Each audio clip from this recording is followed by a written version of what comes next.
it was upper bracket. But for the decider match, going to the Division 1, Season 29, Playtime actually had like 2-0 against 1win. So maybe 1win gonna look for a revenge. Because after this tournament, after 1win Essence, they're not gonna be able to play Dream League. They're gonna be watching from home.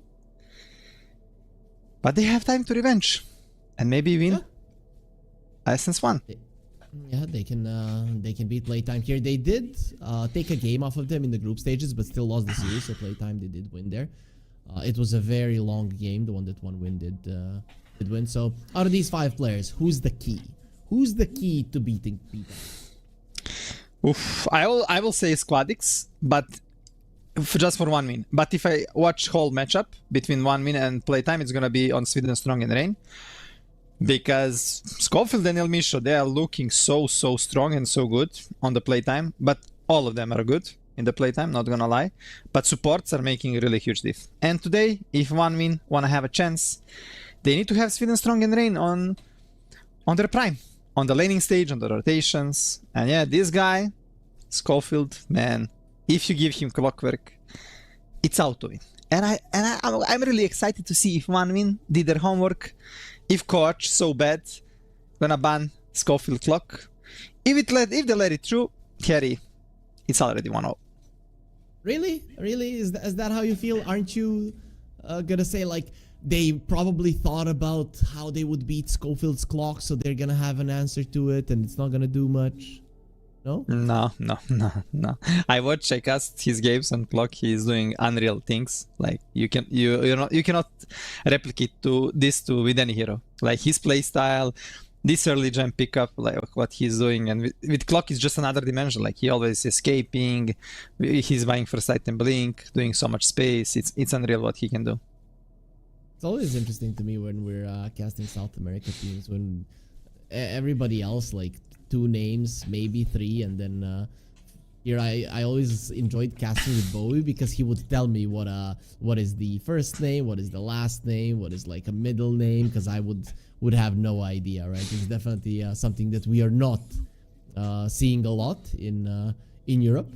I don't know anybody apart from Bowie, and I think he doesn't have anything like that. So it's always interesting to me, like to look at the names of the players. But either way, though, that's not gonna be affecting the game much.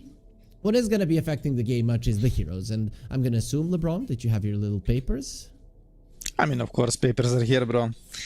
But you know, I was writing some things for Frank, and bro, my paper couldn't like stand. Like there is no space. Literally, this guy is playing every hero in Dota. I don't know. I'm like typing, but I'm like putting some line what is really important for him. But like so many, like 20 heroes, I cannot put all of them.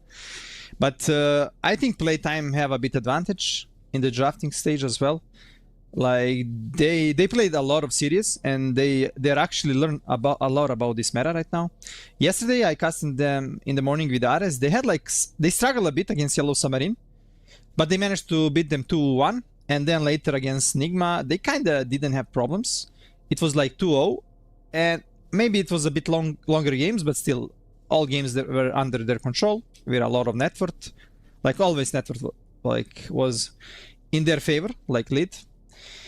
And 1win, they had like less games than Playtime because they're coming from upper bracket. And when you're in upper bracket, you have like less time to maybe get something new if you're like having 2-0s like against Reckonix, and Playtime like against Parivision 2-1, against Yellow Submarine 2-1, then against Nigma 2-0. So a bit more games, a bit more real practice, and I feel like boys are ready from Playtime to even beat Parivision. To be honest, that's what we want to see. We want to see them ready. One thing, LeBron, have you noticed heroes in pubs that you think are underrated that we might actually see being picked today, or maybe in the next week or so in various tournaments? Right, it doesn't have to be in this one. I won't hold it against you if a hero that you notice doesn't get picked immediately. Maybe Nature's Prophet on a carry role or mid lane can be interesting to see. I think this hero might pop up soon. But on other roles, let me think a bit.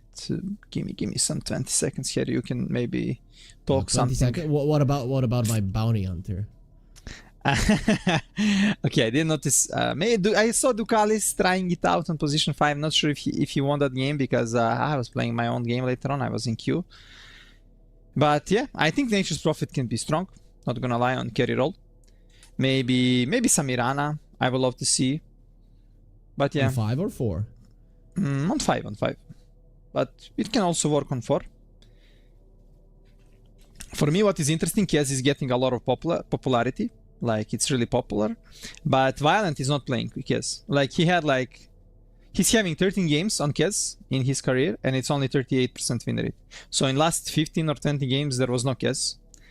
And like, for the last 7 days, I feel like this hero become really popular in meta. Do you think he pulls it out now as a surprise? Ha, gotcha. Maybe. I actually wanted to learn more about Kez, like what's the real gameplay of the Kez, because I never like really watched some player's perspective how they're playing. So before these games, I literally open Satanic, some replay, and literally watch what he's doing, and it's insane what he's doing in fights, how he's pressing spells. Like, he's literally in 1 second pressing 4 or 5 spells going in and like doing so much. I'm like, oh, okay, I couldn't do that here, not gonna lie. Really? No, I'm not that young like him. Like, I don't know, he's 17, 18, I guess. I'm twice his years, bro. Come on. That should mean that you had twice the time to practice. Like, what are you talking about? Or twice time to get slowed. Yeah, to eat a little bit too many buffets, I guess. But I don't know, LeBron. From what I've seen, you have been getting younger as the years pass. Thank you. That's what it looks like. Don't flex, please. You do not want to ruin your nice sweater. I want that.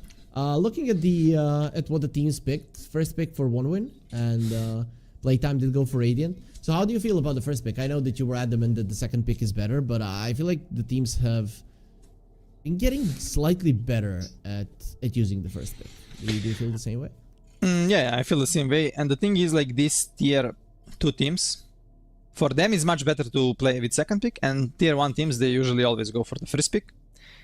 And now these teams adapt. We are seeing like best teams from the tournament, and I feel like first pick is still strong.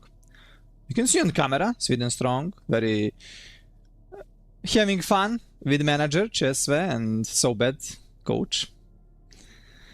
But let's see if it's gonna be fun after the game. This is like not morning game, so everyone should be awakened. Everyone should be ready to play. I saw some players playing pubs, warming up, so it's cool. You always wanna be ready. And in my teams, I always had the rule, you need to play 1 game before your scrims are official, like to warm up. But some players, they don't do that here. They wanna be lazy and wake up 5 minutes before official or scrim. What do you think about that? Listen to me, LeBron. 10 minutes of last hidden with a Morphling, max strength. So that's number 1. And then 1 pub. If you don't do that, don't bother coming to the official. We'll find a stand-in. Okay. Rules. By the way, every time we are casting playtime, they're always sitting. They're always sitting before the games, and I disagree with these things. But maybe it's only snacks. Last time it was some chickens. They eat a lot of chicken, and like, you know, here if you eat a lot before the game, you're gonna be sleepy. And playtime usually in first game, they are not that strong, like they're used to be. And I feel like this all comes because of this food, maybe. Like, you are eating, and first game, oh, it's so heavy for you, you wanna sleep, you don't feel a couple of things that I've learned from you, LeBron. You would fine every player at least 200% of his salary every month, so they would pay you back. You would starve them out. What's next? Would you take out the whip and make them play better by using pain? I don't get it. Right? Where's the niceness? Where is the here, have some nice food, I love you, hugs and stuff? Like, why is everything so disciplined with you? I mean, if you deserve it, of course, man, you're gonna get praised. I'm gonna buy you some sushi, maybe. You want some sushi? I no, thank you. No, thank you. Sushi sucks. And whoever tells me, oh, you haven't eaten the right sushi, I've heard that for 30 times in my life, and 30 times the person who told me, oh, you haven't eaten the right sushi, I'm gonna take you for the best sushi, then they still bring me some crap that it is inedible. So no thank you, no thank you. Okay. We saw Dark Mago last preparation for the game, so he can hear his teammates in the game. But yeah, draft should be starting soon, Harry. And I really think Playtime gonna have like big advantage in the drafting phase, especially with the second pick and the heroes they're playing. But let's see, they're gonna have first pick, and I believe Playtime they're gonna ban the clock, so we're not gonna see one win banning the clock. This is what they did last time. Yeah, one win don't play the clock. I don't think they should. You don't think Sweden Strong can play clock? Maybe he actually cannot. I didn't see him play it, right? It's not that I would assume that he can, but they haven't done it a single time, so I'm I think he played it in the past, but not this new one. Yeah, you're actually right. Maybe Playtime not gonna ban it. Here we might see the clock. They do ban it, and it seems that their preparation isn't great. Imagine if we see Playtime pick a clock and one win beat them. Are you gonna be 100% certain that one win are winning the series 2-0? Yes, I will. Okay. No way. This is not happen. I want to see a clock. But maybe game 1 is hard for Playtime because of this food, So we still need to see game 2, game 3. Yeah, I feel like he's gonna go be too fat. He's gonna be too fat for his armor. Like I think we're not Robert Baratheon. I think we're gonna go probably into game 3 because Playtime, they kind of love to lose first game, then second game they kind of ready to go, and then third game. Okay. To lose, bro. They let clock for Schofield.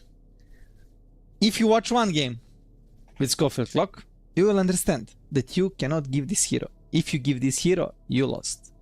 they will Okay. pick it. Playtime, like okay, Pango is in the pool, Slardar is in the pool, and I don't like this. Why? Because I watch 3 times Squadix destroying Pangos on the mid lane. Literally, Squadix on his ladder destroyed literally these Pangos so many times on the mid lane. But problem is they can flex it. This is a 9 pick of Pango, so you can still put it anywhere, like on the off lane. But on the mid lane. He lost the mid lane to the Pango when Playtime played it. I now remember it. It was the first game. They ended up winning it in the end, but he lost the lane. Squadix lost the lane. Yes, Slardar versus Pango. Come on, here you need to get some glasses, bro. It says middle druid. Wait. Nah, don't watch that. That is stupid stats, bro. You need to be in game to understand with gold earned. No, don't think this way, Harry. This is wrong mindset, bro. You're watching some stupid statistics. You need to watch like with your eyes, the real game, the Dota, the gameplay, not just some statistics, bro. MMR is just they banned the clock. They banned the clock. Okay, so now game one, win, they actually have a chance. Yeah, game 1 win, definitely winning. No joke, man. It's a first game for Playtime. Okay, go find me stats. How many games Playtime lost when it was 2-1? Can you do that, Harry? And we're probably gonna see, I guess, Phoenix is in the pool. El Misha gonna pick Phoenix if it's not banned. Should be best pick for them right now in the second phase, first pick. If they go with the Rubik, you don't care, you're good. They did win. The only time they won in a 3-game series, the first game was versus Yellow Submarine. But yeah, a lot of times they lost first game, right? Yes. Yeah, I'm telling you, because they're eating food and they're coming slow, no energy, bro. They're like, oh, I'm so lazy, I cannot move my mouse, I cannot press buttons. And then till game 2, their body is recovered. That's why I tell you, here, you need to have this rule. 1 hour before game, you don't eat. Phoenix, boom. Okay. Here, I'm missing every hero, bro. What? Yeah, I don't know what you're doing. But they could get the Phoenix on 1 win. They've been going for it. Quite a decent amount. As the end of the tournament was coming. So I can assume that they're going to be wanting to pick it now. I mean, Phoenix, good for both supports, Rain and Almisha. But Rubik Venomancer. Veno is also not banned, you know. Yeah, Rubik is, of course. We count this hero, it's already picked. Venomancer It's is either Veno or Phoenix. Yeah, probably Veno in this circumstance. Phoenix is a bit better against Pango, but Veno is one of the best heroes for Rain. Like literally, I think like last 4 or 5 games he won all on Veno. And teams were banning it in first phase. They play a Pugna though, right? So maybe versus a Pango they'd want to get the Pugna. Not necessarily too good versus the techies, but it is a possibility for them to pick up that hero as well. I mean, I guess techies is also nice. You can buy Glimmer, you can, if you put this ward, if techies jump, if you use all these mines, you're just gonna die. Ooh, Winter. Very risky hero. I like this hero, but it's very risky. We might see Storm insta right now. Why? Because Storm is counter to Slardar on the mid lane. If it's Slardar mid lane, Storm is countering both of these supports. And Puck is banned, so you cannot really close him with the Puck. Queen of Pain also banned. You can go for the Ember if you want. But yeah, that's pretty much it. I think they should get a Phoenix on playtime now. Phoenix Storm. Yeah, I like that. I think that's actually very smart. Phoenix Storm or Phoenix Kez could be the options. I think this Winter Wyvern is also preparation for the Kez as well as kind of an annoying counter to the Pangolier.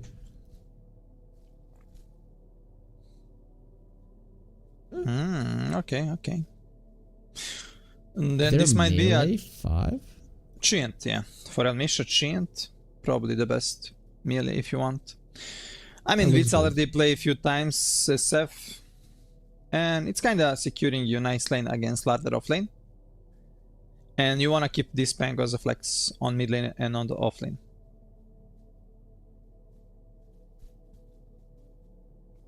Ooh, okay. Snap. Okay, insta pick from one Underlord. I like that. I like the Underlord. Whenever I see a Rubik, Underlord just makes sense. It's also very annoying to play the Pango into an Underlord. It's super strong lane. Rubik Underlord. Every game we casted and we watch this lane demolished the safe lane, literally. Like, you're just putting a bit of malice with your Firestorm, then you're lifting the guy back, he's again stuck there, rooted, and so much right click, so much like damage. You're gonna have Cookie to get out from the Snap, I assume. And the Snap is hero that got a bit buffed.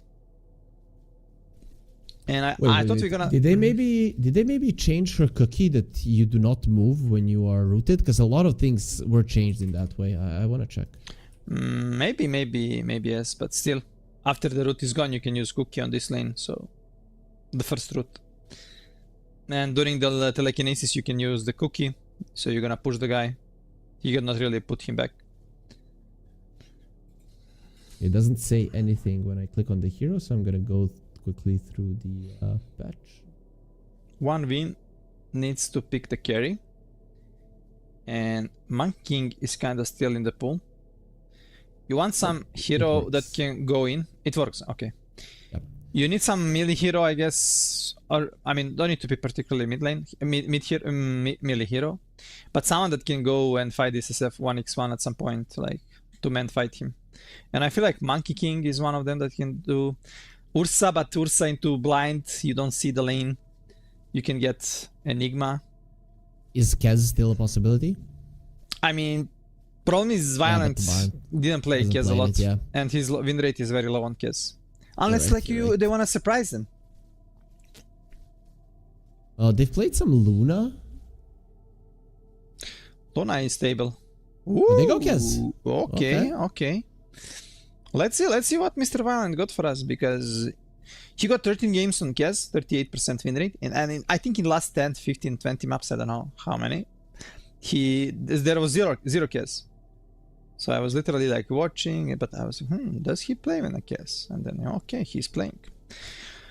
Okay, do you go Tidehunter right now for Mr. Frank to have good lane? You can also buy, like, there is X, there is Tide, but X is not good into the winter. And maybe Tidehunter is really strong. Unless you just want to go for this. Storm is banned. There is get an Ember? But Ember into Slardar is very, very bad matchup. So you better just put this Pango on the mid lane. They really good, like ban really good heroes, Storm and DP. Okay, Largo. Interesting, not gonna lie. It's okay because you have the Dispel versus a lot of these heroes. The Dispel is actually quite a nice thing to have. But their ability to start the fight is not that easy until the Pango gets the Blink Dagger, right? Yeah, sure, techies can jump in, you have the cookie, you can run in, but it's not a standard way to start off the fights, and versus an Underlord, it can be very, very risky, and versus the Winter Wyvern as well. Like, this counter initiation from 1-win is actually quite good. So I can't say that I like this Largo. I wanted something that jumps in and bursts somebody down. Largo is just somebody who makes the fight super long, and I feel like his heals aren't particularly good versus Slardar lineups that just come in and with the physical damage kill somebody in an instant. I'm really thinking. I think it's even. It's gonna be a really even game. But I don't think you have anything for mines later on to clear the mines. And Violent, he has low win rate in general, and he didn't play it in a while. And game 1, even though playtime, they're losing game 1 most of the times, I'm gonna go game 1 with playtime. I don't know. I agree with everything that you said. The thing is just I naturally like this 1-win lineup more. I feel like if you play this lineup well, that you should win versus your opponents. Because I don't see how they catch the Winter Wyvern. Even if they catch him, I don't see him dying. I don't see how you deal with the Pit of Malice, right? Versus the Underlord, I always want to see some burst. And unless this SF is in a really good position and is just killing everybody with all the minus armor that they have, I feel like it's not going to work out. So for me, it's going to be 1-win. Plus, whenever I see like these SFs, these Drow Rangers or whatever, these heroes really hate when somebody's in your face smashing it in. And Slardar is like the hero to do this. Kez is also quite decent at doing this as well. So I'm gonna go 1-win. These boys have surprised me a couple of times. Even though I don't necessarily think Slardar is SquadX's best hero. I like him more on his pucks. But overall, he has been performing well in the past couple of days. Yeah. I agree with you on these things. So yeah, definitely it's gonna be an interesting game. And like we could saw, Violent is back to the boot camp. So there are also 5 heroes there. Oh, is that Mago still eating? Of course. He needs the energy. And Frank is like, okay, I'm gonna disconnect it. I'm gonna disconnect. Like you finish your meal, brother. And we're gonna go. I thought he was eating some soup, but it's actually just some pasta. It's okay, brother. Don't worry. But yeah, Violent is here with 1 win in their bootcamp. So both teams at the bootcamp. And yeah, the winner of this game going to the grand finals. That Parivision is waiting for them. Do you think they're using Discord or TeamSpeak? Discord.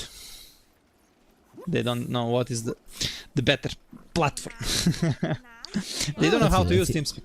But really? Yeah. Well, is it hard to use TeamSpeak? You just open it and that's it? Yeah. Well, like you mentioned, Slardar really good to go on SF.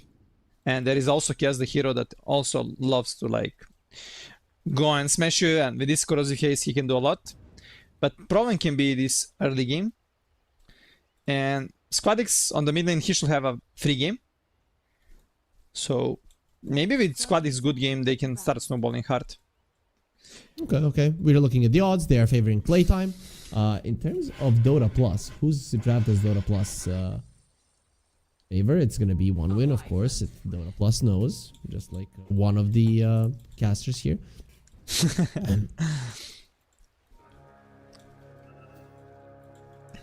Let's see the fights for the runes. Are there gonna be any fights, or is it just gonna be everybody?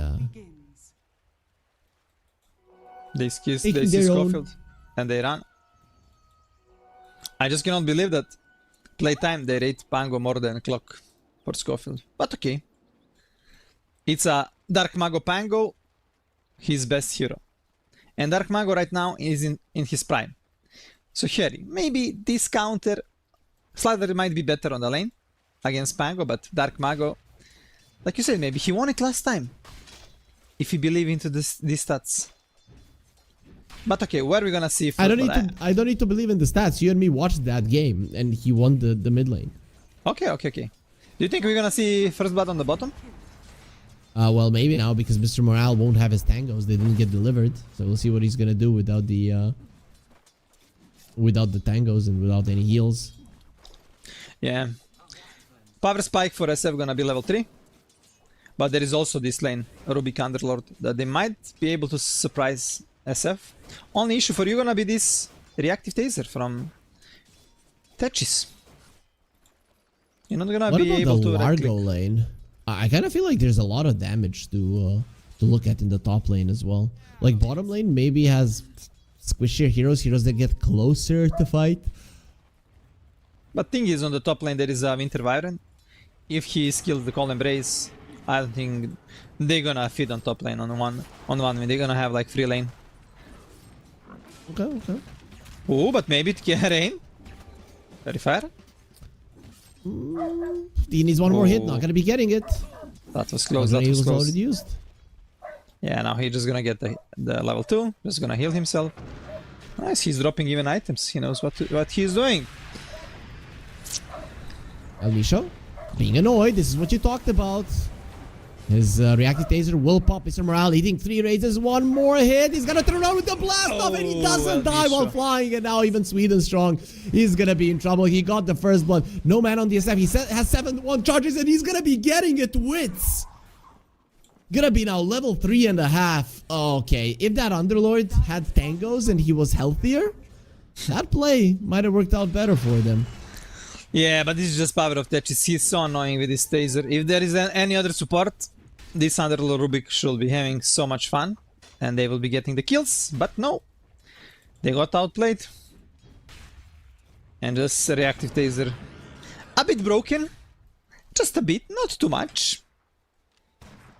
Before you need to have like minute 15 to spend 1.4k gold to buy it. To be able to use it on your ally, but now you can just use it for free. And that's why players are maxing it. Oh, big mistake from Elmish on the bottom lane. He actually put Observer Ward instead of Sentry. And he's trying to see where is the ward. Elmisha. Yeah, Observer don't want to show that because he don't want to put bad spotlight on him. But it was funny. Elmisha putting obs on small camp and literally circling all camp and like, where is the sentry? How is this camp below? It happens. Meanwhile, mid lane, it is at the moment light victory for Squadix, but he's going to be getting a full wave into his tower, so should be able to get even further ahead. While that is happening, Schofield is stealing some waves, so this last pick, Largo, at least laning stage wise, isn't able to pressure the Kez as much as he would want. However, this SF, he is the scary one. He doesn't have that much CS, but after that engagement earlier, he is definitely going to be one scary hero in the laning stage at least. Yeah, the thing is about Largo, if you can get like 50-50, you're happy on the lane. Because it's not like that super strong laner. You just want to get free levels, don't feed. Get some nice farm, and you just go farm some stacks in jungle, stay on lane. And then power of Largo is mid and late game. But yeah, killed Violence Hero, Violence Courier. Sorry, that's a bit annoying, but nothing too huge was on the courier, so he should be fine in 30 seconds. It will be back to life. But look at that, one win. They're doing really good in the laning stage. Now they're going to be going for El Misho. He doesn't have the reactive taser. The Pit of Malice will connect again. Very nice movements there from the two of them. He will jump out. But that just means that he's going to be pretty useless in this lane right now. However, does have a salve. Yeah, so now useless. He tanked the spells for Wits, and now he's going to make a double stack on these small camps. Okay, he will not. He made mistake, but it's okay. Still. Did he stack at least one? No, because he used reactive taser to manage to stack the other camp, but when this creep touched him, he just stopped and go back to the camp. So need to be careful on that. Dumb. Yeah, that's so dumb. Well, minute 5, night time. Look at that. Wits is just standing his ground and fighting. There's going to be a raise that won't kill Mr. Morale, but the blast off will. Schofield was in the vicinity. He would have finished him off anyways. And Wits is very happy with how this bottom lane is going. It's definitely the saving grace for playtime, because top lane and mid lane are both in favor of one win at the moment. Yeah, and a really nice rotation there from Schofield. This is what you want to do as a support. Basically on night time, just rotate, connect to support, and then you run together on the mid lane. We've seen this many times, and it's kind of Are we gonna see a 3 versus 3 fight versus the Rolling Thunder in the mid lane? It's not gonna be easy. He was gonna be finding an illusion, removes the Crossy Haze instantly. Squadix does have the sprint to try and run away. But no sprint. Slow him down. No more sprint. He does have the Winter Wyvern to protect him. Dark Mago is kind of low. He's going to be marked by the Crossy Haze. He better get away from this one, and he will be able to TP out with the strong. Nothing to cancel that one out. He did have vision. He might lose the courier, but even the courier will survive. Yeah, but no roll, no TP. Maybe they can run on enemy Wisdom Shrine. Is the Pango going to be running back to the mid lane, or does he maybe run to the Wisdom as well? I feel like they could go with the Slaughter if he pushed the wave. This Pango, we know that he cannot really connect. Well, Slaughter isn't moving. Violent is being healed up, so it seems that it's just going to be a trade of the Wisdom Shrines. Nobody willing to risk their lives. It's 7 minutes in. We can look at the net worth. Our yeah, there it is. Our observer brother is always ready to hear our voices, make our wishes come true. Easy, easy. And yeah, it's looking strong. But all other 3 cores on 1 win, they're happy. They're having nice lanes, nice farm. Oh, they wanna pressure bottom. Witz, he is forced to leave the lane. And this might be a first tower in the game. And you cannot really do the same play on the top lane. Violent is there. He's going to be farming quite nicely. The only thing that Largo can do is cut the waves. And while this is happening, the SF is farming. So despite getting all of those kills in the lane, his tower will still fall. While this is happening, playtime, they're stacking a bit, but not doing much other than this. And even the rune will go to 1 win. Yeah, bottom is kind of slowly dying to the creeps. They're afraid to commit with the heroes, but Wit's also afraid to come back to the lane. And they kind of gave up on this. Yeah, not sure why they gave up on these towers so early. There is Dark Margo with TP and roll. Ready to fight. Maybe they think right now, if there is a winter with the Cold Embrace, they don't have enough damage to kill the target, and then they will just lose the fight. I mean, their supports are very low leveled on playtime. Not like 1 win supports are super high leveled, but the playtime supports are really struggling. Almisho is doing good, but Schofield, yeah. Schofield, he was moving a lot, stuck in triangle, going on enemy jungle, being annoying. But Almisho gonna be level 6 by minute 10 probably. Wadix is deep in the enemy jungle farming camps. He does have a regen rune, so he's gonna be completely fine. The game has slowed down, LeBron. Nothing is happening in the moment. Why? And when is this gonna change? I mean, both teams, they feel like they just wanna farm. They don't have timings to fight. Like this Lardor wanna finish the blink, and Pango wanna finish his diffusal. So with these timings, we might see a fight, and it's gonna be faster like diffusal than blink on a Lardor. But problem for Pango is this winter. Without a snap ulti, you cannot really go through the Cold Embrace. And Pango is full physical, right? So there is no potential big fights coming out soon. Till the snap 6. Well, they're gonna have to farm those stacks if they want the snap 6 earlier. Schofield will be going into the triangle to stack even further. However, the Pango needs to come over to deal with those stacks. He's the hero that does it the easiest. We might see some big fight on the bot rune. No? Because it's gonna be on top. Schofield did scout it out. It's a shield rune and will be going towards the Pango. With that, he's gonna be close to unkillable. Shield crash on top of a shield rune. You don't really die. Very passive game. Very, very passive. Both of these teams have like a big wish to go to the grand finals, and it's making them a bit more passive than what we're used to. I guess you just don't want to make mistakes right now. It's not easy to go through this winter hill. Also, there is like a lot of counter plays, like Mr. Morale can always connect to some fights with Finn's Gate. And yeah, but maybe with this diffusal pickup right now from Dark Mago, we might see some rotation. Tetris is level 6, Yeah. so he's already placing a mines. Same is true for the supports on the 1-win side. However, the Snapfire is approaching level 6. He needs one more wave on Schofield. We'll see if he's going to be staying in the mid lane to get it. Also did bring in some very late raindrops. We're probably going to see now fight Harry on minute 12. I think we're going to see big team fight on the mid lane. And this might result in some tower. There is a Mage Slayer on Violence, so I'm expecting him as well to connect to the mid lane fight. What about Wits? Is the SF a good hero to connect? Yeah, he actually did last fight. He connected. Probably gonna be Rain mana. Rain actually with 0 mana. Okay. And if he gets one diffusal, like hit from Dark Mago, he's completely useless. Okay, rune on top. Squad X lucky. You lied to me. There's no fights. I mean, there was 4 heroes for playtime, bro. Oh, Dark Mago is coming forward. He does have the shield rune.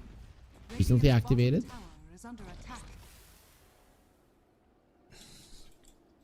You know, I it's still like feel lied to. it's like these two dogs. Like when fence is closed, they are barking, but when somebody opened the door, they stopped. So nobody wanna fight. Like, oh, sorry, back to farming. Yeah, that's the only thing that we're seeing. I mean, we can cast Kez killing his extended family there. Little chicken killing chickens in the jungle. Wits farming the creeps. Right now, he's gonna smash them. Schofield is gonna stack the hell out of his camps. Oh my god, double stack. Yeah, but Rain is dying in the mid lane. Let's go. This is what we wanted to see. Goodbye, mana. Dark Mago is gonna have a shield crash, and Rain, is he gonna die? Yes, he will. Sweden Strong a little bit too late, and he didn't get the lift off in time. He's gonna be stealing the swashbuckler. Rolling Thunder being threatened. But look there. top lane. Dark Mago getting. Squad X with the blink. Largo is dead. Okay. The game is starting. LeBron. We were having fun a little bit, but now finally things are gonna start to happen. I'm very surprised that the Winter Wyvern didn't use the Cold Embrace on himself earlier. When that Pango went on him, I feel like he should have been able to survive. Well, mid lane. Dark Mago kinda baiting into the mines.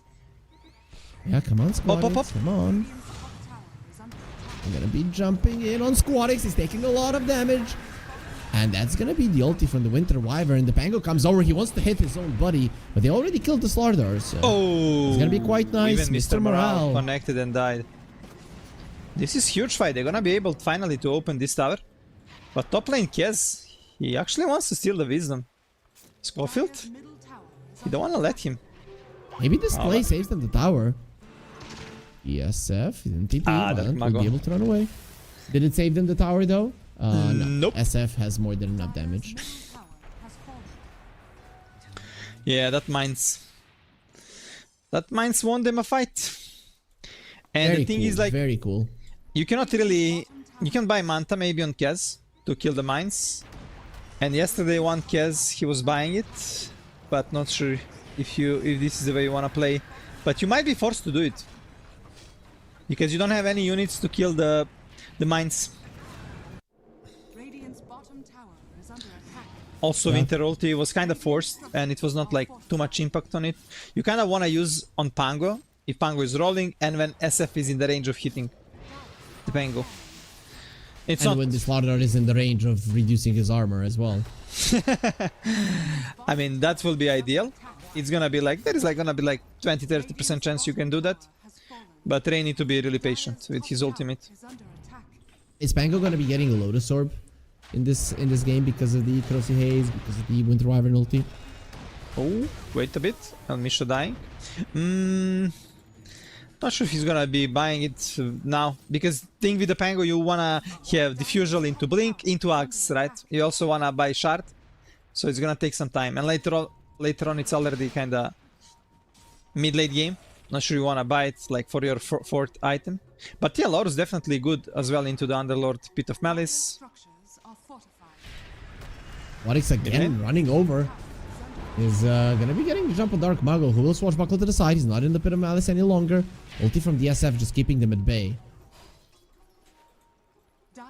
Yeso on the Kez is done, so Violent, his damage output is now very, very high. Dark Mago is gonna be coming over, he's gonna get silenced up. Okay, ulti from the Winter Wyvern. I don't know if he should have done that. They'll get the crush. And now Frank is gonna be next to the man who lift it up. He cannot get out of this one. Way too much damage. They're thinking about chasing forward. There's some mines you're going into. Violent with a haste. He knows that this is his time. He can kill them all. There's no Requiem of the SF. And he's just going around. He is hunting. The Echo Slash will miss, and everybody else from playtime will escape. But one win, they might have just opened up the mid lane tower as well. Super greedy play there from Dark Mago. Oh! Misho and Schofield. Are they gonna kill them many alone? heroes. He's doing so much damage. Swedenstrong is gonna be getting out. He doesn't want to get smooched by the ground. But Swedenstrong. And Misho, yeah, he's gonna be stealing the Mortimer's kisses. Unfortunately for him, the rest of playtime are already out. Oh, that was really close. They almost get Rubik and Slardar. Man, that was the first ulti. Mortimer kisses, and I was a bit worried what Schofield gonna provide with Snapfire, because his playstyle right now fits really good. Like for a melee hero, he is doing insanely good things, and on Snapfire is kinda different. You cannot really play that deep and surviving and making so much space. I don't know why the SF wasn't closer though when they were making that play. Well, but I know what's gonna happen. Like Kez already got 6 Deso charges here. He literally finished it 1 minute ago, and already participated in 3 kills. And he's looking really strong. Okay, He's gonna even TP for the mid fight. Let's see. Violent playing super active. Going on Dark Mago, gonna force the roll. One more victory for 1 win. Well, Violent is still going forward. He thinks he can get this. And there is no roll. They're thinking about getting that mid lane. No Mortimer kisses. Well, it is gonna be the mid lane taken down with the Deso. This guy does way too much damage. It's gonna be level 13. Hasn't been farming now a little bit. They've been really focusing on fighting. And instantly running into the mines, so playtime are super aware of this. Yeah, and it was a smoke on ops, so they know. But top lane, Squad X with the DD on Frank. Frank trying to run. Cannot outrun this. DD now. He's gonna be the fish. He's dead. They're really controlling the map right now, LeBron. Yeah. Really. Yeah. 1 win playing really good right now, using the power of their heroes. Is this normal that fish out runs the frog in real life? Well, on land, no. In river, in water, yes, for sure. Oh, some crazy plays there. They're expecting Cookie into the Requiem or what? Right now they have this problem. They don't have a way to initiate the fight, but Dark Mago got the blink. So maybe with that they can do it. How much does that actually change? Not much, because this winter is huge problem right now for you. And let's see, we might see bottom big fight. They're gonna come for the Tormentor. Or maybe Scofield just gonna try to do some sneaky shenanigans. Oh, never mind. He just put obs and gonna leave. I thought maybe he's gonna stay there to get the Tormentor kill and some kills. But he did leave a ward, and now they might smoke towards there, right? He's getting towards his team. SF is not with them, however. This falls pretty quickly with the Slardar and the Deso. They're coming with the smoke. But Slardar is not here. He was trying to find the hero. Okay, so it's gonna take a little bit longer. Okay, Spot X is now coming. There is a Crimson Tormentor. Yeah, Crimson Underlord. They didn't lose a single HP. Lance Veil being used. They know where El Misho's at. He's gonna be hiding. They're aware that something is happening here. One win, but they don't know exactly what. Cards for Rain. That's not too bad. Mr. Morale, Rolling Thunder. He's gonna be taking a massive amount of damage. The amount of magical damage is insane. I don't know if Crimson was better than a Pike. Squatix coming from behind. I mean, Crimson is really good against Pango and SF, but yeah, against Snap, Tetris, Pipe. But I feel like Crimson is really strong. Their winning game condition hero is SF. It might be super early. Maybe Atos will be better for these setups early on. But sure, you can also play with this style. And this might give you like some early fight. Like you wanna kind of force early fights. Force a rush if possible, if you can.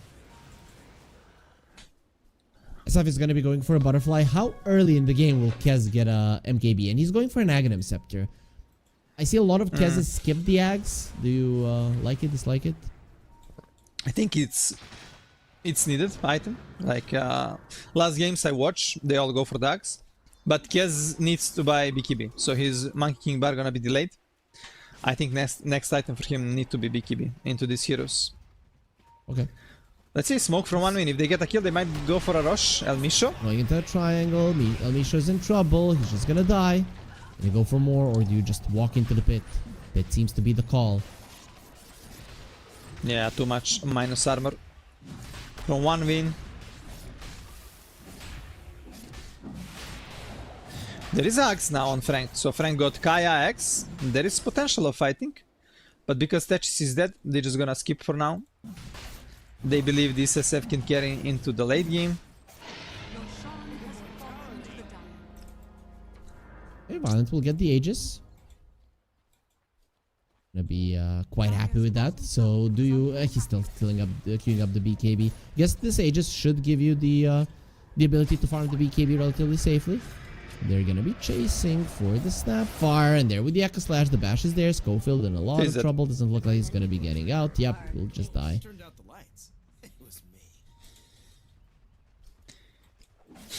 Just looks easy with the Kez sometimes, how fast you're killing these heroes. Yeah, and these Ags give you power of using all these spells constantly, switching insta. And you cannot really run out from Kez with this grappling claw, then with this phantom rush. There is no running. No running for you. Slaughter, he's gonna get a BKB soon. Shoot for the Kez. Okay. That was scary. Like if the Kez just gets a first punch into you, that things are gonna be really bad. Echo Slash clears out the creep wave.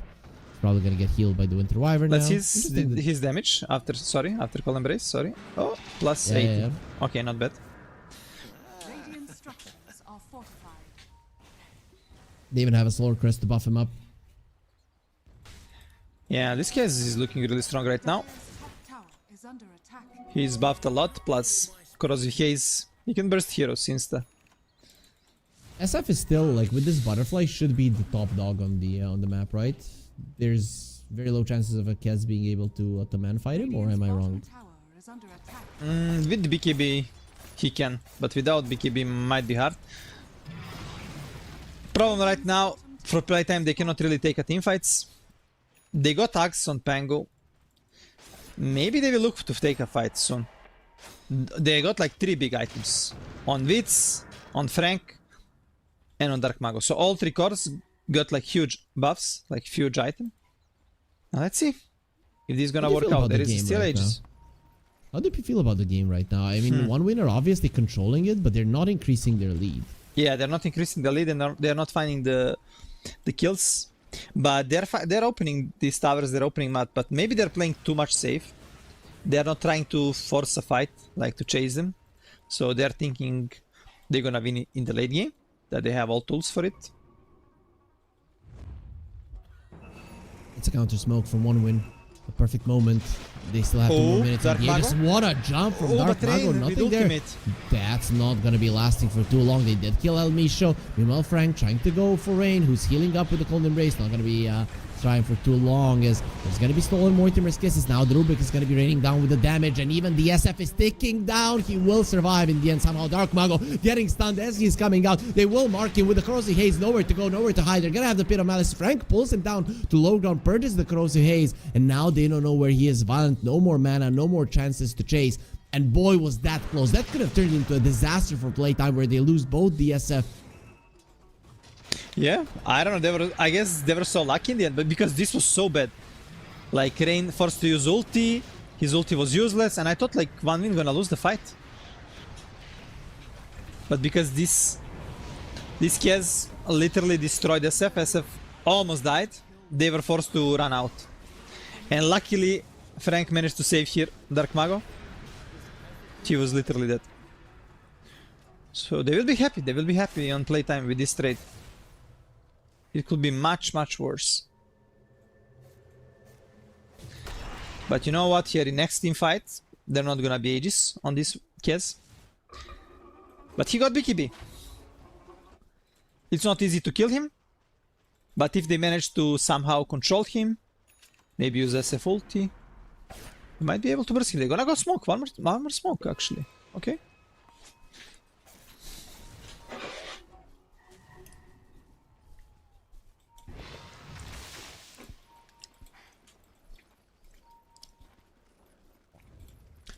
Oh, they're going on the lower ground. That might not be good for 1-win.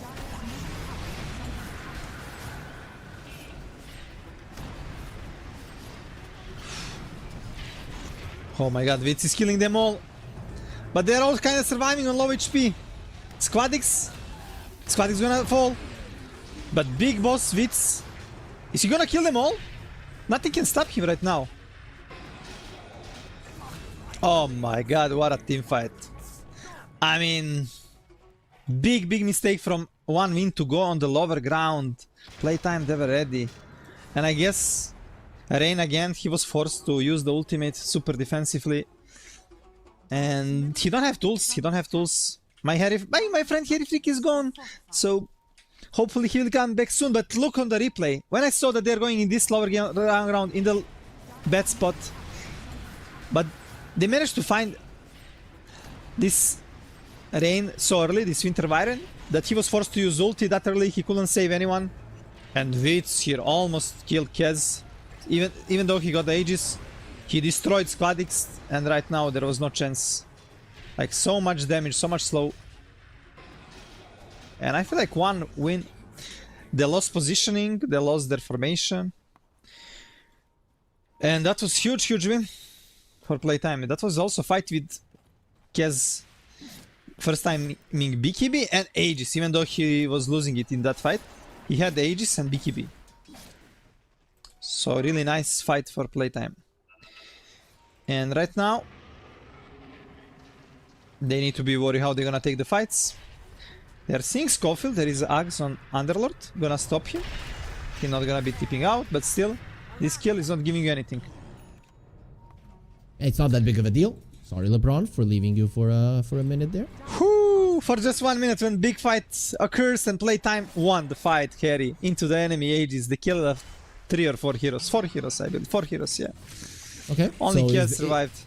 Is the game completely changed now, or is it still well within 1-win's grasp?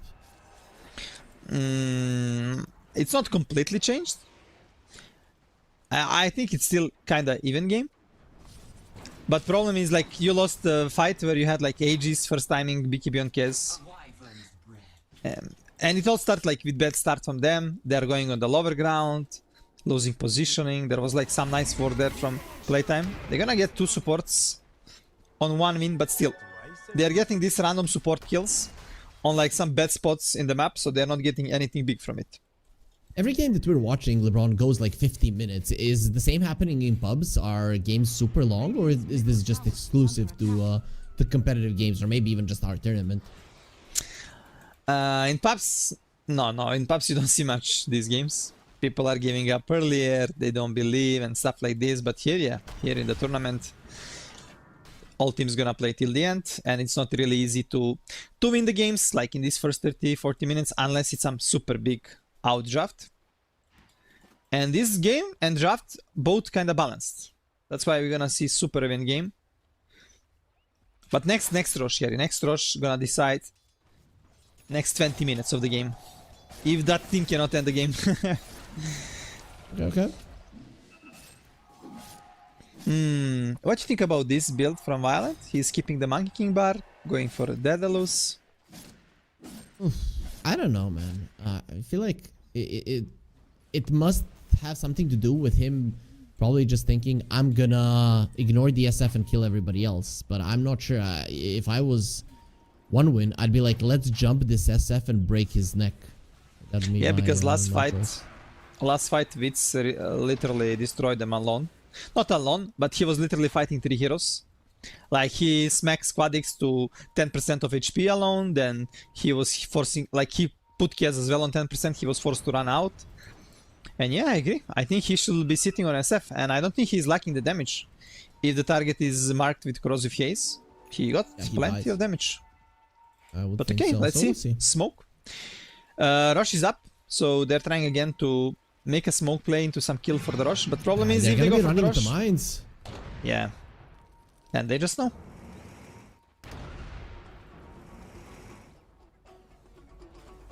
Violent wanna hit Rosh a bit, but Rosh gonna roar. They're kinda trying to force play time to come a bit close, but it's daytime, so they're gonna see what is happening. Ooh, Arcane Rune for Squadix. Or shield. Okay, he has a shield and he has Arcane Bottle. Okay. There is a Lincoln on Frank and there is a Lincoln on Dark Mago. Plus Frank, okay, he still don't have a shard. But he's putting Lincoln on his Pengu. They walked into the pit. The SF is like, this Rosh is mine with the minus armor. The Rosh is dying. One win, what are you doing? You're just gonna let it go. Oh yeah, Rain gonna go in? Okay, SF is caught. He did pop the BKB. Violent runs in, pops the BKB himself. Now let's see what you're gonna do. Well, versus the butterfly, absolutely nothing. He needs to run. His BKB running out. Raven's Veil will keep him alive. When Rain... But Rain stole the Aegis. We didn't steal that. Yeah, he did. He did steal the Aegis. However, now he's gonna get exploded by Witz, who's mad that he doesn't have his second life. Now you won't either. Oh yeah, I didn't saw that. My bad. Mr. Morale. The Mal is being used just to cover for him so he can get himself away. Oh yeah, what a god, Rain. It happens that sometimes you just have a god in your team. Interesting. Age is still there. Beautiful. So does this I guess the game doesn't change at all now. I think Violent now just understood that his him not having the MKB makes him a non-factor versus Witz. Yeah. Meantime, they're gonna get torn fast, but one win, they're coming. Well, they're already out, it seems. Misha is placing down the mines. They care? they're gonna catch him, but yeah. Some nice space for Elmisha. And Elmisha is literally buying all items to buff SF. Solar Vlads. Which is cool. The SF is big boy, you want to be carried by him. And Witz gonna finish Daedalus. And on the other side, Violent gonna buy the Blink Dagger. So there's gonna be much more damage output from SF. And yeah, Kez, he really need to get this Blink to be able to insta jump on the targets. He got the damage with his Daedalus, but yeah, against SF, I don't think he's gonna be able to kill him. Yeah, no MKB on the horizon. SF will have the Daedalus too, pretty much in no time, in like 2,000 gold. He's gonna be hitting like a truck LeBron, and he's already very, very hard to kill. Yeah, and now Frank as well got this shard with these Lincolns. They're gonna have like 3 Lincolns in the fight. And it's not gonna be easy for one win to take next team fight. There's some items coming from them as well. AC on Slardar, Shivas on Underlord, and that Blink on Violent. But Violent, no boots now. He really need to find when he jump in, he need to find the target and burst the target. Let's see if that's gonna work out for him. It isn't impossible for Violent to do that. I mean, we have seen Kez do it, especially when you have a starter in the team. They are coming together here, LeBron. Let's see. Will they be making a nice play here? And you know, in every, like in 30 games... Okay, wait first. We might see a big fight on the bottom lane. Dark Mago with double damage. Finding Rolling amazing Thunder targets. in. They need to save Mr. Morale. He is taking some damage there. There's the ulti from the Winter Wyvern. Mr. Morale is dropping low. They just don't care. He's dead. Yeah, Dark Mago got annihilated. What? Yeah. Violent. Violent's not playing around. You want to say something about his Kez? Basically, Squadix bash him, and Violent in Corrosive Haze in his ultimate destroyed him. Even without the BKB.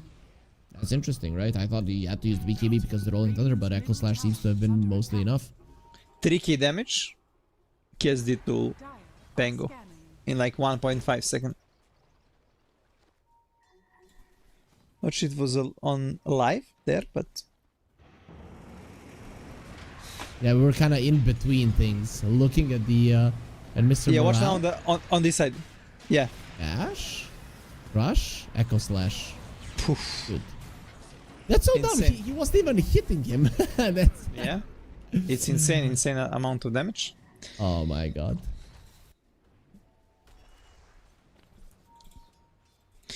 And yeah, what I want to say, what is interesting, that Scofield, like in last 30 games, he bought 29 times gem in this early game. Like he's always buying minute 20, but with Snapfire it's kind of specific. Ooh, Largo. And some trouble inside a bit of Malice. He's gonna use the catch leg. There's the 4-staff, another bit of Malice. He should be fine. They've got 4 staffs, they've got catchy licks. They will be able to leave.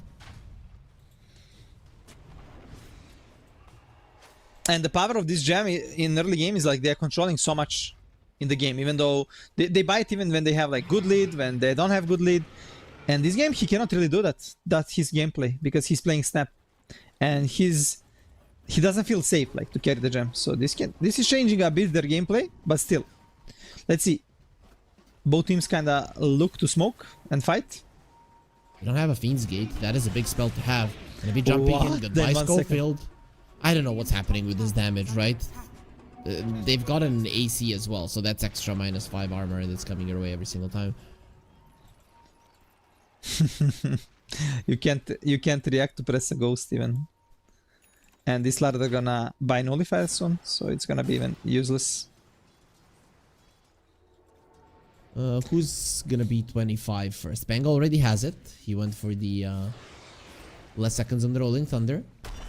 And Kez, I guess, is gonna be the next one, level 24. SF is close as well to level 24. Next item gonna be a Satanic, makes sense. Who's scarier right now? Is it the Kez or the SF? I think if SF can hit, SF is much scarier. Oh, Roll gonna find nothing. How do you deal with these mines? I mean, you mentioned that they've got nothing to deal with the mines, and we're seeing problems of that for one win. That they can never really take this triangle, that they can never really take some areas that seem like key moments for them. However, Rubik did steal the proximity mines, so I guess now they have a way to control areas of their own. Yeah, well, you don't have units. You will love to have Mant on some hero, but Kez didn't buy it, so it's hard for them to deal with it. Oh, mid lane, Scofield. He's gonna be fine this time around. He does get the ghost off. No. The SF wants to kill him. Now they're gonna be going on the SF. Let's see what Violent can do. Gonna be going with the Raptor Dance. He's to run away. The Spit of Malice will be protected. Rolling Thunder is there. Raven is available as well. Frank going forward, playing his little mandolin. There's gonna be saves from the supports, not allowing Mr. Morale to take any significant damage as Frank is gonna be trying to get onto the supports. Violent is thinking about fighting without the Raptor Dance. It's kind of hard. Frank still leading the charge. Crazy fights. Forward is gonna miss, but they're gonna be killing Mr. Morale in the end. Stolen reactive taser. That's gonna be a nice one versus the SF. All this for 1 kill? Literally everybody used everything, and only one hero went down. Yeah, too much kiting from both sides. It's really hard. And for Kez, like, he goes in, and if you don't fight the target after a few seconds, he really need to think about backing up. Because he will just die. Even though he's strong, he got a lot of damage. If you get caught with some stuns... Oof, Sweden strong. Testing. Too much there. And that was the last smoke from playtime. If they don't find something big, they're not gonna have a smoke for the Roshan timing. Yeah, their vision is okay on the map, but and it is all around the mid lane. Like, look at how both of the teams are warding. Some are always around the mid lane to make sure that they're controlling the road, because this is going to be the main objective for the both teams. Very long time. Next Roche with the refresher and cheese. But big problem, it's daytime here, and they don't have a smoke. So one win gonna have huge advantage with this smoke play. Right now what they can do is only the ward, but they don't have gem. So they're gonna miss some wards. Let's see if Almishu gonna find this one. Yeah, he's gonna be able to find this one.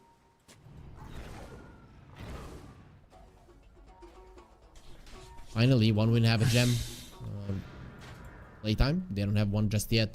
I'm kind of surprised. I understand that Schofield is not playing a melee hero, but he can give it to somebody else. He did queue up a gem now, so he definitely wants to invest. But we'll see if he gets the blink first, or will it be the gem that he wants. I feel like gem right now is very important because of the next Roche. You need to have it. Yeah. True. Roche gonna be in top pit, so this is gonna give big advantage to playtime because of the outpost. There is a lot of mines there. So they have this potential of buybacking and coming to the fight. One win, they're smoked, but they want to go on triangle. But problem is a lot of mines. But maybe they find Pango. Dark Mago. They will get on top of him. Lincoln's broken. No Echo buyback. Slash. Goodbye. No That's buyback. Roche? Yeah, that's Roche. That's Roche. Why is he there though? The bottom lane is shoved out. Nobody's showing. Yeah, it's a weird place to be. Not gonna lie. He didn't have anything to finish. He was not close to any big item. He was not close to buyback. And Roche timing was like that. Yeah. I guess he lost the focus, or maybe they didn't have right call what they wanna do. And he's gonna give them Aegis, Refresher and Cheese. Plus banner on side of 1 min. Oh, they even found the techies. That's gonna be the nullifier, and he gets taken out. Violent also went for the +1 in Echo Slash. We see different approaches for the Kez, but I think in this game the Echo Slash is just so valuable. When he's coming in with the Rolling Thunder, you might just kill him with the 3 Echo Slashes. Yeah. True. And the problem of them dying is not only they're dying, but they're feeding XP to the Squadix. And Squadix is almost level 25, and Slaughter level 25. I think this is the strongest talent in the game. Yeah, it's definitely a big game changer. He is very close, as you're mentioning. So what's happening in the end is Schofield buying that gem. Maybe now you decide against it because you're gonna have to turtle a little bit, quite some time. Violent is gonna have so much damage after this Cold Embrace. That's almost 500 that he's sporting right now on the Kez. Yeah, he's queuing MKB now. Gonna need some time to finish it. But let's see what they're gonna do, how they're gonna pressure. They cannot really go high ground right now, but what they can do, they can devour all of wards, push all waves, control the map, and basically put playtime in the base, so they cannot leave, they cannot scale. Definitely something that you do want to do. Playtime. They're gonna be smoking up. Oh, they might find Squadix. Big one. He has the gem as well, and right now he's just farming his level 25. He's so close to it. What does he need? Like 3 experience. What the hell? Okay, they actually didn't go on the Squadix. They wanted to see what's gonna happen on the rune.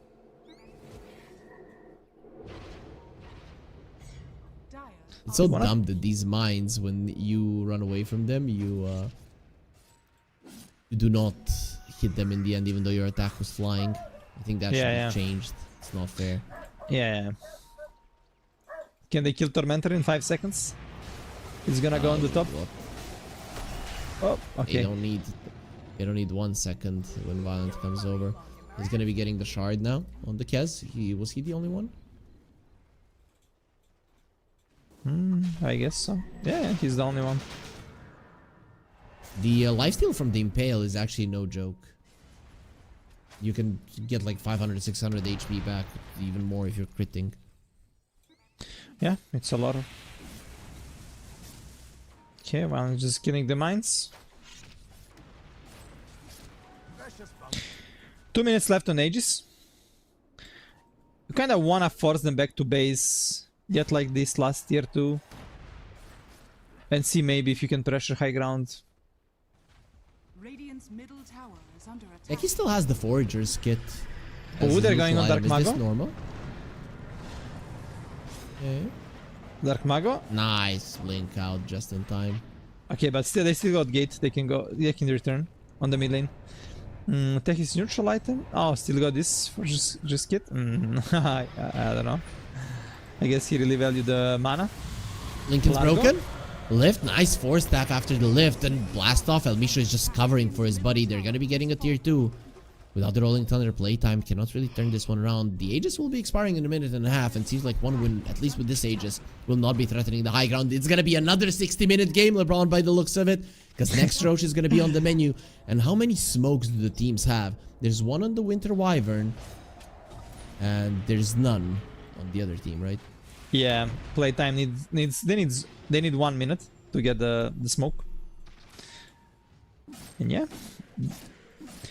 their lead didn't increase significantly, but they got like 6 to 7k from the last stages, which is okay for duration of 4 minutes.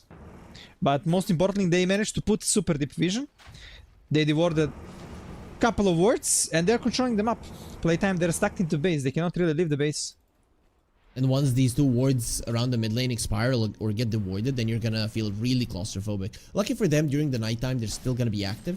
And it doesn't look like one win are gonna be passing over them in some time. But they do have the level 25 on the Slardar. That, to me, is the is really showing that this game should ultimately go to their way. Of course, everything can Yeah. not turn out the way that you want. Slardar does find the 1 ward. But look the Rain here. You were asking what we need to do against mines. Rain is smart guy, he buy Domi. Okay, So now cool. they have a tool. They have a tool to clear the area. Maybe he can That's get actually very Domi too. smart. Over And here. he got the stone, right? The Chasm Stone. Versus a with the Winter's Curse, that's actually insane. The extra area of effect. It really does make a difference. It's nice. It's nice to have. For second spell as well.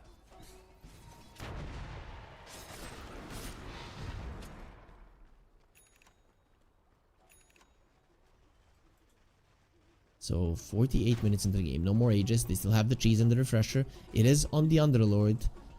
Would you maybe prefer the refresher on the Winter Wyvern? Do you think the double Winter's Curse is Under attack. a big thing to have? I think it's okay, yeah. I think it's okay to have on him as well. Maybe better than on Underlord. Because you don't refresh the items. If you refresh items, sure, then Underlord much better. But yeah. Double Winter Curse, double Cold Embrace can be huge. But imagine 4 Pit of Malices on the ground. Or maybe even more if he uses the Fiend's Gate close to the opponents. Like, it would be impossible to fight.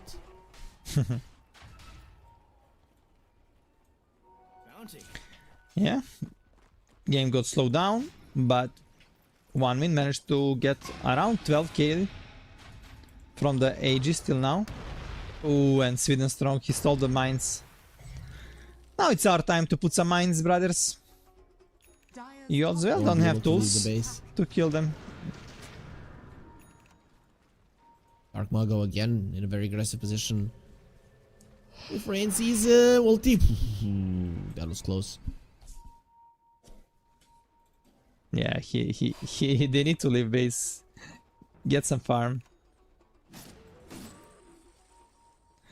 Dark Because Mago they is have actually a- full farmed. Hmm? They have a lot of items needed to win the game, really. On the side of playtime, I guess it's only about positioning. Ooh, You're not they gonna be smoked. getting much stronger than this. I think they Man, smoked the- on obs here. I don't know, but every time they have a smoke, they just click it. This is kind of what I'm seeing from playtime. That they just don't wait for anything, for an opportunity, for timing. They just, yo guys, we have a smoke, bam. And what now? You're not gonna have it for the Roche. Yeah, and they like also wasted last smoke when they used it when Roche couldn't be up, so Yep. they didn't have this smoke for a Roche fight. They lost Dark Mago, they lost the Aegis, now they wasted this smoke as well. I feel like they pressed it not on the ward but on the creep wave. Like Dark Mago was on the creep wave and they used it. So it was really obvious for one win what is happening as well. And that was kinda your only tool to leave the base. Without smoke you cannot leave the base. There is... Doesn't matter. They've got a nuclear arsenal, right, on the level of the Soviet Union. In their base. Like, look at that. Whoever comes is gonna explode. Well, there is a Tetris. I mean, sorry, Winter with a dummy. Maybe he can upgrade this dummy to the creep with a lot of magic resistance. Like Golem and just go in and like pop, pop, pop, pop, pop. Remove all mines, bro. Easy. NSF is like not killing it. He's just watching. Yeah, why would he kill it? 2 hits. Sweden Strong need to steal a reactive taser. Put on this big creep. Oh, okay. Genius. Let's go. Give up the proximity mines that you're literally just putting everywhere to make sure that your opponents can't get anything. The Roche is up. Playtime cannot leave the base. There is Agarim on Rain actually now. So he's constantly flying if he wants to. Yeah, he should have enough mana regen to actually sustain through it right now. Yeah? Gonna be a very hard hero to catch.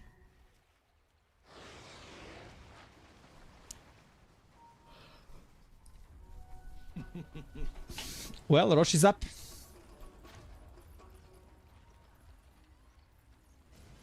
But I guess one win, they're thinking, let's hold high ground. We don't let them leave the base. If they come here, we're gonna win a fight. If you go to the Roche pit, we might lose a fight. Do they even know that they're like drawing like, guys, they're here in a smoke. You don't understand that these guys just use the smoke whenever they have it, and thus they don't have it. Yeah, now they showed. Yeah, but they were like thinking, they were so afraid, like, because nobody kind of showed for like 30 seconds. They're like, no, they must be in smoke in this area coming like this. All this area we covered up.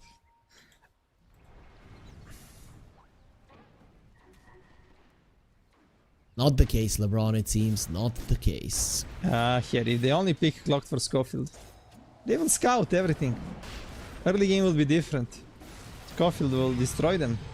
How But fast they did decide- this Roche die? Few Oh my seconds. god. Easy. Imagine if you're this Roche. Every single time that you come back to life, some 5, maybe even 10 a-holes are coming to kill you. It's a Sage life. Well, Exactly. Playtime somehow managed to get 3k, 4k, like to reduce the advantage. Not sure how that happened because they're stuck in the base. Dire's bottom tower is under But Dark Mago is outside, like farming.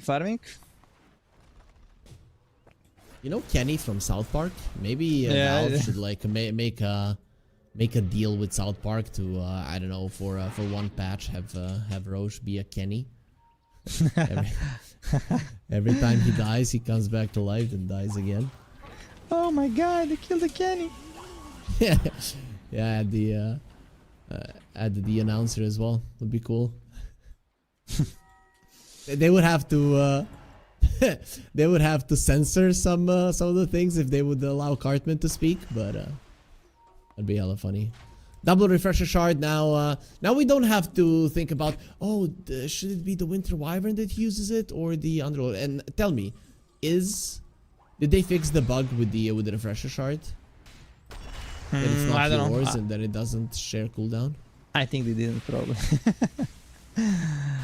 But yeah, there is a Hex now on Schofield, so maybe there is a chance of them killing somebody in Hex, and there is a Axe on Tetris as well, so you need to be very careful. And now that's why it's so hard for one win to come on the high ground. It's This impossible, Tetris- and yeah. how do you go into this high ground ever? What a game. I think this is the game with the least kill I casted in last 20-30 games, and this is like 55-minute game. And everybody, the promo code is still active, Essence 1W with the banner down below. You can get up to $130 in free bets. If you haven't done so just yet, you only have today to use it because the tournament will end today, and then who knows when the 1-win Essence 2 will be coming your way. I hope soon, but you never know. So now's the time. Essence 1W. The promo code is still active, everybody. For long. Yeah, quick pause. Discord problems. Not TeamSpeak tactical problems. Yeah. Oh, look at the Kez in a cool move. He's ready to kill some creeps. He already killed 730 kills. Creeps. I mean. He did it in style. I don't know if you watched One Punch Man. He's like, oh, so Yeah, martial arts is just fighting somebody and making it look cool. That's Kez for you. Let's go, 1-win. You got this. You got everything. You got Aegis, you got Cheese, you got Refresher, you got Banner. They got the creep. They got the creep that gives them magic resistance as well. Centaur Courser. That's 28%. That's not a small amount. Bro, look this minefield. But not only in base from Dalmisha, but from the Sweden Strong. This area is ours, this area is yours. Mutually assured destruction. What's happening with the Discord? Who knows? Who knows?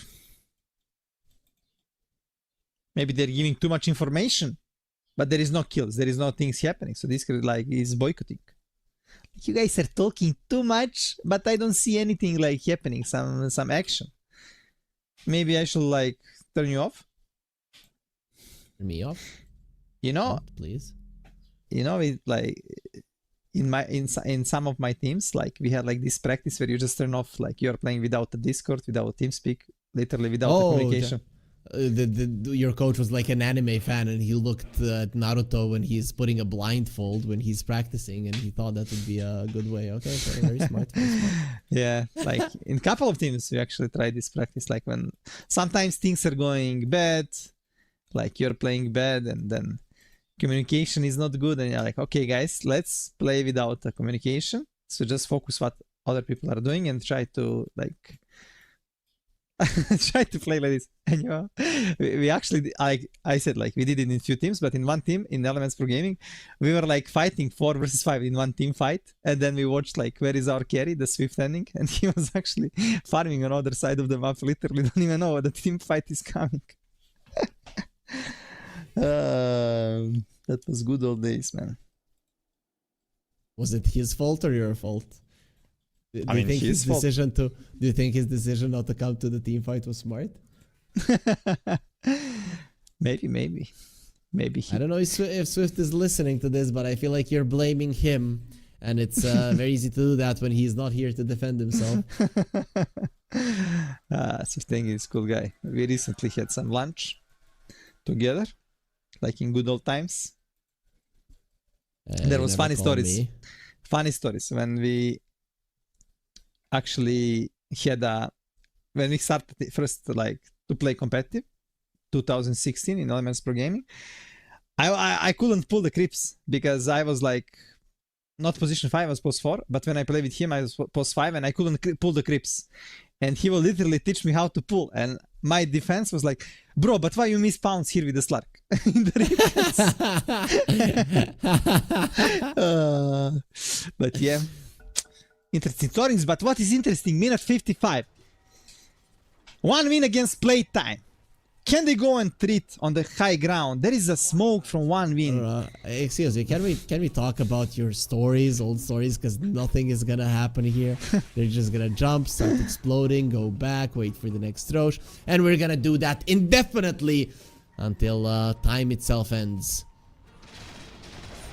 And when They're thinking about going in. Some Lincolns have been broken. The jump is there, but the mines are doing a lot of damage, but they're doing more. They already killed the Snapfire and it doesn't have the buyback. Kez parrying, thinking about getting out. He still has the Aegis for another 2 minutes, so he's fine.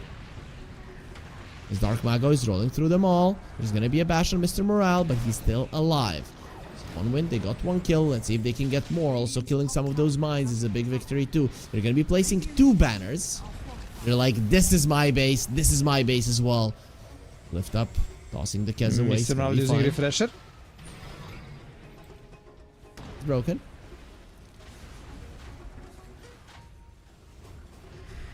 The mines are being replenished once again. The nature is recovering.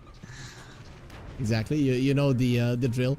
If you are picking something from nature, always leave 10% of the vegetation so that it can recover in a short fashion. If there's 10 flowers, leave 1, and there's gonna be 10 again fairly soon. Easy, easy. Not what is happening as well with the mines. One winner, like, we're gonna take 1/5 of the mines, and they're gonna get replenished immediately. Violent, think about going in. There's gonna be some explosions, not enough to kill anybody. Can he press cheese? No! Is He gone. couldn't press the cheese. Ay, ay, ay. Squadix Now- without a BKB jumping in. Can they chase? That's the thing. Mr. Morale, well, they don't have to chase because he's gonna be right outside of their base. Is Violent jumps in. I'm not sure what he was doing there. Was there like a gem for him to pick up? No, sure, there was no gem, but man, that was a huge mistake from Squadix. Like, you know, you don't have BKB. How can you jump into these mines? And he had actually cheese, but he couldn't press it because he got cold embraced. Harry, maybe he thought he gonna be safe with this cheese. Watch now. The moment he wanted to press the cheese now, but cold embraced. Happens. Well, they caught the Kez. wait. I don't know what was happening, but he's gonna be losing his Aegis. He does What? have a BKB to work with. Blast off. He doesn't get the BKB off, and now he's just gonna get 3-shotted. Actually, ulti not gonna be happening. There will be a race to finish him off. Violent loses the beyond godlike streak. And playtime going up their high ground, proving to be a bit of an issue. There's now some mines from Sweden Strong as the Aghanim Scepter. Ghost Scepter will be keeping him alive now, running into even more mines. Wits is being annoying there with the raises. He has the level 25 talent, so they're doing a lot of damage. The Rubik and the Winter Wyvern will survive somehow. What a big mistakes from 1 win, literally. They're playing good, patient. Like, you're patient. You're patient, Harry, for like last 30 minutes. There is no much action, there is no much kills. And in this moment, you just go and throw the game? Dire's Just like that? is under attack. Dire's structures are fortified. It happens. Yeah, it happens, of course. Now you're gonna be losing some sight. Kez probably don't wanna use buyback. His BKB is on cooldown for 40 seconds. The amount is being used. That is only range racks being taken down. Dark Mago being able to swashbuckle away. He'll be fine. Some more Lincoln Spheres being broken, and 1 win are probably annoyed by these Lincoln Spheres so much. Now there's even going to be a refresher on the Pango, so he's going to be rolling twice into you. Oh, tier 1 on the bottom lane gonna die. Dire's bottom When was the last time you saw tier 1 on minute 59? I didn't see it now. Anyways, you just said it's going to die. I wasn't paying attention to the tower at all. Well, minute 60. First they're gonna go for the Tormentor, huh? Yeah, they're gonna get a lot of money, I guess. No, there is no SF shard, there is no Duchess shard as well. So SF. Okay. I mean, sure. Not bad. That's actually quite nice, right? Because you have the Shadow Raise applies attack damage, and then if you just continue to raise, it's gonna be doing a lot of damage. Reducing the cooldown on it really does make a difference. Yeah, and moment speed. Well, now there are medstones for tier 5 items. So let's see. Is this gonna change? Because Kez, he bottled the DD rune and put it in backpack. Why not? It's unfair. Ooh, Violent is queuing the Divine. Yeah, with the Echo Slash, it actually makes sense. It's gonna be doing so much damage. Look at that. Win probability 50-50, 60 minutes in the game. It's like we just started, LeBron. The game is starting. The thing is, how do 1 win ever break the high ground? It's obvious that they're having issues. Back in the day, like A month ago, you could have refreshers, and with the double BKB, you could do it. Now, no more double BKB for you. Necros is the answer, bro. Just get Necro Book and send them to the mines. And maybe buy some Meteor Hammer or just get this hammer as a tier 5 item. And slowly do some cheap damage. But this time around... Look at this Kazan. Dark Mago? Oh, just a moment. Dark Mago. Stolen a roll-up. Not the Rolling Thunder, so... Not ideal for the Ooh, Rubik. he's so bad. Not even close. I mean, Kez with still didn't activate DD. There is Divine Regalia, and he can buy Divine now. But what do you sell? Do you sell Dezo? I guess you do. I would assume so. And this Dezo is giving you a lot of damage. 85 damage. Minus 6 armor, so I'm not sure.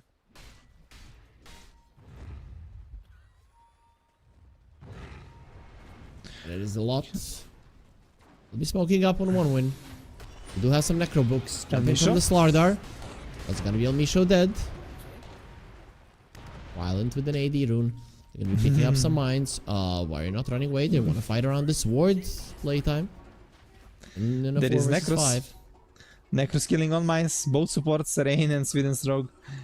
Got the Necro Book and you're just killing all the mines. Oh, Rain going super aggro. Ooh, but He's Frank, there. 1 second. Damage output is insane. You need some help on the Pango with the BKB and the parry. He'll be fine. Mortimer's Kisses. Not gonna be doing anything significant. I saw another Necro Book. It is gonna be on Dark Mago. Interesting. I didn't see what he had, but okay. Okay. I'm not sure why, but okay. Slardar got Stygian Dezo, which is really gonna give him a lot of damage in the fight. Man, minus 36 armor from Slardar. It's insane. And AC 5. What? Minus 41 armor. Ay, ay. SF gonna have 1 armor. Really? Yeah. Oh, and he has 42? What? Yeah. Oh yeah, you're right. Minus 5. That's 18. That's just from him. But then Deso from the Kez. What? Yeah. 41? Minus 41? What? I mean, you're gonna get some 2 armor from Vlads. From Elvisha. Yes, well, plus 10 Rosh is up. armor right now. I don't know for what though.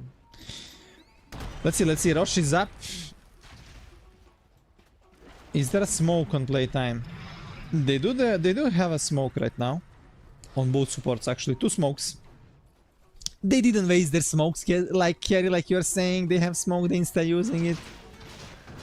On the other side, there is smoke on the Rubik.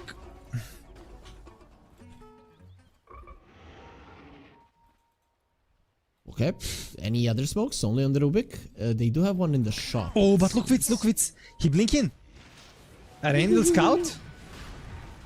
He killed the wolf instantly. He does have And spider Witz. legs. It's fine. It's fine. Rosh will roar. He's gonna be marked by the Corrosive Haze. Mago. Maybe Witz can Going commit for in. the Rosh. Yes. Oh, but he He showed. jumped He it. They showed. saw it. He has Okay, the He's the abusing with the legs. spider. It's fine. But Rosh is dying slowly. He's gonna die. That wasn't slowly. Rolling Thunder from Dark Mago. He Violent didn't Ignore feel going anything. in. He will decide against it. Linkus has been broken. Look at Mr. Morale. He's very deep into that fight. Schofield surviving. Mr. Morale now going to be tossed out. Largo running in. There's a lot of stolen mines. And you have to be careful. Violent just goes in. He wants to kill him and he will be able to do so. Man, he hits like a truck. This is without the Rapier. Now he's going to be going for Witz, who's going to be popping the Satanic. I'm stronger than you. He's not going to have a BKB on the Satanic right now. That's going to be a problem. But he's going to have the Requiem. And goodbye, Violent. That was so close. Any more damage on the SF and He's he not would have done. been instantly dead. But the Satanic changes everything. And now he wants to go for more with the spider legs. He can most definitely chase. What, man? Witz literally, he just needed 1 hit to die. But he dispelled the Kia's spell, and with the Satanic, he wasn't bashed. like probably get some lucky crit there. How much he did? Like only 7k damage. But enough to save the playtime there.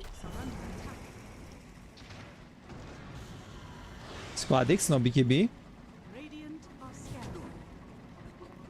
Dire's top tower is under Is he gonna be able to TP out? Nicely done. Okay. Sweden Strong is mining the base. Don't worry. Okay, let's see. It was a long fight.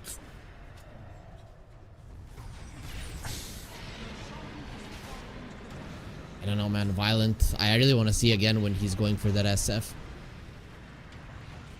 I'm just trying to see what is happening in real time because there might be a push while we're watching this this fight. Yeah, we cannot see. We don't have the time to do so. The banner is committed. They want to go The before Winter Kaz Wyvern has a respawn. Parasma.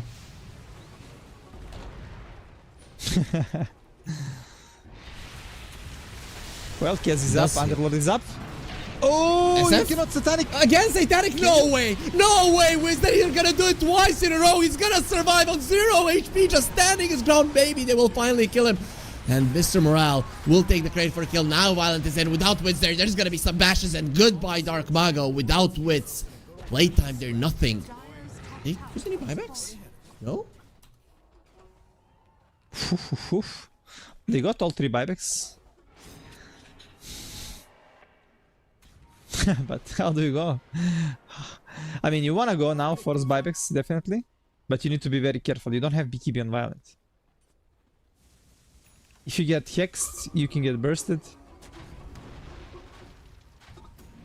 Luckily for him, he got a haste, so he can run out.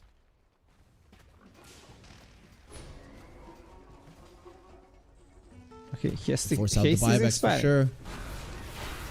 Hex used. Gonna be a hex, but they're not buying back. There's the lift up and a save. Violent will be fine for now. Did buy the Sacred Relic.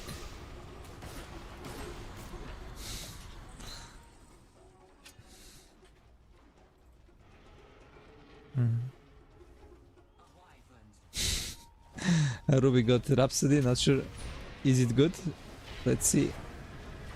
He got out. Hex. Yeah, he can sink. All bits. Oh, There's that the cookie was ulti, not yeah. good. He's put him trying in. to escape. There's no buyback. They didn't want to buy back their cores. Now you're going to be playing in a 4 buyback. versus 5. First, they're going to be dealing with your mines. There's a buyback on the Snapfire. He's going to have to use it. Still has the refresher. Radiant structures are fortified. Have they done it, LeBron, now after 70 minutes of gameplay? Radiant's bottom tower. Running away. They're afraid. They know that Largo doesn't have a buyback. He bought back 3 minutes ago.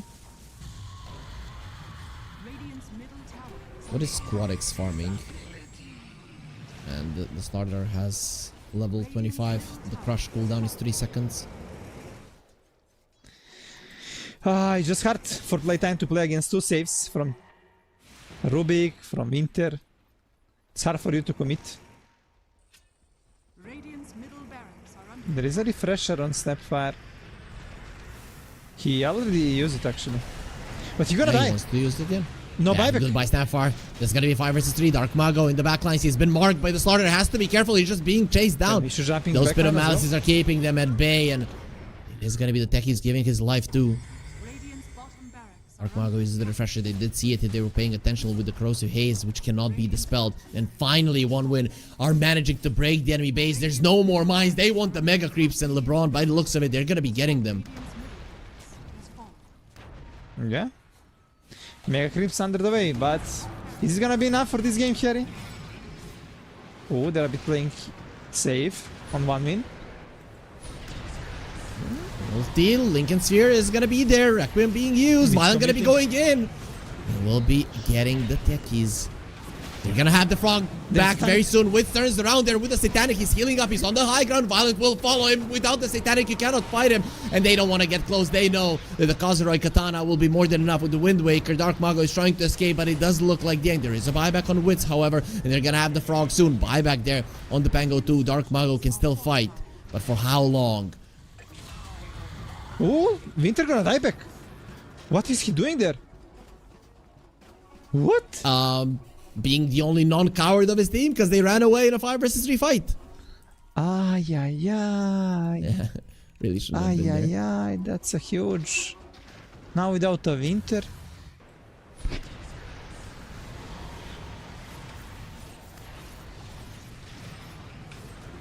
What is happening in these fights, Thierry?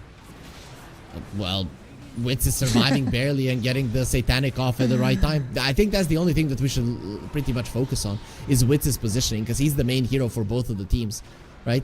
If he's not attacking, one winner not dying, and if he gets the Satanic off at a good time, then they can. That's the only way they can win a fight. To me, this is the main thing that we need to look at. But now there's a Kez with an AD rune, with a Moon Shard Eaton, with a Rapier. He's got almost 1,000 damage per hit.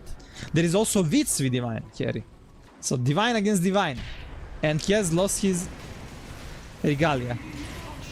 Let's see, Frank is gone. Insta dead. Mr. Morale kinda dying or not? Why is he not dying? Yeah, I don't know. SF Rapier is doing nothing. Like, oh, you only have 800 damage per hit? I don't care. He just doesn't care, LeBron. It's gonna be Megas. Dire now have mega creeps. Playtime decided to Why play is against Mr. Megas. Morale not dying? Yeah, I don't know, I that's don't it. know. Like, he was regening a lot from Bloodstone. They want Violent to heal up. He's going to be coming back to his team. Still hasn't sold the Deso. I guess he thinks maybe I die and I just want to have the 6th item as well.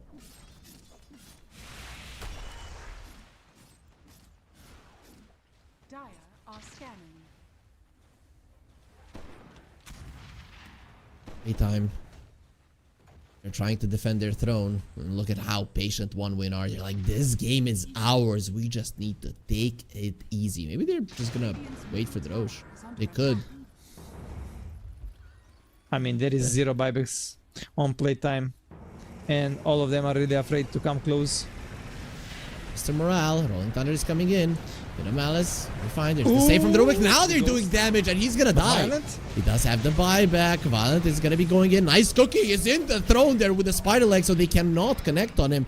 Violent, they want him dead. Mr. Morale is coming back. Needs to be careful not to die again. Dark Mago. No more Rolling Thunder. Stolen cookie, and that's gonna be a dead grandma. No buyback. Largo is This coming is out, 5. and he also got the buyback. Don't have the glyph though. Violent might not have his life. He played to save him. Nice lift up. And Waker But Witz keeping in him problem. place. Violent, they want him dead, and just one Echo Slash gets him back up to full HP. Witz lost his life. That is without Violent being on top of him because the Slardar also packs a punch, and that's gonna be the end of game 1. What a start of the last day here, LeBron. 1 win, beating the favorite of the series to get themselves 1 game ahead, and then it was a 74-minute game. Not fun at all times, but there was tension at most of them, and in the end, 1 win, come out on top. Yeah, nice performance. They were like super patient in this game from 1 win. There was like one little show, but yeah, game was under control. And yeah, I was saying like, oh, Violent, last 20 maps, 0 kills, low win rate. But this guy came to the bootcamp of 1 win. He came in this game ready, 24-2, and he destroyed them. But whole team played really good. And for playtime, it was really hard to play because there were like 2 saves. You're playing into this Rubik, into this Iron, and it's really hard for you to commit actually to the fights. And I feel like this pick on the Pango caused them a lot. And I don't know why they didn't go for this clock, because Clawfield on this clock, they won every game and he looked really good, and they will have always this catch into the winter if there was like winter in the game. And so game 2, they need to a bit adapt because... But they hold for like 75 minutes. There was like chance of playtime winning the game, but just always in these team fights, there were like literally no chance for them. Well, the Kez did 90,000 damage, LeBron.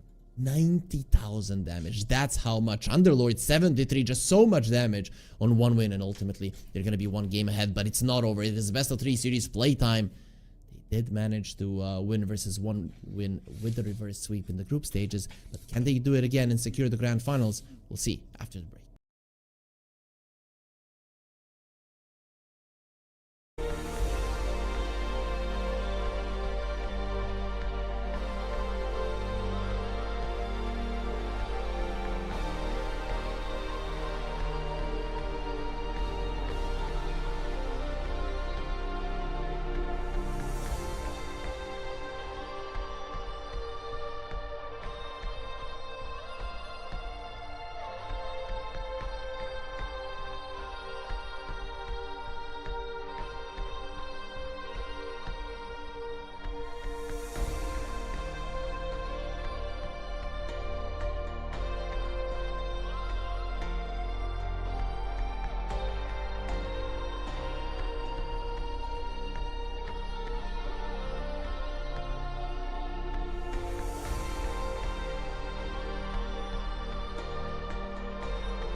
Porch light flicker on the siding, moths dancing like they know the tune. Porch light flicker on the siding, moths dancing like they know the tune. Every breath feels borrowed, but tonight the world's in tune.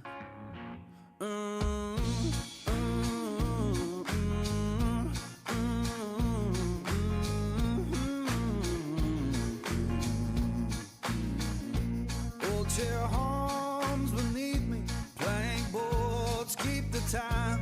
Old chair hums beneath me, plank boards keep the time. If this sound ain't perfect, that's how it's mine.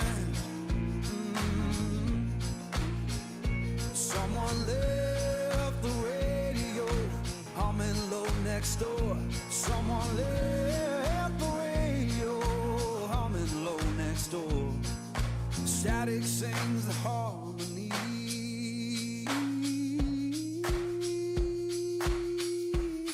I couldn't ask for more.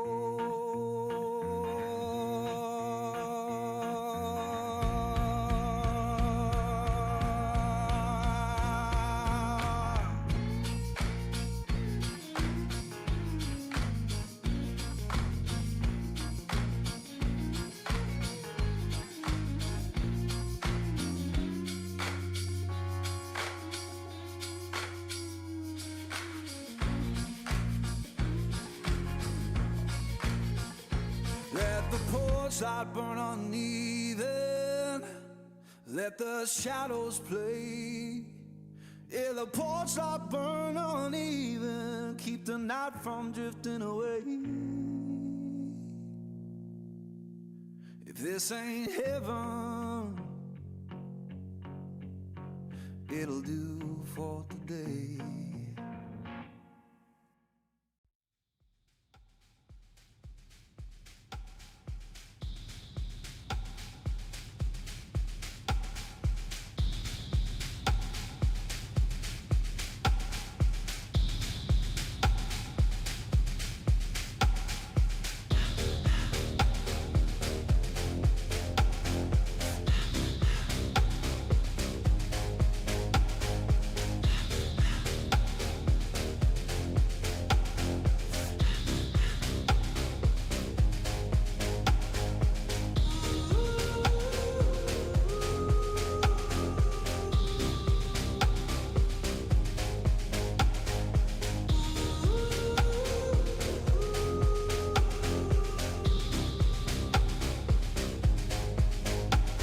I wish I could give you up, but you're my new favorite drug. Enter into my blood, run with my toxic love. Look how you make me happy. You take a hold of me.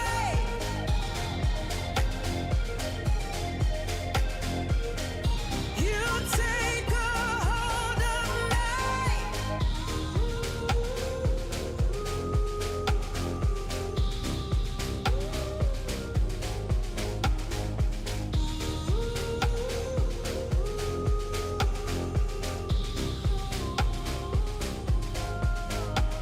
I wish I could give you up, but you're my new favorite drug. Enter into my blood, run with my toxic love. Look how you make me happy. You take a hold of me.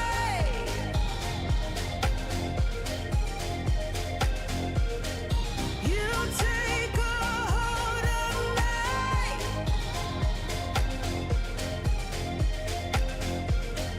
You take a hold of me.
bracket finals here at the One Win Essence 1. We need to find out which team will be going into the grand finals to face off versus Parivision, and which team will be left in third.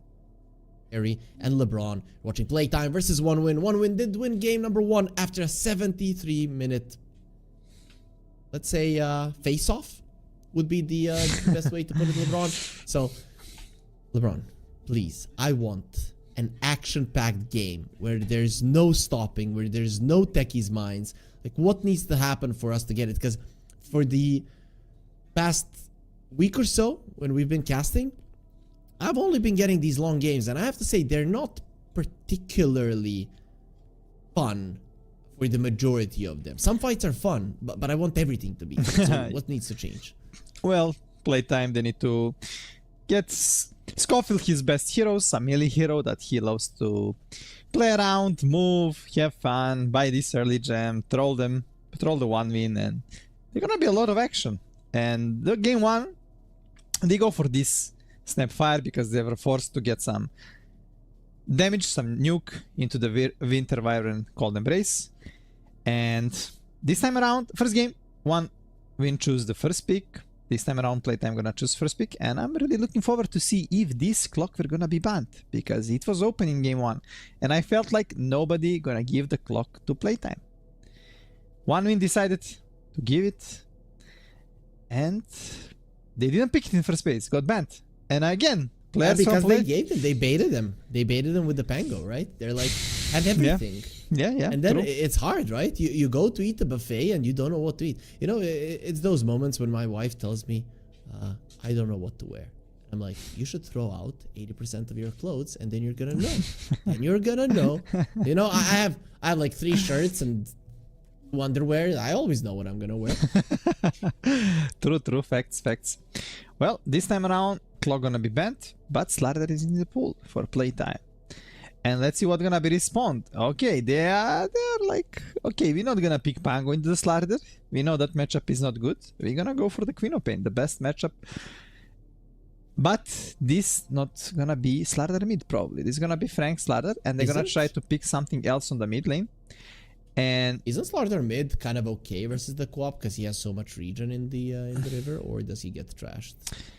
I mean, it's not like good matchup. You're gonna be farming okay, but not gonna having like a lot of fun. And you probably wanna look for some better matchup like Puck, maybe even a Kunkka for Dark Mago at some point. So not sure if 1-win gonna have a lot of bans. They're gonna have only 1 ban left now, and they need to ban Puck. If you don't ban Puck, I don't know if you're gonna have a good plan for it or what. But yeah, let's see. Oh, okay, they banned the Ember. They let the Puck through, so they need to make some pre-fire, a lot of control. Hoodwink is in the pool. They're just gonna pick a Rubik. I mean, yeah, it's insta-lived, but it's not enough control. Hoodwink is also a really good hero right now in meta, but not good for against the Puck. And best heroes against Puck are Lion and Shadow Shaman. We don't see them much. Yeah, not but popular. that's the insta control. Maybe we can see Nyx. Not good into the Slardar, but it's kinda like pre-fire for Puck. Okay, just gonna see Rubik, classic. Oh, no Puck. No Puck. And Pango isn't necessarily good versus the Queen of Pain. I feel like P-Time are messing this one up. And it's so fast. Pango pick actually. You know, you're showing like this Slardar and Pango right now. You're gonna pick some support now. I guess Pango plus Slardar, it's a lot of damage with Corrosive Haze. But they might got punished here. This is super greedy what Playtime they're doing. Yeah, I agree. It does look kind of greedy from their side. The thing is, like, you're gonna already have like bad matchups on 2 lanes. They're just gonna pick now good hero for the Violent against these 2. They can go for like Luna with some melee hero, but Train doesn't play melee heroes. And then you're also gonna have last pick for Mr. Morale to counter pick the carry, the Wits. So you can put literally yourself into like really good spot like on 3 lanes. How is it as a Monkey King game? Is that a... It's banned here. Okay, Oh okay, my I God. need a new monitor, it seems. Yeah, oh I my need a god. monitor. No, yeah. What about Luna Bane? Luna Bane could be a good one. Ooh. I like that a lot. Luna Bane, Luna Crystal Maiden, huh? What about Crystal Maiden? Is that a hero? I love Crystal Maiden, but I think versus the Pango, I'd rather have a Bane. There is also Phoenix. What? Not a bad Phoenix game, but then I don't Yeah. know which carry you get. Maybe you get a Lifestealer if you get a Phoenix. Lifestealer not good into the slider. Maybe Tiny. Maybe Tiny can be nice. Yeah, Tiny is good. Yeah, you're right. You're right. Phoenix Tiny or Bane Luna. Those to me are like the two best options. They might have something else in mind. They're probably thinking what they want for Violent, and according to that pick, they're gonna adapt on position 5. They could go Veno +1. Venom is actually also nice against Slardar on the lane, if it's Slardar. But yeah, against Pango as well. This Snake Bite is really effective against both. Yeah, nice, There's nice. the Veno. If you put it on the Slardar, the Snake Bite, the new spell, he cannot really hit you on the lane. You can always use it when he's charging. On Pango as well, if he's affected by Snake Bite, if he uses this Swashbuckle, he gonna take a lot of damage because he's gonna be counted as 4 hits. So he's gonna get 4 this initial damage. The reason why I think they might get Kez again. The reason why our boy LeBron cannot pronounce swashbuckle properly is because we have a Serbian guy who says shabukle, and then everybody has picked up on it. Oh, they'll go TB. This is a killer TB game. Not gonna lie. But look now, PL right now, Florwitz, 100% PL, 0 counters. I mean, okay, there is Queen of Pain, but you need to step up. You said, I don't care, Queen of Pain, I'm gonna solo win this. I like it. PL. I like it. I want to see a PL. Or maybe Naga. Okay, Kez. Boo, boring. I mean, Kez is good pick, but TB in general good against Kez because high armor. But there is Corrosive Haze, and there is minus armor from Pango as well. So that's a lot of minus armor. Yeah.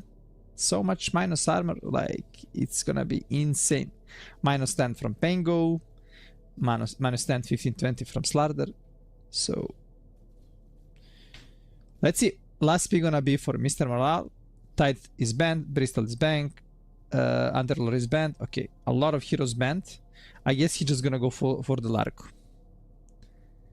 And on the other side, for the Scofield, can he go for the Nyx? Nyx or Tusk? Tusk is banned. Okay. I guess just Nyx can be nice. You're gonna have this setup. A lot of burst damage. I'd rather see a snap in this game, really.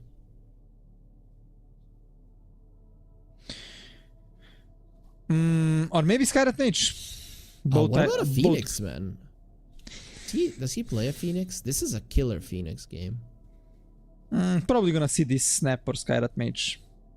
Skyrat Mage, a lot of damage. They're lacking magical damage. There is a silence for Queen of Pain, for TB, before Manta. And I like it. Scofield plays a lot of Sky like 2 weeks ago, but last 2 weeks there is not much games on his Sky. But maybe they're gonna return it. I think they even beat 1 win in the Dream League with it.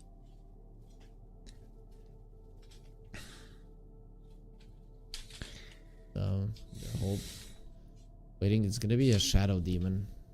To be honest, I'm not a fan of when there are 2 supports with limit damage and you're playing into heroes that you kinda wanna burst. So right now, literally 1 win, they can pick some offlane hero that can buy Crimson Guard, and you're gonna play into 3 physical cores and there is 0 magical damage, and just 1 Crimson Guard can win you a game. Maybe just casual Centaur, because then you don't care about Shadow Demon Ultimate. We haven't seen him in such a long time. Yeah, but it's a good I like it. Centaur game. You can also go for the Largo, but I don't know if Largo wants to buy Crimson. Even though his Crimson will be good, because buff on Crimson will last for longer, like 1 or 2 seconds extra. will be decent. Going through the heroes. We'll go Timber. I mean, he can also buy a Crimson if he wants to. Has a lot of armor naturally. I mean, How do you feel Rain. about the Timber last pick? I would have preferred the stun. I think really it's like greedy. The Centaur that you mentioned better. Yeah, it's greedy. Problem in this game is there is safe on playtime. There is a SD, and if you don't burst the hero when you jump in, you're just gonna get counter initiated from Pango, from Slardar.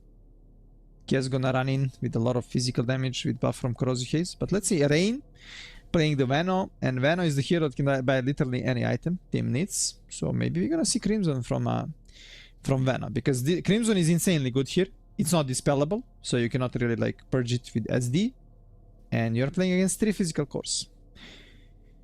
So this time around, I'm not impressed by either of the last picks, especially. But overall, P-Time, I think they kind of messed up the development of the draft with that Pango on the second pick.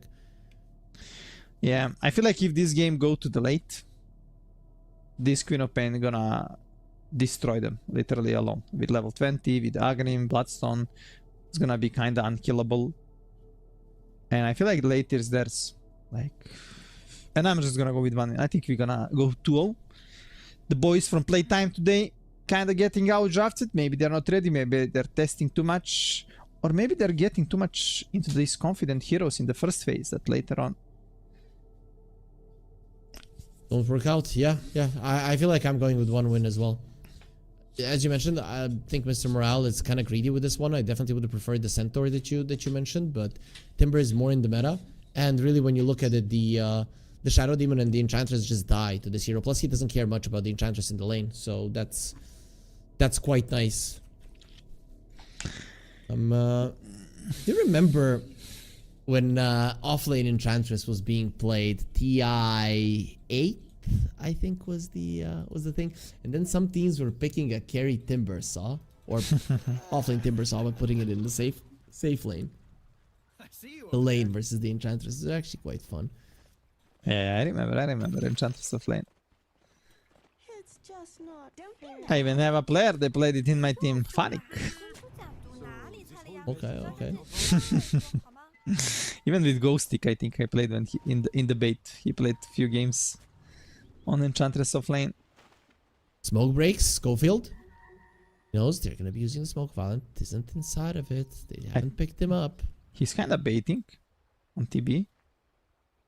30 seconds to battle. Oh well, Smoke him as well. they saw him that he got smoked. So Schofield gonna move back. Like a coward. Not sure how this Timber Kia's lineup works. I guess Timber is good because he can get 2 times reactive armor, so he's not gonna take too much damage. And maybe there is potential bursting the Kias later on with the ultimate. I assume it's gonna be that way. Schofield gonna get slowed down. He does have the disruption here to protect himself, but he's still gonna be taking a ton of damage, especially with the blood grenade being used. Schofield will die now. Can they get it to Squadix? That's gonna be huge. The Queen of Pain already can be a bully in the lane. Yeah, the matchup that is favoring Squadix, for sure. Dark Mago tries to deny him, but Squadix was patient, waiting with that Scream of Pain. Hit Scream of Pain, boom, securing the kill. Nice blood grenade. Rain is in some trouble. They might actually kill them both here. Yeah, Violent, I don't think you're getting out of this one with the body blocks. Perfect from Schofield. You have a ton of armor, but not that much HP, so he should die. Some stick charges being used. Violent trying to escape, but another blood grenade, and Schofield gets the kill. So in the end, playtime, they're not going to be super mad about the first blood because... And mid lane, No, Dark Mago, no way! Ay. Can't do that, Mago. Whew, but bot lane, super big outplay. Really nice. And because that first blood Squadix bottle was getting delivered. And right now, even though he was super low HP, he is full.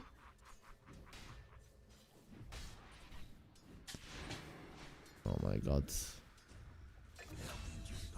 And you see, no HP, no mana, but bottle is delivered insta there because of that first blood. And yeah, this Queen of Pain with 2-0 already, free lane, might be a pain for playtime. you don't have much control. You're gonna have silence from Kez and some roll, slaughter stun, but not sure if that's gonna be enough. Gonna be easy for sure. See, Squadix now has 2 points in the Shadow Strike. This can be greedy, but because he's having a really good game, he wanna slow down Dark Mago. Dark Mago has no sticks. He has no bottle.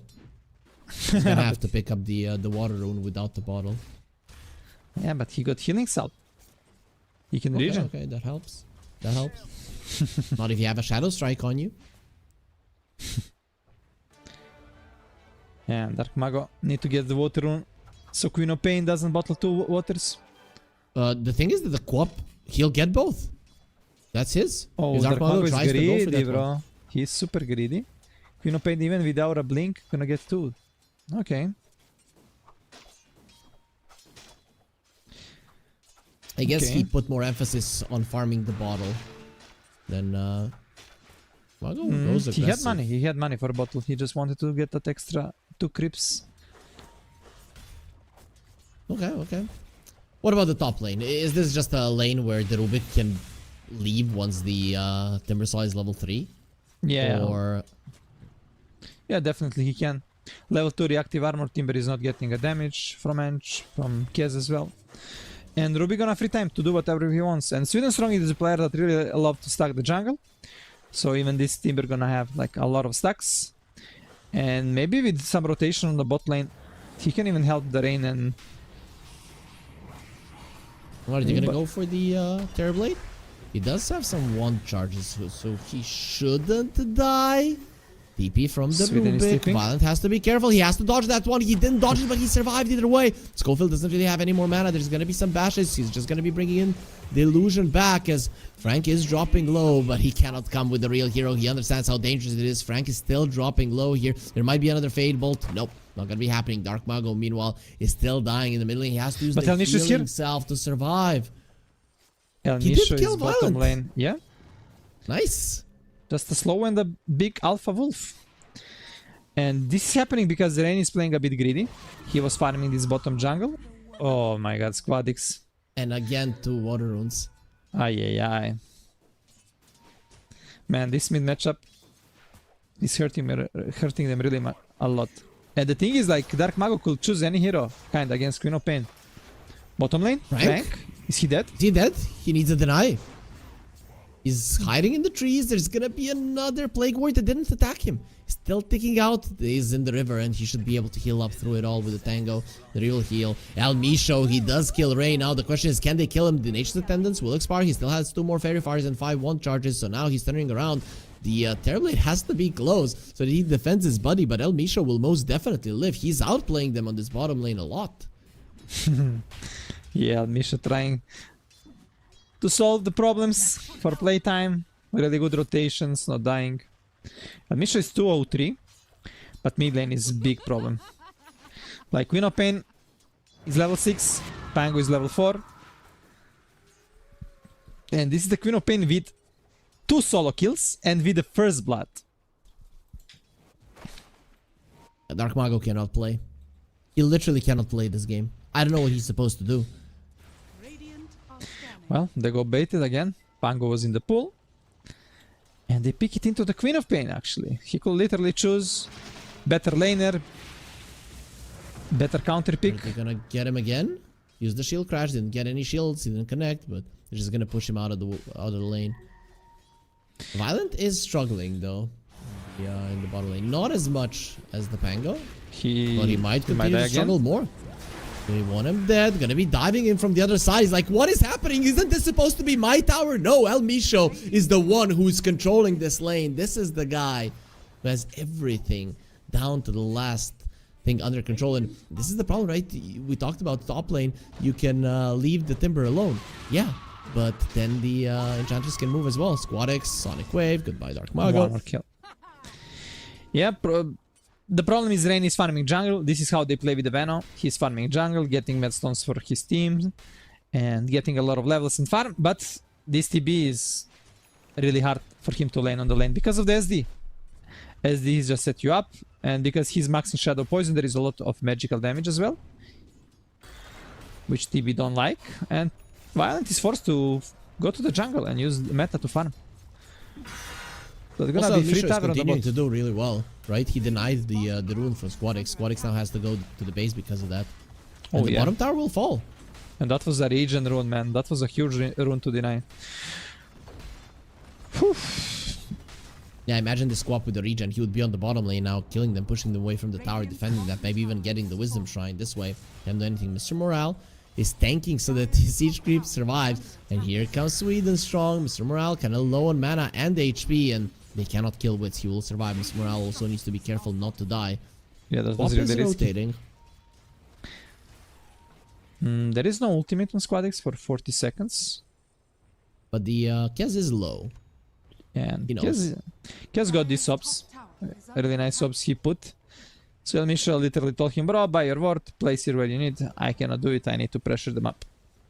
So it's actually put nice ward, so their Ruby can equip on time. No way, they're diving tier 2 Violent. He's gonna be juking around the trees quite nicely using the Quelling Blade and continuing to farm. Underneath the tier 2 it's still scary. You pop the glyph and 8 minutes in, everybody who's diving is going to die. Yeah, but if you're watching only net worth... Oh, wait, mid lane. Oh, El Misho, man. El Misho is like doing so much right now. He's level 5. You're gonna give... Okay, but Squadix, come on, Squadix, brother. 5-0. Already killing the enemy Still, carry. he won't get the rune. He won't get the rune, and he wasted a lot of time on the top lane. Ultimately got the kill, but still. He got bounty. Easy. Okay, okay. And That he got the helps. soul ring. But look at the mid lane. He has the Dark Troll Summoner, so El Misho is pushing quite hard. Man, El Misho is saving playtime. If this guy didn't completely overtake this early game, we would already be looking at a disaster for playtime. This Yeah. way, I'd say they're actually ahead. Wits, Masaf is level 6. Sonic Wave not available. Wits is gonna be going there for the Raptor Dance and didn't really heal all that much. He's now parrying. I don't think he can parry all of the saws that this Timber Saw does have. Even And Scofield gonna Mr. die. Morale will get the kill. They're gonna be going for Schofield. No disruption. And pretty soon, no life. The Slardar is TPing in to save his laning buddy, but it is a long TP. Squadix is dropping low. He's gonna be marked by the Slardar.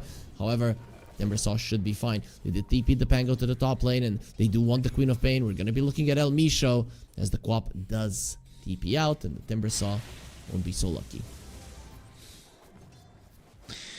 Both carries actually really low net worth right now, Kaz and TB, but TB is a hero that can farm fast. And might even get a kill.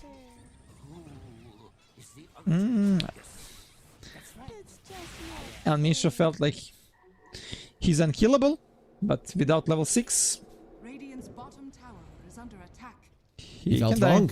Yeah, he got bursted there. And that's a huge kill. And Misha was high level. So Sweden Strong gonna be level 6 from this, and they're gonna actually farm the stacks.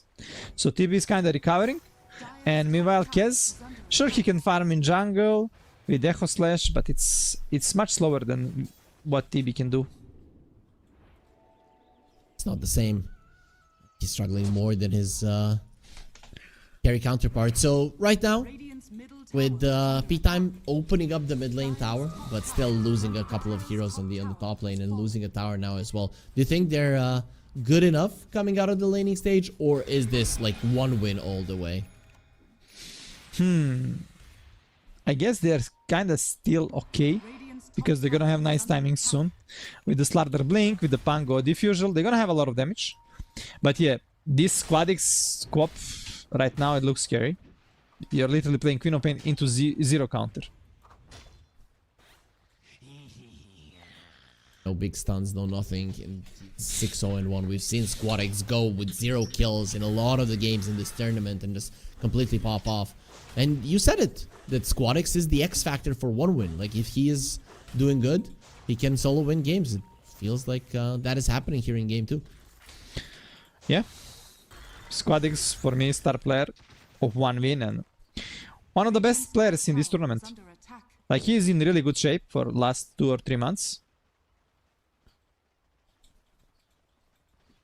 Getting back to his prime. That is what we want to see. When you're having a bad time as a player, right, in terms of you're in bad form and stuff, what is the best approach to get back into it? Because some players are just gonna queue pubs and lose and get mad, right? So that's not the right path. So what is if you're just not playing well at the moment? Well, you just need to reset completely in real life, kinda, and from Dota. So 7 to 10 days vacation, maybe. I go without any touch with Dota. Literally just chill in nature. And then you're gonna come full motivated and ready to grind, because Dota is a hard game. Like grinding every day for 12 to 14 hours, it's insane. And if you're doing every day, and sometimes you're gonna get like tired of it. You're not gonna be hungry anymore to do it every day. And everyone needs a reset. Okay. That's a good advice. This is why tier 1 teams sometimes they take a break.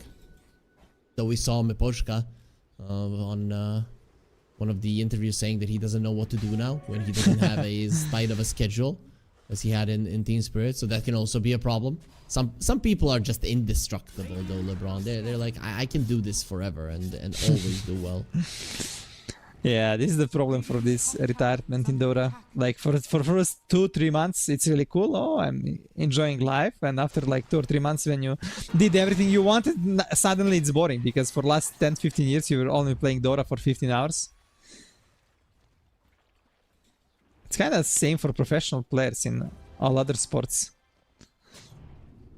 So that's why you're like kind of returning in a way to be a coach, or maybe still try to play. They're gonna be revealing the blink. Feeling Strong is in trouble. He's gonna be stealing the shadow poison, doing nothing with it, and it's gonna be the blink reveal. The question is, can they turn it into a tower? Or yes, they can. Tower is low, so that's a nice pickup. With this, they can control the triangle. Not sure if they can control the enemy vision, but tell me, sure, even gonna find a Devoured. One winner mimicking this move on the bottom lane with the metamorphosis there, pushing as well. That should be a tower takedown. Now the question is, can they control the Wisdom Shrine? Do they even want to try? Squadix gonna be going for Wits. Nice grappling claw to get himself away, so Wits should be fine for now. However, we'll be losing that Wisdom Shrine. Seems that the same will be true on the top lane, so ultimately it will be a trade, LeBron. But Squadix, he's not. Oh, he wants Wits? He wants him? Oh, okay. And the thing is, like, Wits is having a really bad game right now. He's the lowest net from all cores. He just finished the Mage Slayer, so he really need to get involved into some fights, get some kills to come back, because he's not gonna come back in this game by farming. And let's see, they might be ready to fight. There is a blink on Frank, there is a diffusion on Dark Mago for like last minute. Maybe they can go on this Queen of Pain. Gonna be jumping in. He does get the blink out. Nice lift from Sweden Strong. Gonna be using the blood grenade too. He's kind of stuck. Ulti from the Veno. Gonna be spreading up a little bit. Oh, Shield crash from Sweden Strong. Oh, now they think he's on the low ground. Maybe looking towards the Veno. He revealed himself, Sweden Strong. Why? He could have stayed hidden in the trees. He's gonna have another shield crash soon. His squap in the vicinity. They decide not to jump. Yeah, Sweden Strong there for no reason. Gave his life away. Dire's top tower is under attack. Well, still, you are kind of happy that your Queen of Pain didn't die, because Squadix is close to his axe, but you lost 2 supports. And you lost some map control there in this big jungle. No wards being placed just yet. However, the promo code is still active, guys. Essence1W is the promo code. Click on the banner down below to go to our website and redeem it for up to $130 in free bets. If you haven't done so just yet, now is the time, everybody. This is the last day. You're not gonna get this chance again until the 1-win Essence 2 comes over, and we're hoping that's going to be as soon as Dark Mago. He'll be dealing with his own reflection as Pain jumps in. They have Mr. Morale in the vicinity. Dark Mago dropping low. Sonic Wave won't be enough for the kill, so Squadix will hold it for now, but the mid lane tower is dead. Yeah, and they're opening tower slowly with 1 win. And I feel like the game is going in really good direction for 1 win. They're opening map. They're getting items they need. Squadix really close to Axe. Mr. Morale also like super tanky. And the thing is, like, even though they don't have too much stuns, Mr. Morale can give them a lot of like space in the fights. He can just go front, give a lot of vision to the Queen of Pain, to the TB, and so they can decide which targets they want to attack. Mr. Morale is not going for the Crimson, but he is going for a Shivas, and he's gonna have both the plate mail and the splint mail. So that's gonna be a lot of armor already on him, and then when you add the reactive armor on top of it, you're not really gonna have the damage for this guy, are you? Yeah, you're not gonna have. But later on, El Misho is already starting to build into Impetus, into the Dragonlance. You're gonna do a lot of pure damage, and Enchantress in general in the late game is super strong against Timber. And last game El Misho played on Enchantress, it was against Chen. He was keeping the Impetus, playing with Axe, and they were lacking the damage. But this time around, you're gonna prioritize it. But on Sweden strong, can he survive this? He's gonna turn around. He wants to fight. Gonna be lifting the Slardar, but using all of his spells, he's gonna be tossing himself away. Wait, he already has a shard? No. He stole it. Oh, grappling claw. Okay. Because it looked to me like he was lifted up into the air. I was like, no way. Yeah, but this shard on Rubik is Imba right now. And like a lot of players prioritizing it, even picking it like minute 15. Squadix is focusing a lot on farming. He wants his Aghanim Scepter, and he will have it now. He also wants a Shivas, so one win are gonna have 2 Shivas. I guess Shivas is just such an OP item in terms of armor nowadays. 70 in armor from just one item. It's kind of dumb. Yeah. A lot of armor, plus this slow, it's going through the BKB. So even if you're in the BKB, you're gonna have minus 45 attack speed, which is nice against Larder and Kez. The Slaughter is going for the BKB. Kez still doesn't have his Death Soul, and a night and day difference between Wits and Violent in the previous game, who was farming out of his mind on this Kez. But the game is still relatively even, LeBron, in terms of net worth. Yeah, and I'm surprised that Vix is actually keeping with the farm. Like, he couldn't find any kills and any fight, but he's just been farming. I guess with the Echo Slash, you can just still farm super fast. And he's close to TB. And yeah, only 50 gold needed for Dezo. And there is a blink now on Dark Magus, so we might see a fight soon here. Tormentor is coming up, maybe some even potential rush. You have a lot of minus armor. If a fight happens right now, who has the advantage? The team that started first, and that's in the playtime, because it's so hard for you on one win right, actually to start the fight. There is a Aghanim on Queen of Pain, which is super strong timing, but still. There is a lot of control coming out there in the fight from the Rolling Thunder now, especially with the roll up, with the shard. And Queen of Pain might get bursted in fights. There is no save. And if she gets silenced from a Kez... Under ward? Yeah, they smoked under a ward. So, man, it's again El Misho placing that ward. He has been such a big asset to playtime in this game. Like, I don't think I've seen an Enchantress with this much impact for a very long time. Like, first 20 minutes, perfectly played. Now even his ward is scouting this one. Playtime already. And by all means, they should be winning this fight. Yeah. They definitely have high chance of winning the next fight because they know what is happening. They can put someone in front. But thing is, like, who you gonna put in front? Can you put Kez and maybe save him with disruption? Then you turn the fight with the roll blink, or you're just gonna wait this smoke to expire, and then you're gonna just play around Torm, because both teams right now they wanna play around Torm. They don't wanna give free Torm. It's really good for all 4 supports. Yeah, you're right. Everybody has a good chart. I guess the best one would be Rubik on Radiant, and I would assume that you'd rather have the demonic cleanse.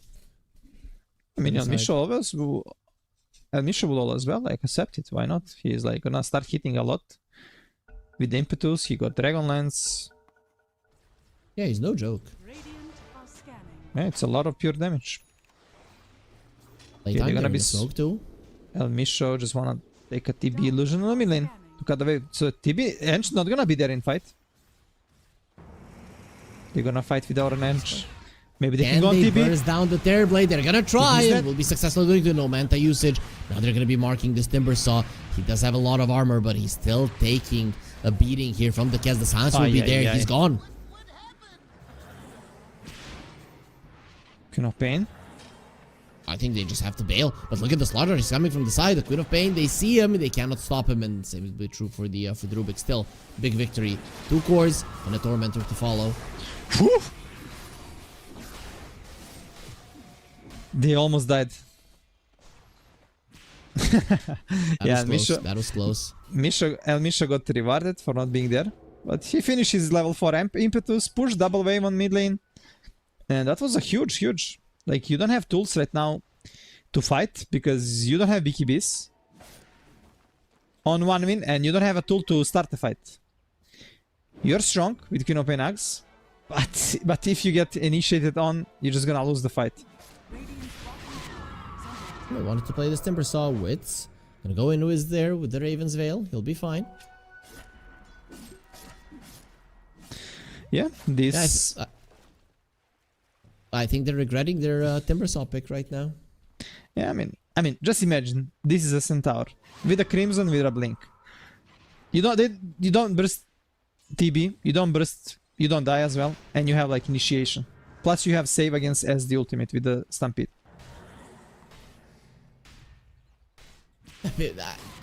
Pro teams sometimes forget about the heroes that are not super popular in the meta.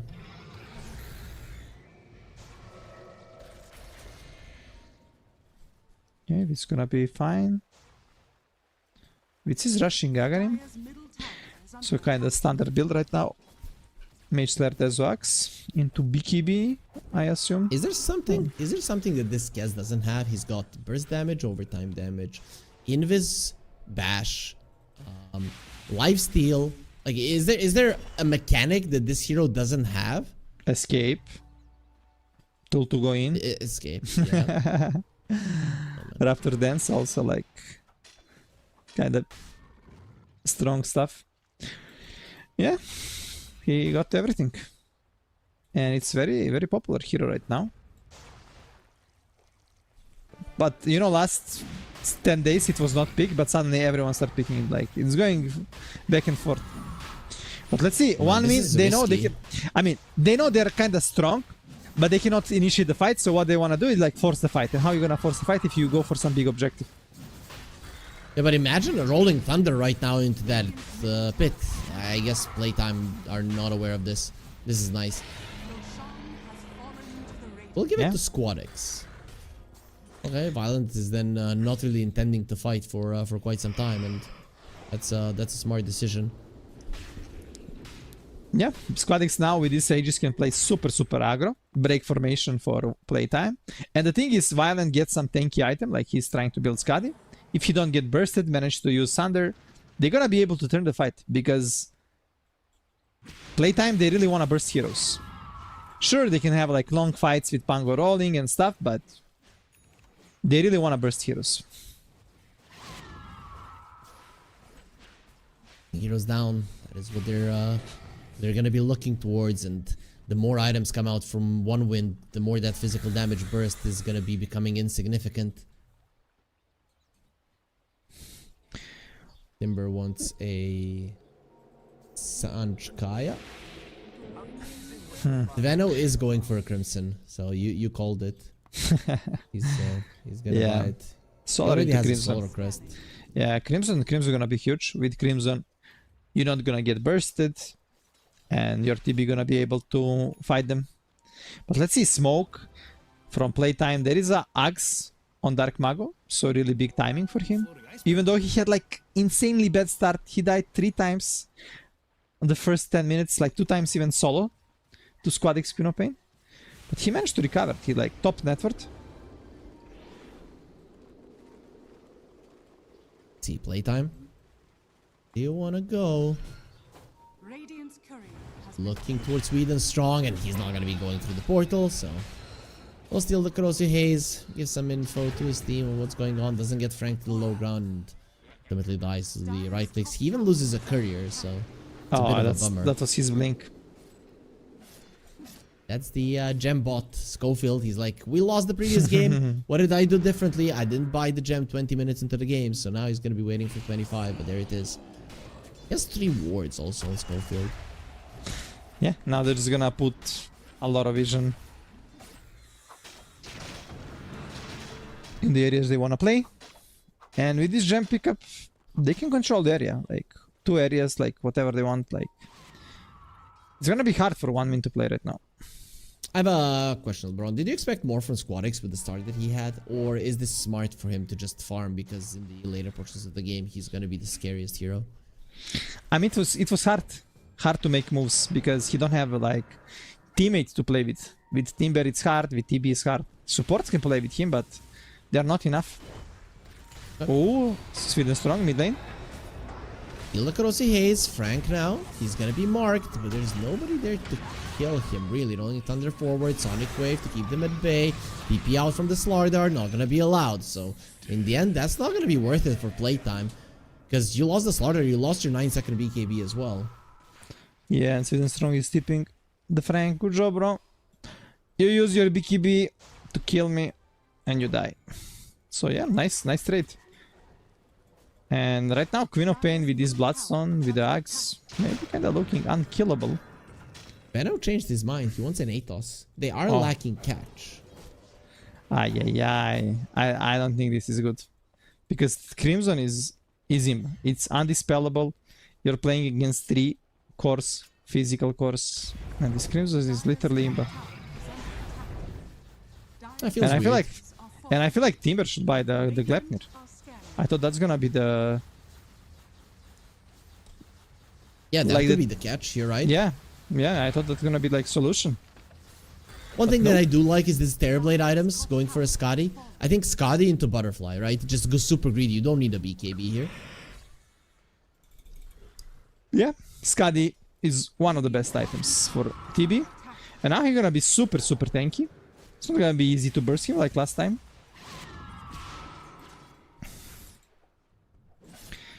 Age is gonna expire soon, in 30 seconds. And game was kinda even. For this Aegis, like they didn't get any massive lead. But playtime couldn't really force fights because of that, because of the Aegis, so they were just farming. And now they wanna look to finish the Witz BKB. I thought Kez might go for the Butterfly. But I guess if he wants to commit onto Timber, onto the Rubik, he really need that BKB. It's so annoying. There's so much. Yeah. And the thing is, like, if Rubik gets shard, he's just gonna be able to save every target. But on the case, Shadow Demon Purge not gonna help you. It's not purgeable. It is, but with a strong Dispel, which as an aggressive thing doesn't exist.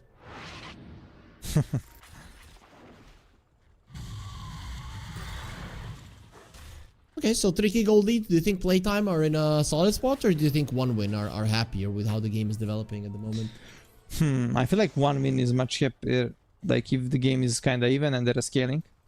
Because at some point, if they manage to take the rush, to take the Aegis, they're gonna be able to like force you on the high ground, force objectives, so they don't care if they can not catch you. If they can go and push the base, they will be happy. And Violent is like, feeling he's strong right now with this Skadi, but he's kinda unkillable.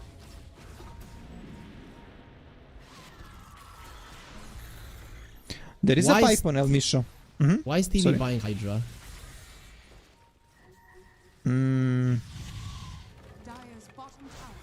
Not sure. But let's see. Mr. Morale. Mr. Morale, he's pretty tanky. Let's see if he's tanky enough. Sonic Wave onto 4 heroes. Then even Schofield jumps in to get deleted by the TB on the high ground. Violent is standing his ground. He's going to be marked right now. Dark Mago, when he loses his ulti, he's going to be so trouble. Manta being used. He needs the Sunder. He needs a target right now. And he might be able to get it. He doesn't get it off. Yeah, buy your Hydra. Don't get a Hurricane Pike to get on top of El Misho there. But either way, Queen of Pain goes in and he made a mistake. He's going to go down as well. He lost the gem. 3 cores are gone. Aye. I was thinking that actually he can swap the Queen of Pain there. And that was really awkward place to fight, where Pango can just chain stun you. Like, I thought game is... like, fight is over. But somehow Pango managed to went through here and like this TP cannot do anything, bro. Ay, ay, ay, man. Squad X needed to come closer. He needed to come closer to be the Sunder target.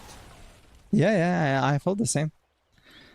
Well, next fight, they're gonna be a Rubik with the shard. Maybe he can save his allies from that. Okay, this is definitely not great for the side of one win. They're still in the game, obviously, but also I don't know what the high tries for. Like really, like Hurricane Pike, Butterfly. That kind of makes sense. Or Butterfly, like Hurricane Pike. Yeah. It's not I like agree. they need damage. True. Well, it's gonna be shard for Kez. Everyone else is having a shard on his team.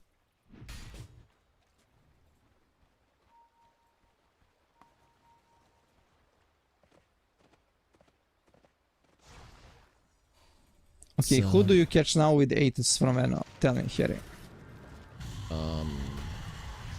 Tango, who has roll up and Okay. illusionary. Stolen shield crash, and this Timber Saw doesn't feel tanky at all. It's gonna pop the BKB. But going forward, Timber Chain as well. The meta was Meta is used. committed. You just need to reset. Nice disruption there to prevent the pullback. Oh, he pulls him back either way. Still, Slaughter is fast enough, so he will be able to escape. Okay, this is gonna give them tier 2. I'm sure you can fight without Slaughter BKB on Frank. And without a roll. Roll is up in 40, so yeah, you're just gonna give up this tier 2. But what after this? You don't have meta for 1.5 minutes, and Rosh gonna be up. But Rosh gonna be up in 1 minute, so you're gonna have like 30 seconds before meta gonna be up for this Rosh. Yeah, and so much minus armor on the other side, so they're gonna be able to kill it in no time. I guess, you know, use the Terrorblade illusions, shove out the waves, at least make playtime feel uncomfortable when they're going into the pit.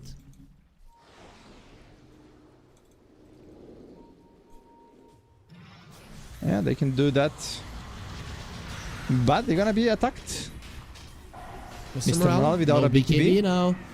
There is Lift it some up, leads saved from by the Rubik. Rubik. Gonna be Timber Chaining away. Gonna be okay for now, so does manage to survive. Even the rain didn't die.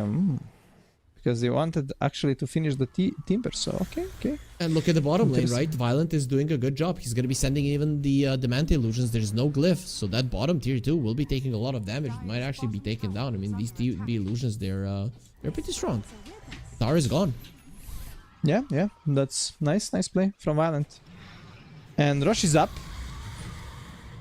but they don't know exactly that there is a 30 seconds needed for meta. Yeah, they know roughly, but probably not exactly. Oh, and this Rubik shard is paying off so much. Yeah, unreal what he's doing to them. He literally is doing he's only staying in the back and using the telekinesis. He's not even trying to steal any important spell. Not like there is one. Yeah.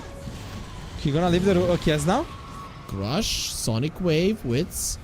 The Demonic Lens is there. He's gonna be healing up. Rolling Thunder. The TB might again be in trouble. Mr. Morale going in like a madman into 4 heroes. He's gonna die because of that. Kuno Pain still spreading the Shadow Strikes. Oh, They're Sweden be Strong not finding gonna the save Rubik. himself? He does have Okay, a but Ghost he got the Scepter, Ghost. so it'll be fine. There's the disruption. They need to deal with the TB illusions as well. Schofield protecting himself with the Glimmer. Those TB illusions, they need to die. They are very, very strong. They do kill them. How was Roshan getting attacked from Violent there from the river? I don't know. Okay. Roll it up in 40 seconds. Frank still got the BKB on Slaughter. But there is no BKB This on is Kes. risky. They're gonna lose the meta. They really want to fight this without one core? I mean, one win, what are you doing? They're like, okay, let's make the Roche weaker so that playtime can kill him. He's Yeah, they're just gonna be go moving bottom in 10 seconds. Yeah, you Yep. cannot kill it. They are panicking. They don't know what to do. And there is Hydras on Violent. We'll see. Maybe those Hydras are a good way to go. It did smoke up, but without the metamorphosis, this is not great. Pango has the Rolling Thunder, has the Octarine Core as well. Squadix getting the charge. Illusion Rune is on him. The smoke will break. Rolling Thunder now being charged up. It's not going to go through with it. Mr. Morale, he's going to deal with the wards. Frank goes with the double jump. Mr. Morale, he has his BKB. Where's the help? Sonic Wave to keep them at base. He's going to be getting to the high ground. Rolling Thunder, they still want him dead. Mr. Morale is surviving somehow for now, but we'll see for how long. And he's raining down with impetuses. Will go down every single time. Mr. Morale is just not tanky enough. No metamorphosis, but you're a little bit too deep. They do have the crush going for Dark Mago. He will swashbuckle away. The Atos keeping him in place. Violent now. Let's see if he can fight with the Raptor Dance. He's going to be healing up enough. He needs a Sunder target. Everybody of his teammates is low. Well, Sunder the Rain. It will be a Sundering Rain who just bowed back into that fight. And Sweden Strong is outplaying them so much with this lift crush. He's crushing them. The Roche is super low. There is buyback on the Slardar if he wants to fight this. I thought that was a fight for playtime and Roche in their hands, but it's not because of the Sweden Strong. Because they chased like madmen. They're gonna go for the Roche. Gonna die fast. Violent thinking about going in.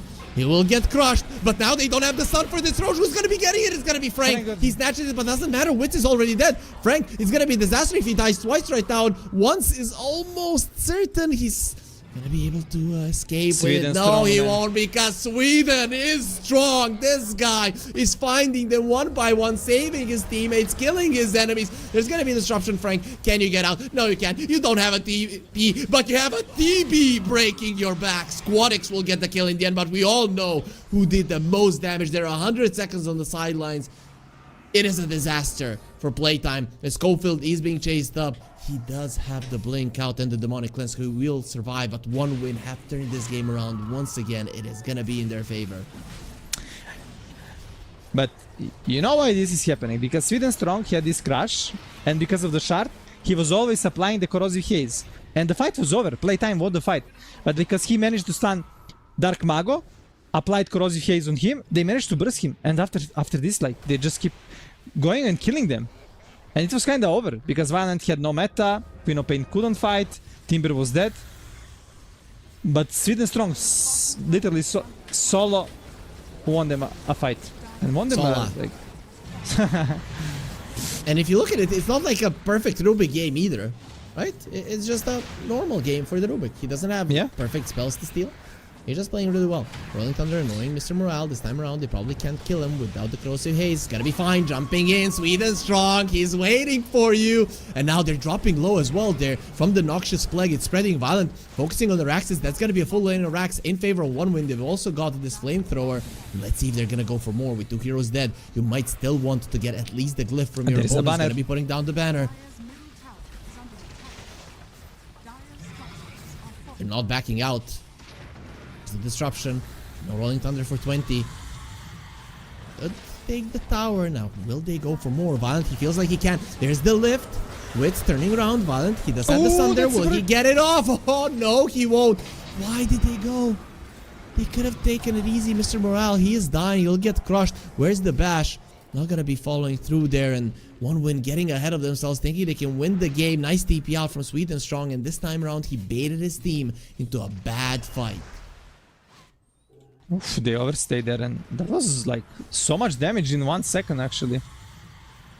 From SD and Kez.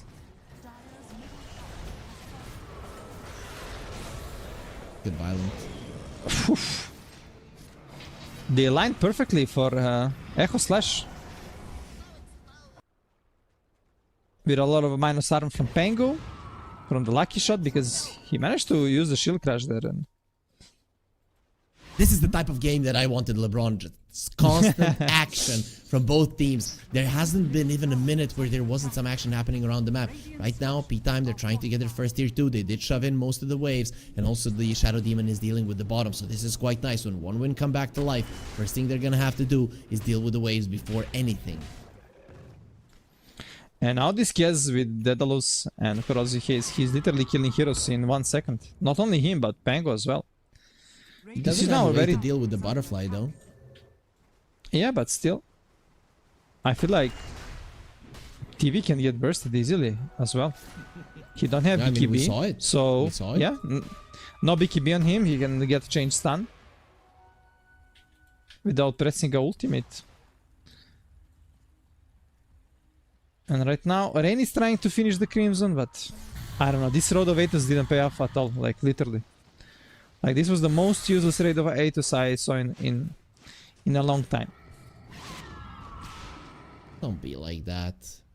He's trying. The Rod is trying. I mean, Yeah. I'm being honest. Yeah, I know. If You're he had the right. Crimson, that will change fights a lot. Like you will not have that burst damage. Pango is approaching level targets- 25. Like, what the hell is with these Pangos? How do they always have so much experience? Yeah, but Kias as well. Both of them from these fights, they got a lot of XP. Where are you going? Smoke from P-Time. They're not close to any of their enemies right now, and they don't have much info, but they might see the Quap on the bottom. He moves a little bit. He won't move over to that vision. They're now going to be bringing in the Pango as well. Waves are, though, in a better position for one win now than they were earlier, so both of the side lanes are pushing in their favor, and they've got a Hex on the Timber Saw, so finally some great cash for one win. Yeah, maybe they're gonna be able to burst the target. There is a save always from SD. He got the blink, but he got Ags as well. So now you're gonna play into double Demonic Purge. And there is a break that not gonna be that big of a deal. But still, double Demonic Purge.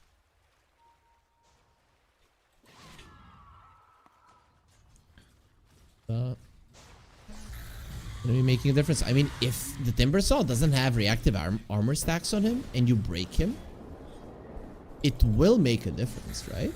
Yeah, it will. And he will be like without 0 armor. Like from the Corrosive Haze, from the Pango, from the Dezo.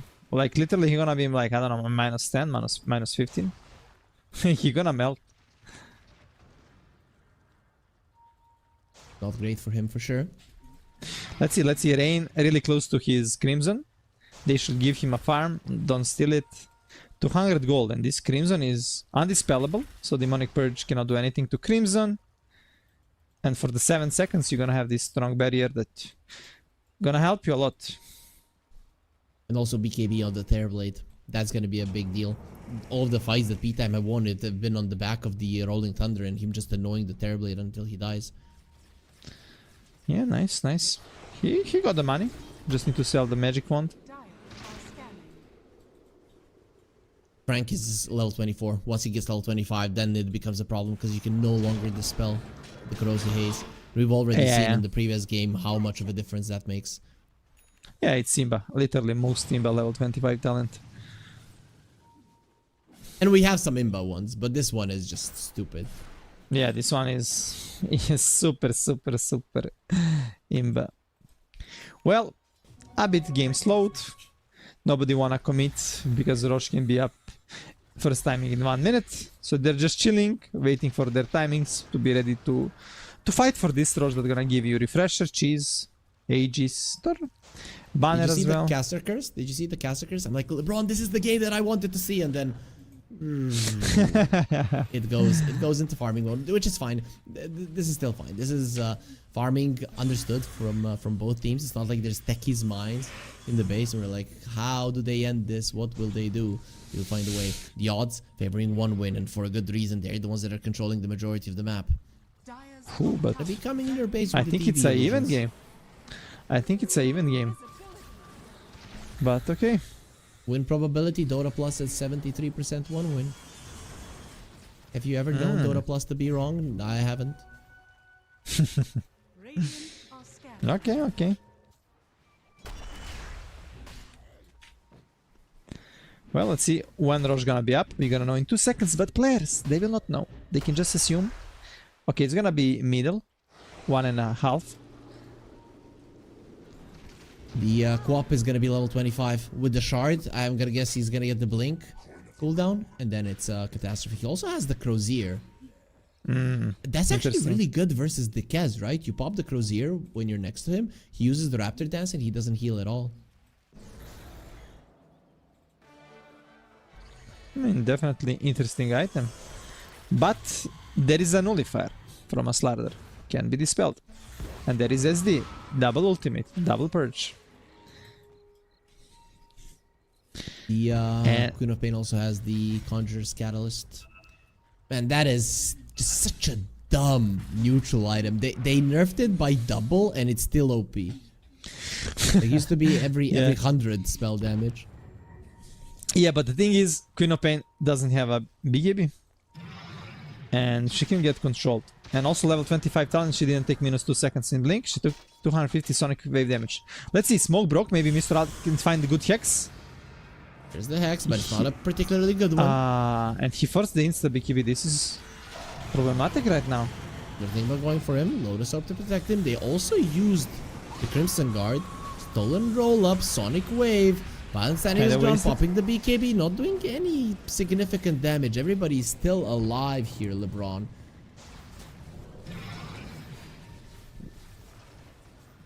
Is it like everybody now decides, let's just be friends and not fight?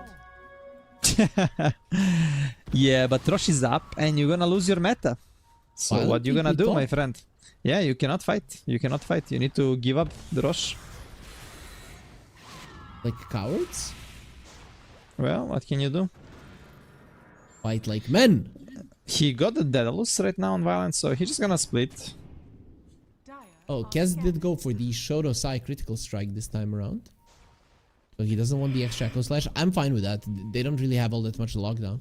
But a lot of these fights have been happening in some choke points, so I guess it wouldn't be too bad. I guess so. Well, it's gonna be free Rosh. Unless one win try to do something Mr. crazy Morale. without Let's a see, maybe a Queen TB. of Pain blink can happen. They're annoying them. The Rosh is dropping. BB is running. It's time to let it go. They did They're make them so- all low. Look at the Man, they're- noxious play go. They were so low, man. If Quap went there, oof. But yeah, it will be very risky. No BKB on him. And TB was not ready for fight because meta was cooldown. Still, they And have it to is still- heal, deal with waves. It's 2 minutes of this Aegis. You can already look at them as they're gone.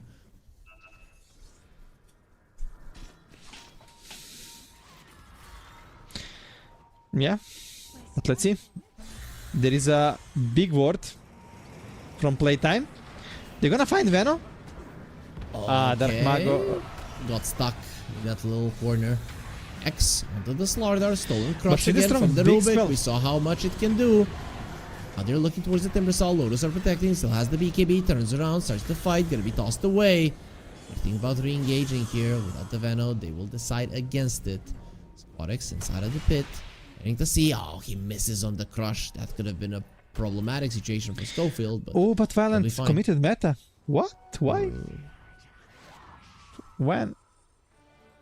now Okay. he literally pressed it now. I don't know why. But why? Well, 2 minutes no matter. They just need to chill now. He also got the level 25 talent for the metamorphosis duration, but only after he used it, so not gonna be lasting for a long time at all. Yeah.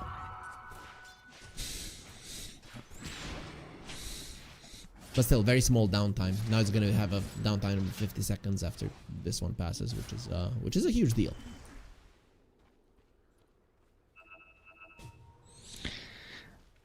Are we gonna see one more time 60-minute game here? Tell me this is important push.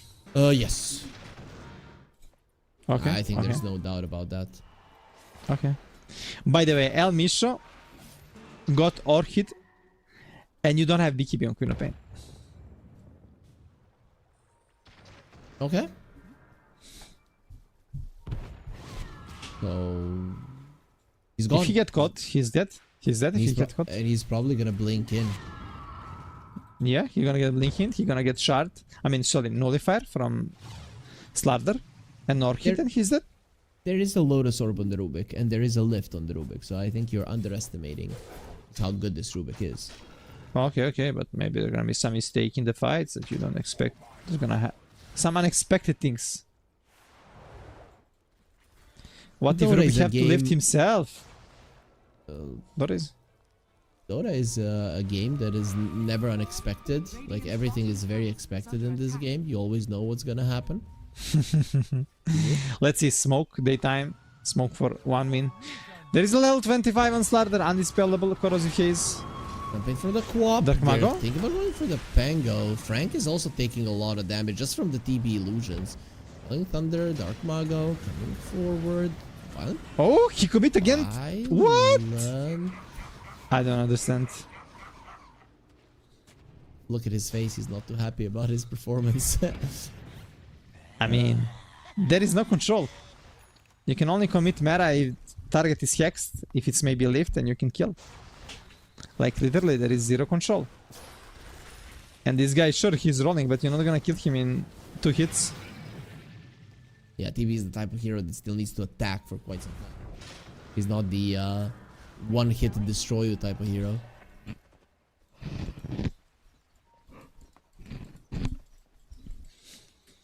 Still pushing for playtime even with an Aegis is hard, right? Because the TB illusions are just dealing with the waves. However, they did steal 1 TB illusion, so that helps.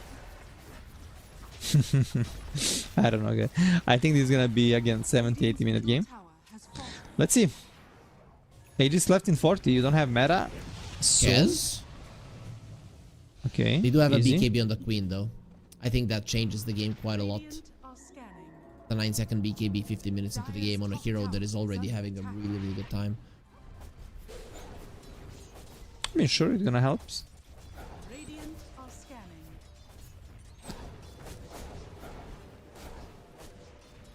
And also, Kez needs to be careful of the snake bite. Because Veno did hit level 20. The snake bite initial damage is 200. And imagine if Kez just gets like carried away and starts attacking like a madman without his BKB. He's gonna die. Imagine he take this level 25. Snake bite undispellable.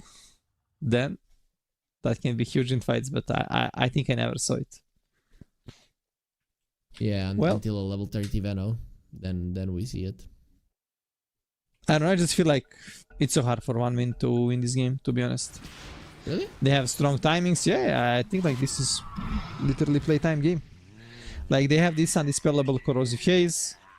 They have much more control, much more damage. I don't know. I feel like you're underestimating the damage output of the Venomancer plus Squap. There's just so much AoE. Remember what happened in the Roche pit? I think that is something that they could be afraid of. Like imagine if they commit onto the Terrorblade and there's like 2-3 Shadow Strikes plus the Noxious Plague spreading onto everybody. I think that's something that can catch them off guard, and it's not super hard to execute. Yeah, but they're just having problems in like hitting the heroes in the fight. They're getting so much kited. You don't have reliable control. You only have this Hex from Timber and Lift from Rubik. This is your only control. And not sure if this is gonna be enough.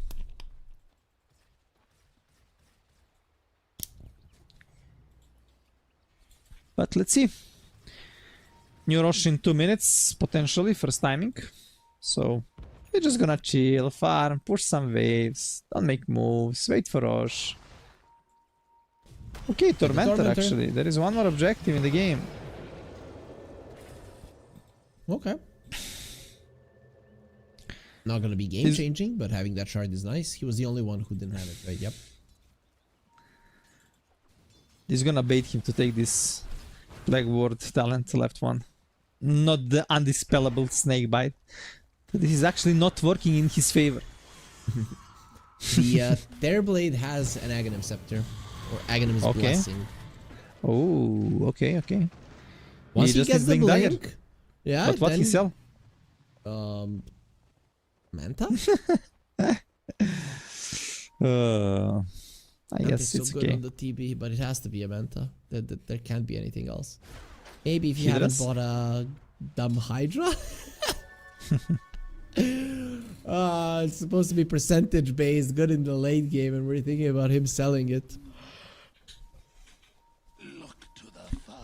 I mean, I was testing it. It's not that much. Like, basically, I was testing in lobby, hitting Tiny with 4k HP, and you will get like 100 extra damage per second, like this tick. Which is okay, but it's not like crucial. Let's see, smoke actually on both sides. It's a daytime. Oh, Illusion gonna reveal, but I guess they didn't understand this from a 1 win. There is a heart now on the Timber Saw. Got 4.5k HP, 28 armor. Very tanky boy. Old breaks, blink hex. Wants to timber chain away, not gonna be happening. Needs to get his BKB off right now. The Lotus Orb is protecting him. And there's Violent going in. But he's still not doing that much damage, really. Well, Schofield gonna be slowed down. He has the disruption to save himself for the time being. But getting out of here gonna be tough.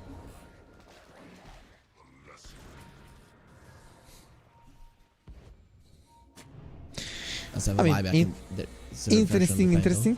Interesting fights. But I feel like Mr. Morale, every time he sees first target, he's insta going with the hex. But his teammates are not kinda ready to come to follow up. Yes, this time Queen of Pain managed to save him there. And they committed so much. 2 BKBs, meta. No meta, just the terror wave. Ah, yeah. That's the big thing I think now, right? Because now even if they spook Violent, he never needs to really use the meta. So finally he's gonna have the spell, because he's been really using it when he shouldn't have a couple times in this game. Oh, but look what is happening. Rosh is up and Sweden strong with corrosive with this crash applying the corrosive haze on the Rosh, so it's gonna be super fast Rosh.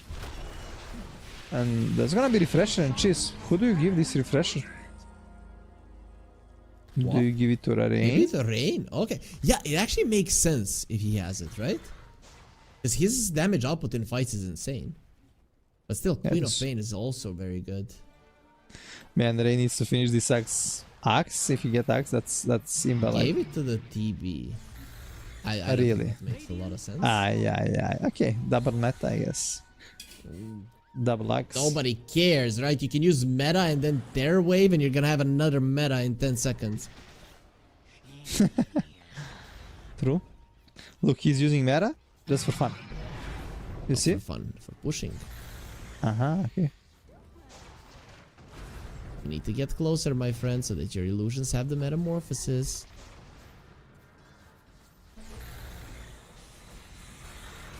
There's the disruption. So they're gonna have their own illusions as well. That's gonna be Range Rax is gone. 1 win. Smart. Squadix on their own onto the quad. He's dead. In 1 second. Squadix is buybacking actually. Tipping on outpost. Fight. Pango You popped need to the help his team. satanic. What? Pango While he was CX, Pango rolling? shall die. Ooh, Sonic, what a save from Schofield. disruption changes everything. He might still go down. Dark Mago being protected. Where's the vision? They need the vision. Violent VP blink in from Violent. The tearaway and the hit finally takes him down. He does have a buyback. Uses the refresher. Wits in the backlines. Is killing them. But the Quap is doing quite a lot of damage. Now he's going to be popping the Bloodstone. This time around, they don't have everything to just burst him down. Frank dropping low old dice to the Fade Bolt. Nice snipe. Coming out from him. Dark Mago, Rolling Thunder still going strong. They do have the Sunder, but has the Aegis. Going to be using the Sunder. They're surviving through it all, but ultimately still goes down. Uses the refresher, so he's going to have a meta again. Let's see.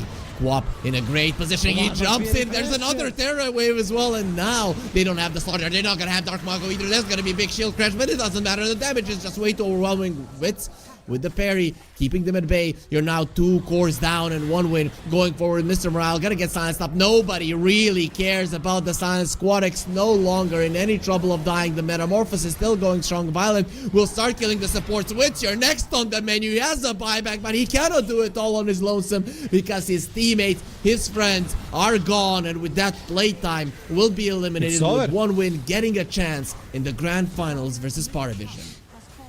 Damn, man, that refresher on TB and buyback from Squadix turn around the fight, because you use so many things to burst this Queen of Pain. Wit survived on 200 HP, but he had cheese to return to the fight. But yeah, after the buybacks, you don't have BKBs, you don't have like big spells, you don't have the roll, and yeah, this TB refresher, double fear, double meta, insane fight. And the boys, they are so happy, man. They're so happy and well deserved. 1 win. They're gonna get revenge on their home turf. They're gonna beat Playtime. Playtime beat them for Dream League, but here in 1 win essence, one win gonna play the grand finals.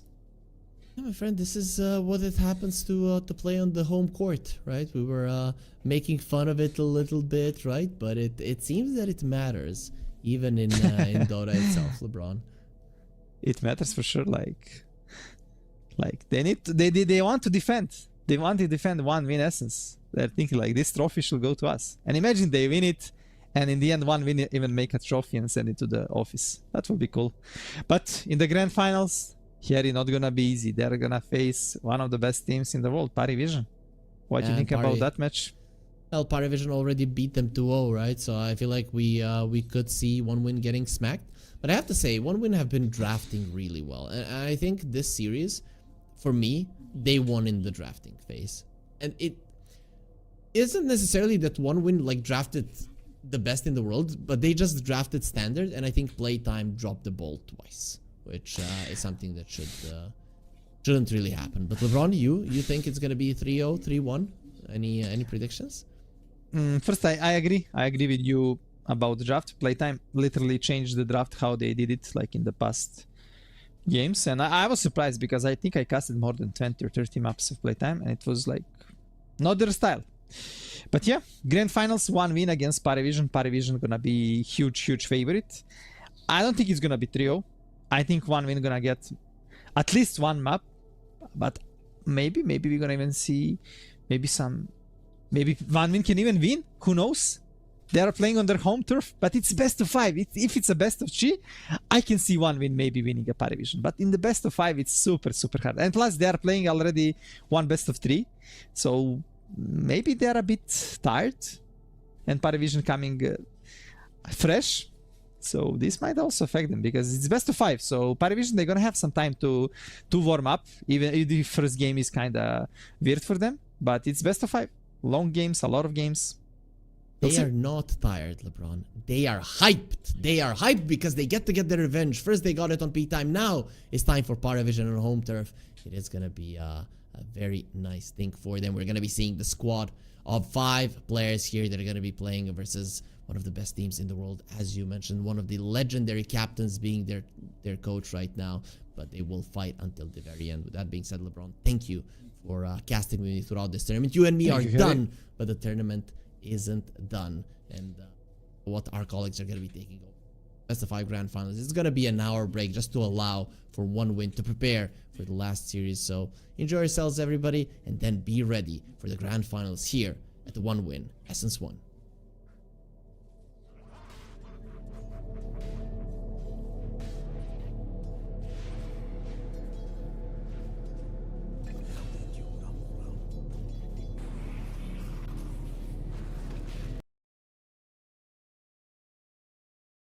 Well, I saddled up my shoes, headed out at dawn.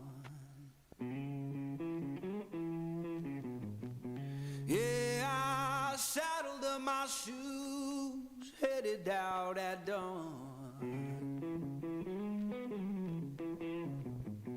Ain't no place gonna hold me when the road keeps rolling on.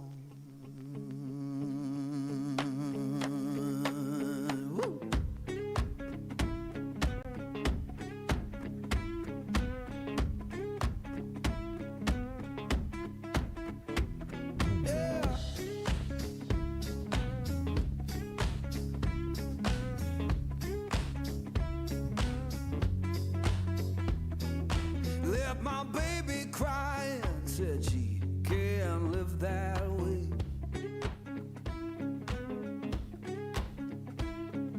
Left my baby crying, said she can't live that way. Told her love ain't chained down, it just comes and drifts away.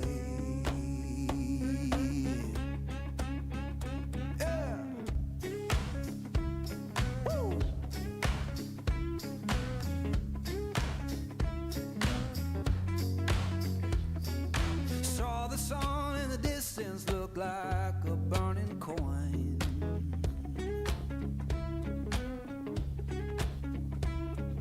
Saw the sun in the distance look like a burning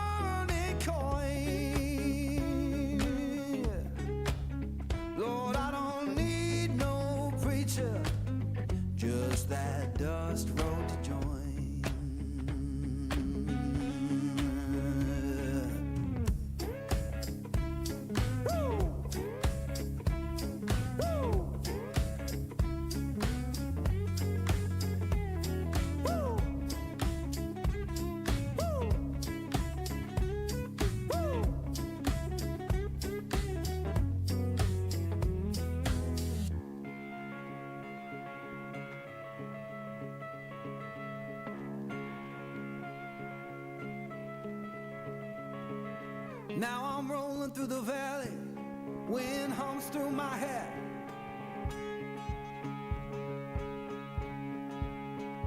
Yeah, I'm rolling through the valley, wind hums through my hair. You can tell my woman I'm gone and I ain't coming back.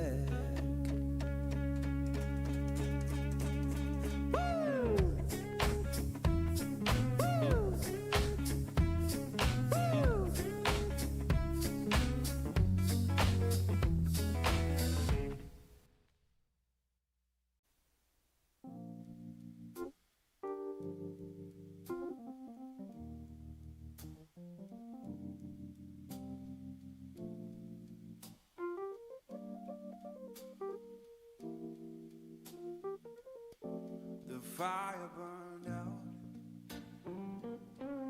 the warmth has gone away. The fire burned out, darling, the warmth has gone away. You turned so cold on me, baby, and you'll miss my love someday.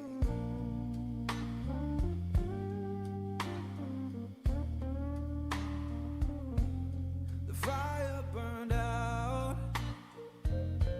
it's fading slow and deep. The fire burned out, darling, it's fading slow and deep. I'll keep on moving forward, but I'll cry myself to sleep.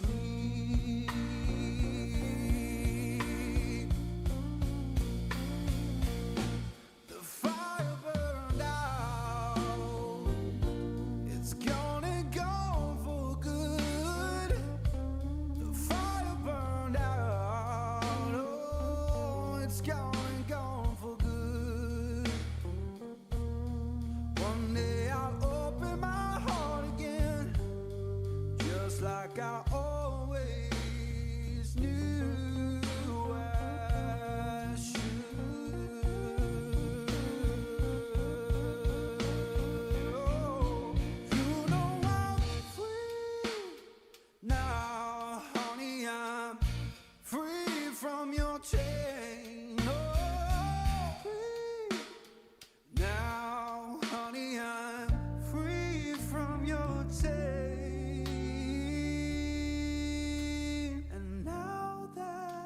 Just memories, all I can do is bless your name.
Guess all that I do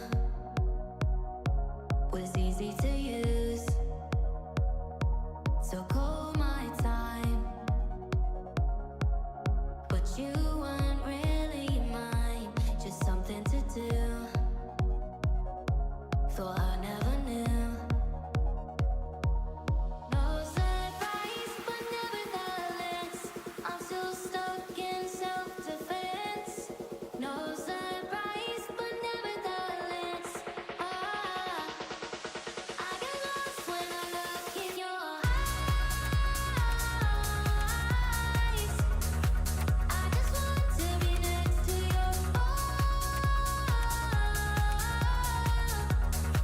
I get lost when I look in your eyes.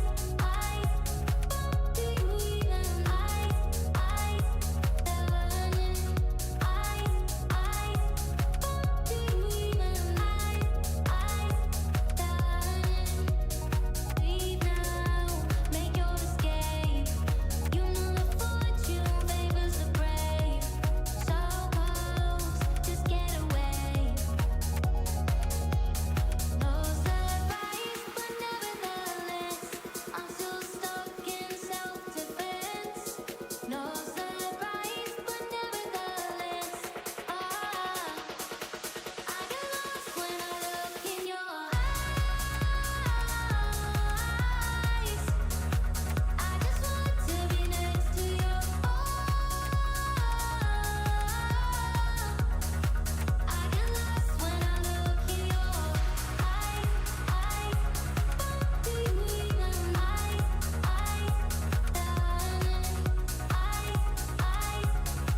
do you even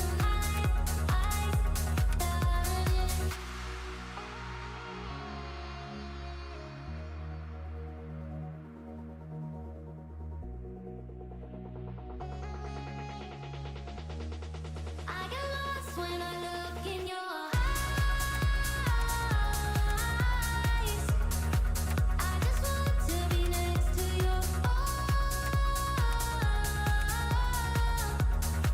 I get lost when I look in your do you even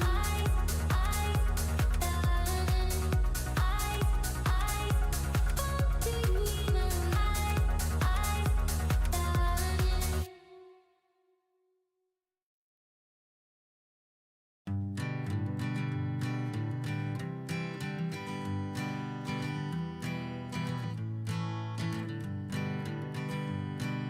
Hanging on, walking tall. Some days I got no use for it all.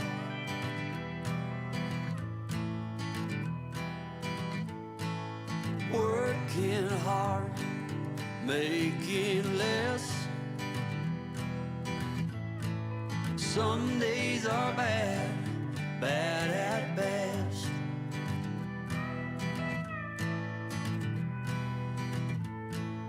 Foolish notions, foolish lies.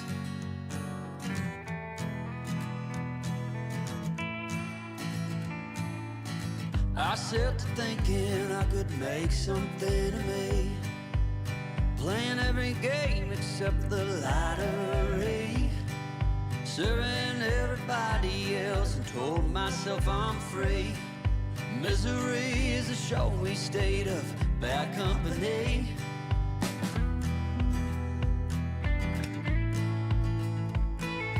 Foolish notions, foolish lies. Foolish notions, they cut me down to size.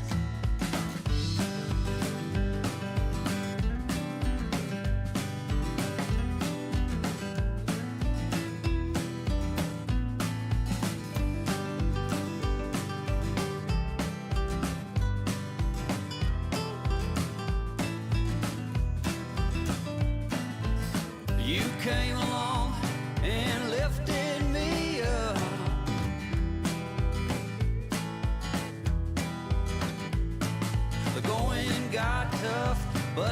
tough got some luck.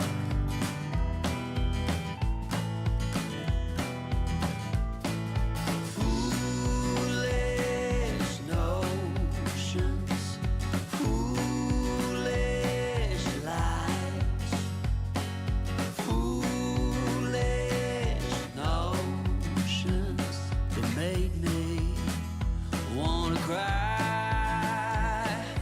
Foolish notions.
I saddled up my shoes, headed out at dawn. Yeah, I saddled up my shoes, headed out at dawn. Ain't no place gonna hold me when the road keep rolling on. Left my baby crying, said you can't live that way. Left my baby crying, says you can't live that way. I told her love ain't chained down, it just comes and drifts away.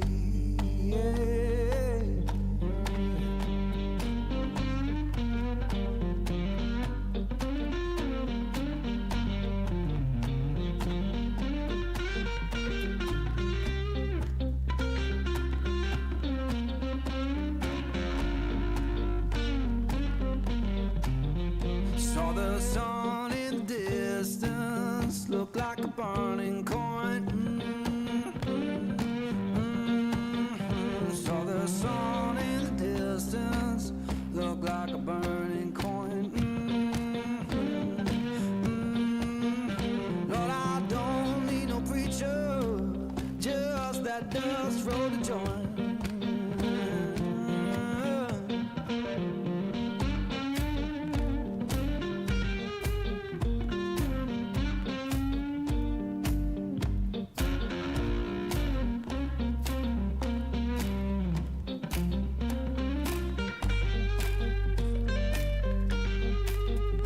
Now I'm rolling through the valley, wind hums through my head.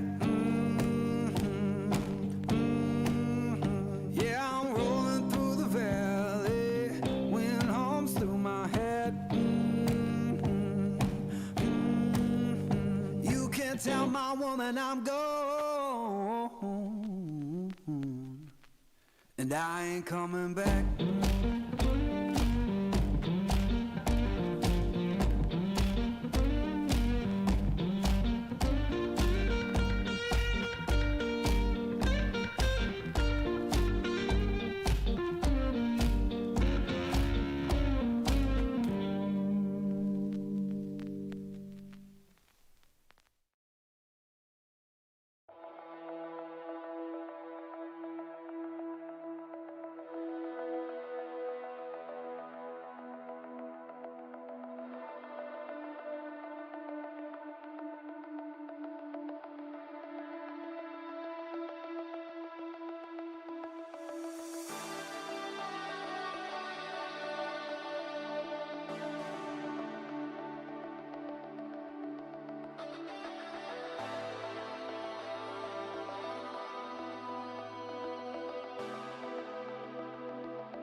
Morning comes too early, hands already warm, working for a better day, trying to keep me warm.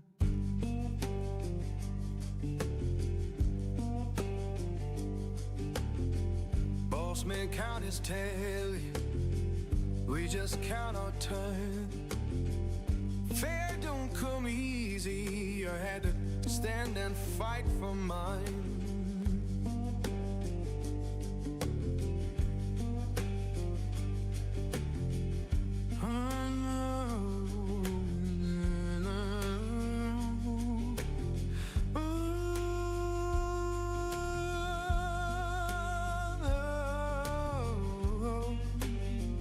Oh Lord, hear me now. Working, better day, keep me warm.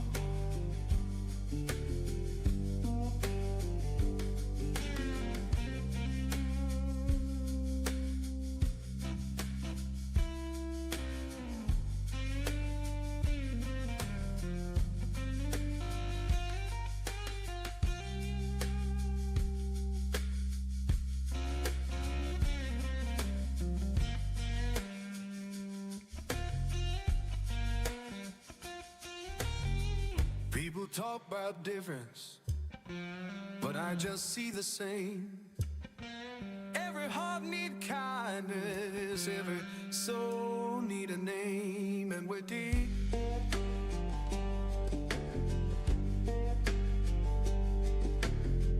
Children laughing somewhere, sounds of better days.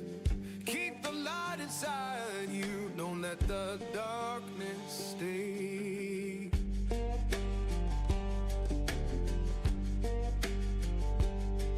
So sing a song for mercy, sing it clear and kind. We all walk this same good earth, just trying to ease our mind.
I hear you talking at work to the boys in the gym, talking at the bar till I walk in. Baby, why won't you talk to me?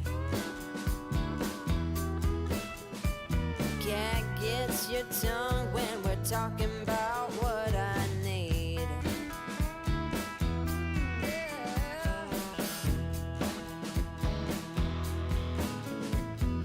Say what you will at the hardware store. Don't get you started talking about sports, baby. Why won't you talk to me? Can't get your tongue when we're talking about what I need.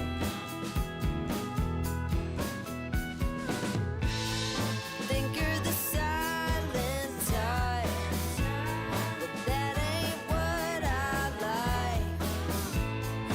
I need a man who knows how to speak,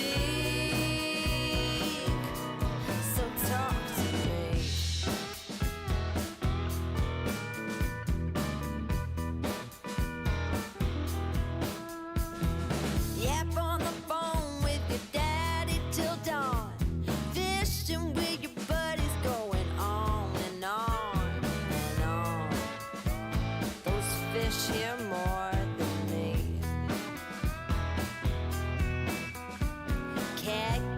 your tongue when we're talking about what I need.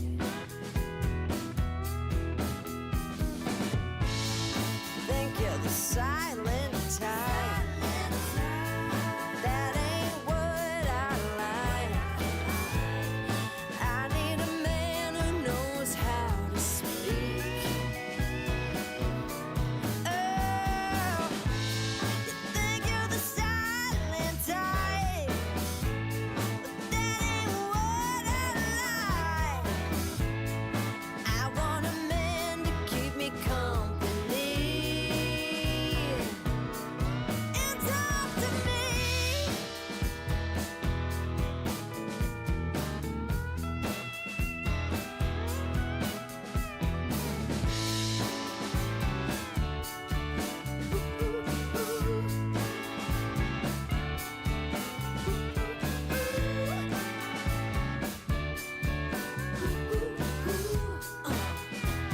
Baby, won't you talk to me?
Locked in, guess I'm locked in.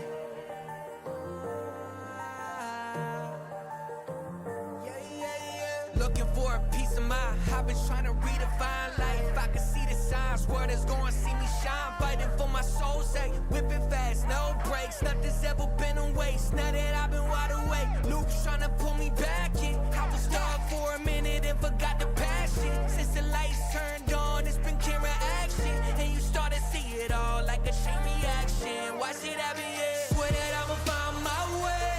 Past been gone, I'ma watch it all fade. Whoa, guess I'm going MIA from everybody's problems. Oh, guess I'm locked in, guess I'm locked in. I got this, and it's on my soul. Guess I'm locked in, guess I'm locked in. I got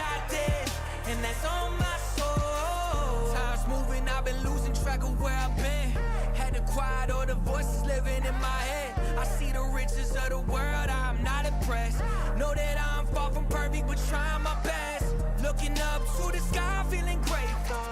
Boy, I had to walk away from the fake road. Can't believe I'm still here on my way to find out the truth. Swear that I'ma find my way. Past been gone, I'ma watch it all fade. Whoa, guess I'm going MIA from everybody's problems. Oh, guess I'm locked in, guess I'm locked in. I got this, and it's on my soul. Guess I'm locked in, guess I'm locked in. I got this, and that's on my soul.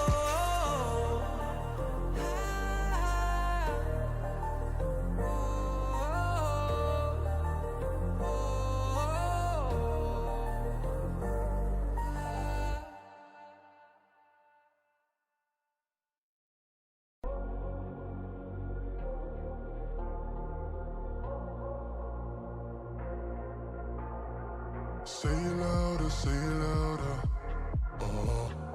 Feel the moment, feel the power. Bring the animal back to life. Bring the energy one more time. If you feel like letting go, you can take control. You can turn this all to something beautiful where you feel life gets you down, down, down, gets you down, down, down. Say it louder, say it louder.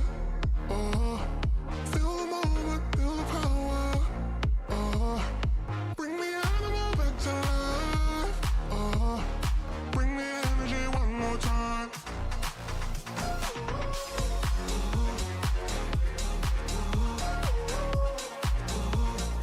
Bring the energy one more time.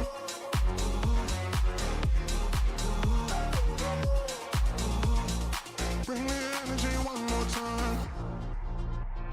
Say it louder, say it louder. You're the question, you're the answer. Bring the animal back to life. Bring the energy one more time. If you feel like letting go, you can take control. You can turn this all to something beautiful where you feel life gets you down, down, down, gets you down, down, down. Say it louder, say it louder. Feel the moment, feel the power. Bring the animal back to life. Bring the energy one more time.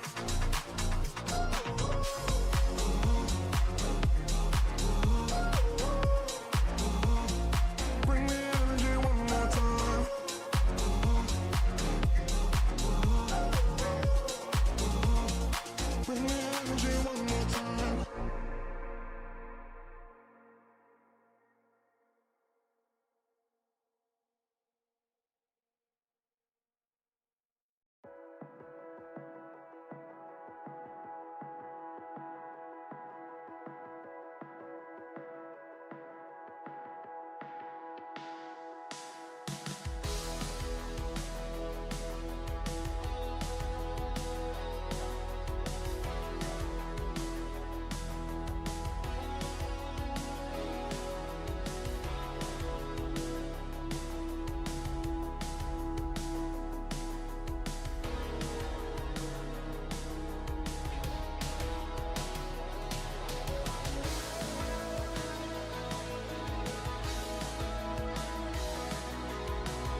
We were sparks on quiet streets, two hearts finding where to meet.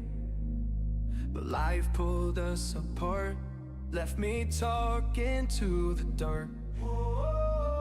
If I called you tonight, would it feel the same? Or have we both moved on to different names? Take me back to the start, before the quiet. Welcome, one and all, to the One Win Essence Cup. 10 days of Dota 2 action have led us to this point where finally we're going to be crowning our first winner of the Essence Cup, our first champion, seeing who really is the best team in the world in the Tier 2/Tier 1 scene. And we're going to be witnessing One Win taking on Parivision. It's a rematch of the upper bracket, but now it's grand finals, now it's big stakes, now it's double your prize money, so the stakes could never be higher. Of course, to bring you this action will be myself, Snare, and I'm stealing some of the drip from the legend, my main man on the side, Mr. Lizard. Big at me, what's happening, fam? Dude, you're not stealing some drip. You stole all of it. Wait, I need to get something like. Let's go. We're gonna combo it up. It's official. Hey, let's go. Grand finals, Dota outfit or something. I don't know. Yeah, I think the white shirt was better, I gotta admit, but never mind. Yeah, let's go. Like, I'm super hyped. We have a very good series coming up. Series that we did watch yesterday. A very different road for these two teams.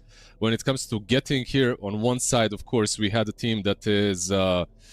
we get to see how they got here, at least from the upper bracket. Parivision, more or less, a walk in the park, right? Like, this was pretty easy for them, I would say. Only dropping one game so far. Yeah, straightforward road into the grand finals. I think we all kind of had a feeling that they were going to be one of the contenders to be the final boss. It was either going to be them or Playtime. They reign supreme, so they've been cruising. And, you know, it doesn't often happen that the teams who are invited into the playoffs directly have this kind of run. I mean, Tundra is a good example. They got eliminated in the first round of the upper bracket and lower bracket. But their opponents for One Win, you know, bro, they've been just beating all of the recognized teams. They beat Tundra, they beat Playtime, they beat Draconics as well in the upper bracket. Maybe they're feeling it today, you know, is maybe Parivision, is this a step too far or is it still within possibility? You know, like, it's definitely a possibility for One Win. Yesterday, it didn't look that great, and the odds are kind of ever shifting, maybe slowly dropping a little bit for One Win, but overall, you know, this is a tournament where the upper bracket invited teams, one has done well. The others, though, Tundra, like you said, already eliminated, got out very quickly. Nigma as well.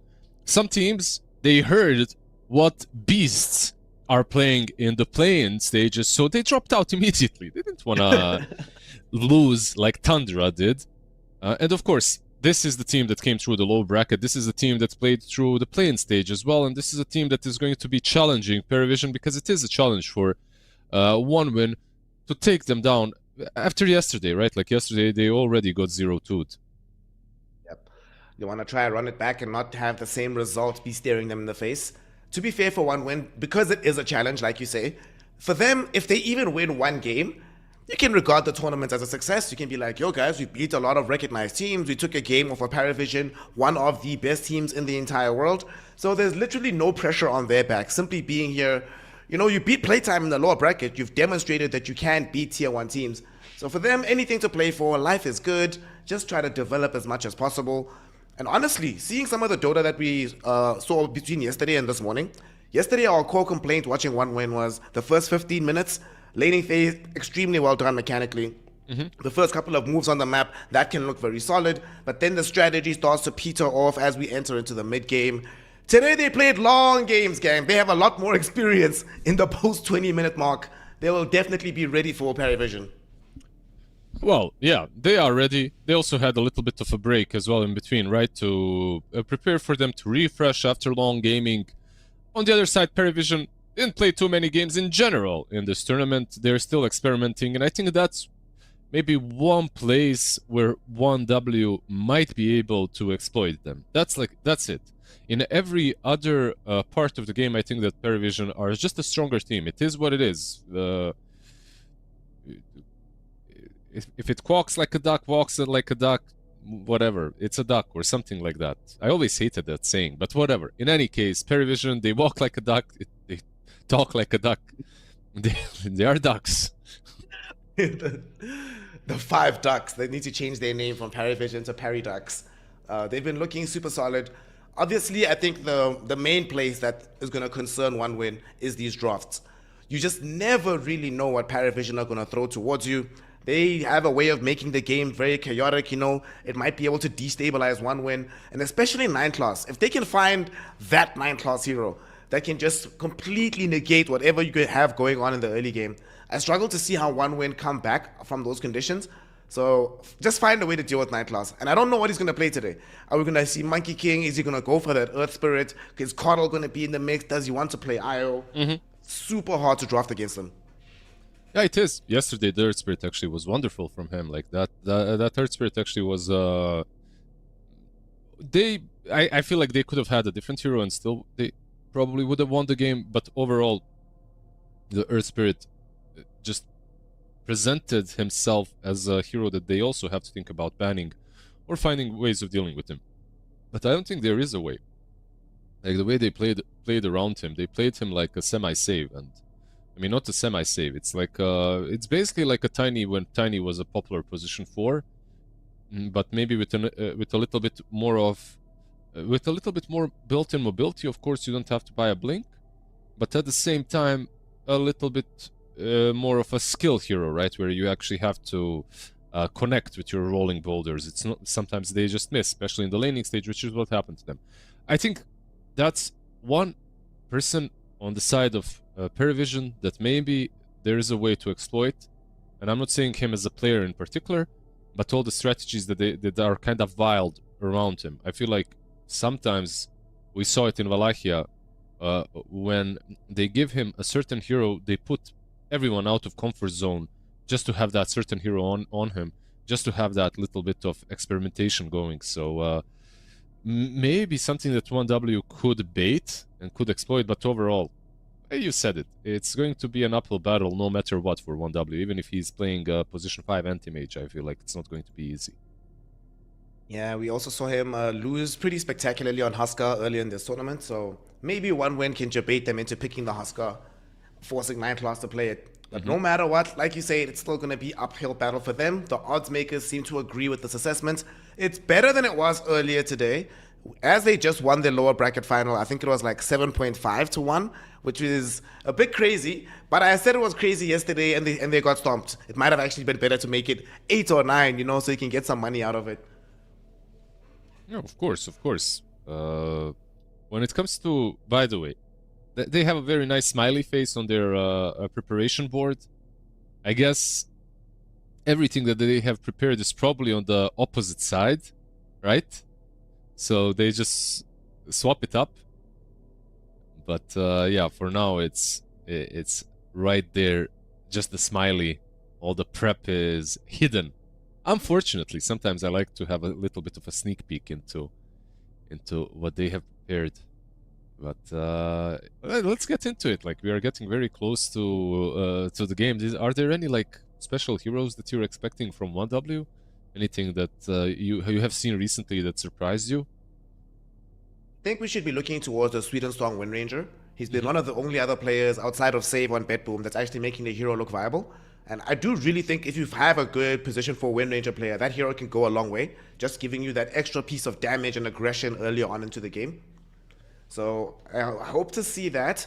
They also played Io the other day, so that's also going to be one of these heroes that's going to be floating around the draft. Rain plays Io, 9 class and Ducalis play Io. So it's going to be interesting to see if that hero comes into the mix.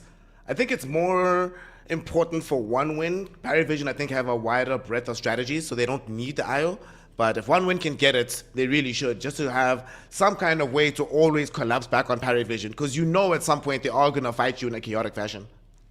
It definitely will, yeah. Like, it's the mid game that is always the scariest. Like, when they connect with all their heroes. I feel like it's the difference between a team like Parivision and like Badboom. Badboom owns you from the laning stage and rolls after with it, with the advantage that they got. Meanwhile, Parivision, they can have a little bit of a shakier laning stage, but they always kind of find the right maneuvers afterwards. I find that maybe a little bit more impressive because it takes a bit more flair than just the classic, look, we have 4 heroes and 2 side lanes that are basically unkillable and very difficult to lane against. Good luck, have fun in the game if you don't have a single winning lane. But yeah, Parivision are a bit different. I like it. 9class, by the way, does look a bit tired on the cameras. I'm seeing him, you know, resting on his hand a little bit. He was playing Earth Spirit pubs until like 3 a.m. this morning. So he's like, guys, come on, bro, let's just... but there we go. Now he's going to lock in, get the yawns out the way, just needs to quickly wash his face, then he'll be fine. But we do now have a draft. That's a good yawn. Yeah. Also, look at Mr. Morale. He also has a standing mic. My man, shout out to him. Another one. I'm exceptionally shocked with the standing microphones for players, honestly. Like that, for me, that is... the 2 players that I have seen that have a standing microphone. I just can't imagine. I guess you get used to it when you stream, but overall, even when I played competitively and streamed, I would never ever want the microphone to be in front of me when I'm playing. But yes, you get used to it, just like anything else. Of course, you cannot have it, by the way, when you're playing competitively. So I feel like that already. I would always try to. I think most players are trying to recreate the way that they're going to play competitively on a LAN to be as much as possible alike to the way that you're playing at home, like your monitors, your setup, your height of the table. I know not every player is super OCDing about it, but there's a lot of us out there that are very pedantic on like how tall the table has to be, what position your chair is in, like how far the keyboard is from the mouse. We'll see how far these 2 teams are from one another after the draft, though, because so far I feel like both should be happy with what they've got. Maybe Parivision should be a bit happier with the Slardar that they have gotten, right? Like Slardar is looking pretty damn strong through all tournaments besides Div 2 tournaments. Div 2 tournaments are a bit a mystery to me why Slardar isn't working there. I, of course, have had good experience on the side of Parivision utilizing Set Slardar, so shouldn't be a stranger to you having him in the draft. OneWin have done the right thing, already having Kez, Monkey King banned out earlier, now they removed the Tiny. You know, we often talk about Slardar buffing up one of his carry heroes, but it also works in the opposite direction, right? That he can have muted impact if there isn't that mass physical damage coming in from the rest of the heroes on his team.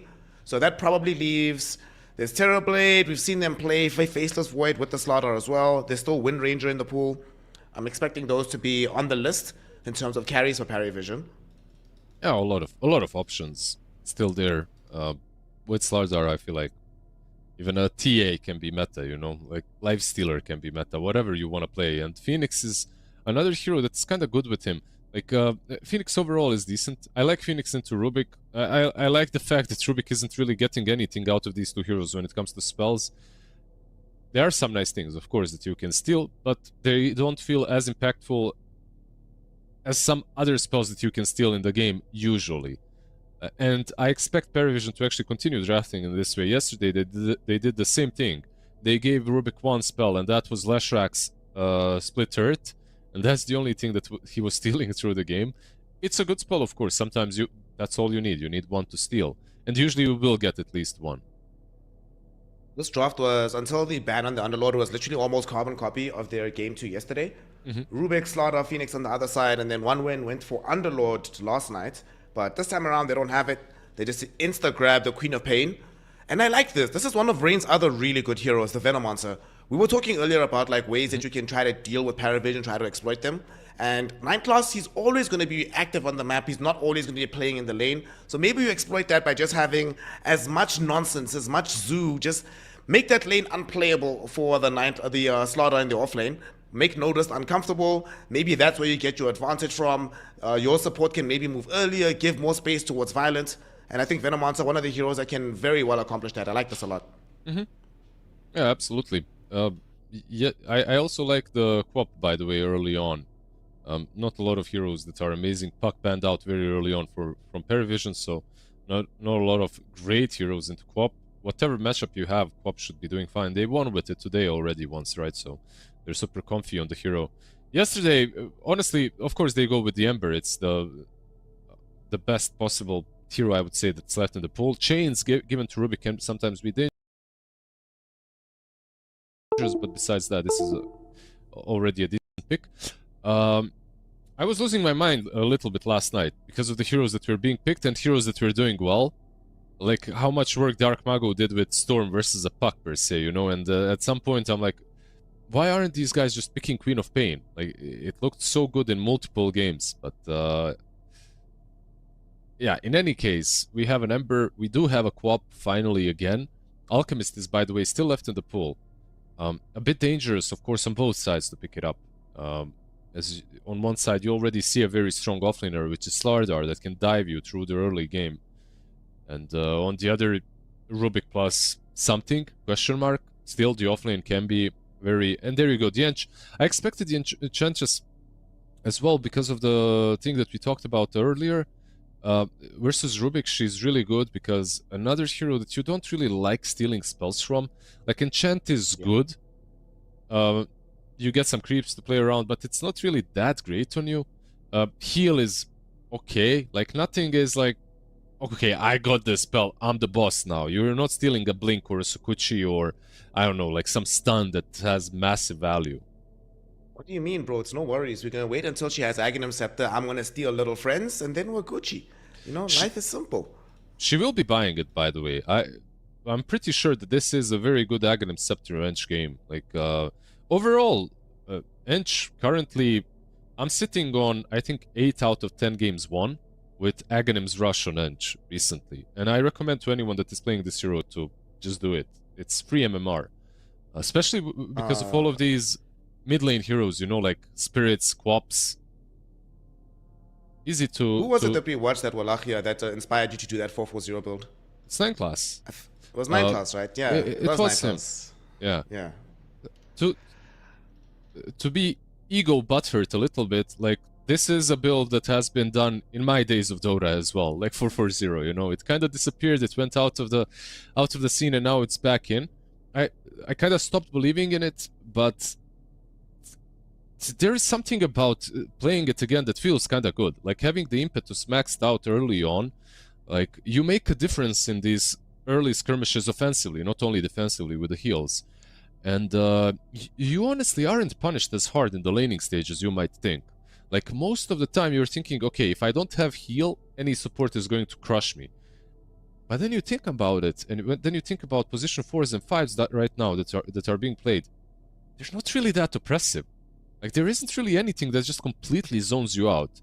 You're not playing into a Jakiro from the old patch that presses one spell, you lose half of your HP. You're playing versus like Rubik's, versus Venos.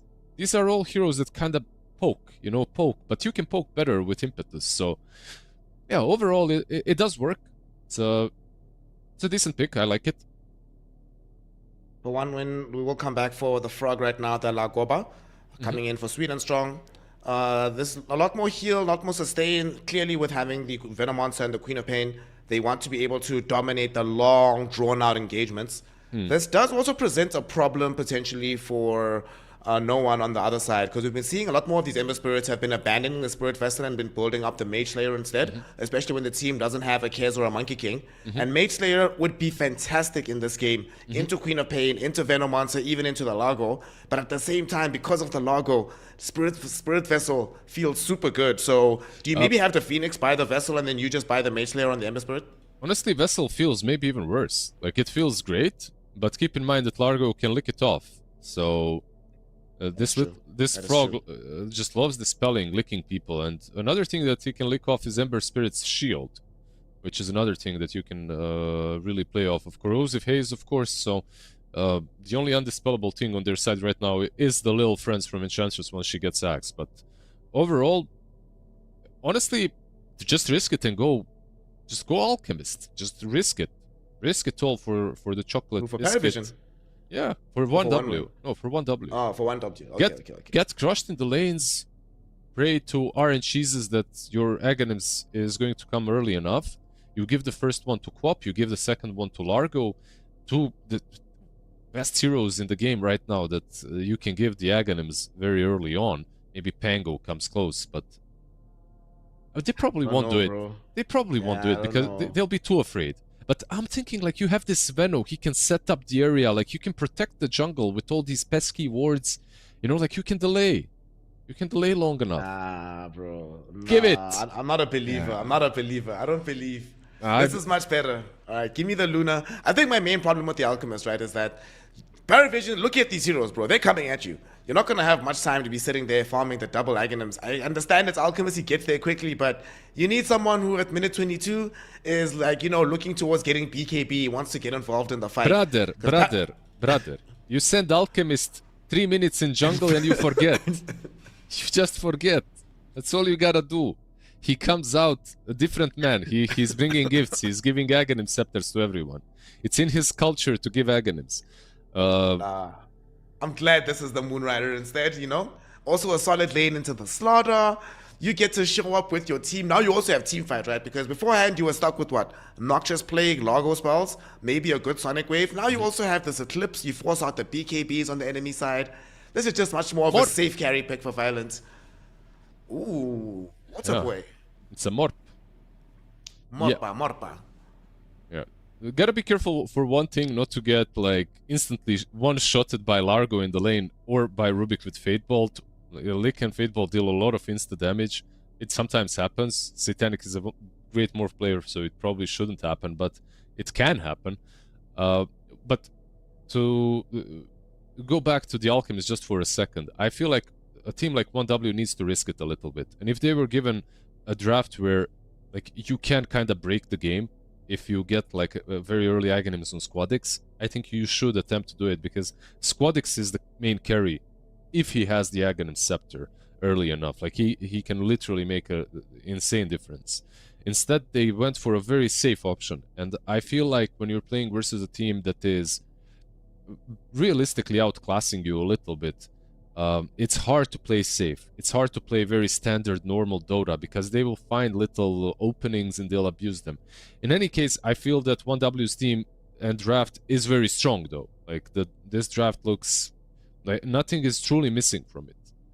The only thing that might be a little bit problematic for me is just the strength of the Largo early game. Like early game in the laning stage is okay, but early mid game, he does tend to fall off until he finds a couple of items. Something that Parivision will most likely look to exploit. Also have some concerns when I look at the 1-win draft for their initiation. You know, to start fights on the side of Parivision, you have Ember, you have Slaughter, both of them can do it. But here, Queen of Pain has to put herself at risk, you know, make sure that the Largo is nearby enough to save her. Maybe Sweet and Strong needs an earlier Blink Dagger. So the lanes need to go well so they can sort of group up and play together. Not be looking necessarily for quick skirmishes across the map. So that does increase the difficulty quotient a little bit up against a side like Parivision, who are more than happy to respond to any kind of nonsense on the map. Unless you're S5, they're going to be willing to fight you. A beautiful circle by Ducalis. He's showing us exactly where they are. And yeah, everyone is aware of where your team is, Mr. Ducalis. Thank you for the circle. Of course, he's just setting up. Like, he's waiting for the Dire to come from one of these sides. So they're basically keeping position. They are the weaker team, by the way, currently. Like, I would say level 1 fight is much stronger for 1W. So you have to be a bit more on the defense, and that's why they're smoking. And the smoke broke on Phoenix, so he knows that they're coming from the right side, which is why they're moving up top. We'll be able to get out of there. Satanic will get vision on all these heroes. He dodges, or gets galed, gets brought back with the catchy lick. The longest slow. Gonna be fine. Ducalis is also gonna get slowed down. Blood grenade thrown in onto the Phoenix. Rain just walking away, doesn't want to give up the first blood. Sweet and Strong will claim it off of Ducalis. And now Satanic trying to strike back onto Sweet and Strong. The catchy lick will pull the Smurfling back, granting Sweet and Strong the room to maneuver. And Venom is coming back with the Venomous Gale. But they see him underneath the Observer Ward. They'll know not to come into this area. They even bring Ducalis on the Phoenix, so it's a good old-fashioned brawl in the bottom lane. Oh, even Nine a class heal. forced to trigger out the Nature's Attendants just to survive and sustain Yeah, through but you're all of this right-click damage. Your Slardar now on top lane is kinda actually wrecked. Like, this is one of those worst starts for a Slardar. You just have to be with this hero level 1. If you aren't, honestly, I feel like 1W at least didn't control the equilibrium, so they are pushing in. He should recover. He ate through one branch and a tango, but overall, he should be fine. Could have been worse, basically. Before we really break down the lanes, let's just remind everybody that if you are a first-time bettor on the 1-1 website, you can use the promo code Essence1W, get $130 floated for free towards your bet. The odds are looking fairly decent if you are a 1-win supporter. And this draft, there's some confidence in this if the lanes What do you go well. mean odds decent? What were they, like 1 to 5 or something? I mean, they are... compared to yesterday when it was Yeah. like 1 to 8 or something, it's like, yeah, that's not so bad. See, 254. 254 is pretty legit. Yeah. Yeah, it is. It is. We'll see. Like, Morphling is maybe the X factor here. This hero isn't really played a whole lot, so we'll see just how much Satanic will be able to do. It is one of his comfort zone heroes, of course. Level 30, just another carry that he's level 30 on. And it is one of those carries that just can take over the game if given the chance.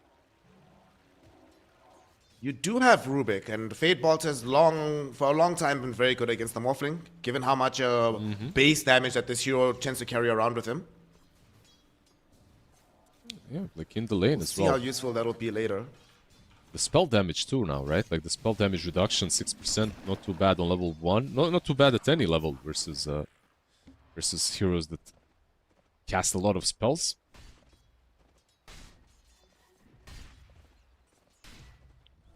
Slaughter not doing too badly. Bottom, they catch Elix Satanic forward, get some damage out onto him, but with the help of Ducalis and these Fire Spirits, should be no problemo. Should be some no harass going through. Yeah, should be no problem, but I feel like they're the ones that we're supposed to be harassing at this point. There we go. The Ducalis, once nice. again, the Phoenix is dead in the lane that we are watching. At minute 3. It's always at minute 3. This is when it goes down. I was honestly surprised that they weren't pressuring already. That's why I said it. Like, Rubik and Largo are actually the stronger lane here. Especially, like, even after level 3, they shouldn't be losing this lane.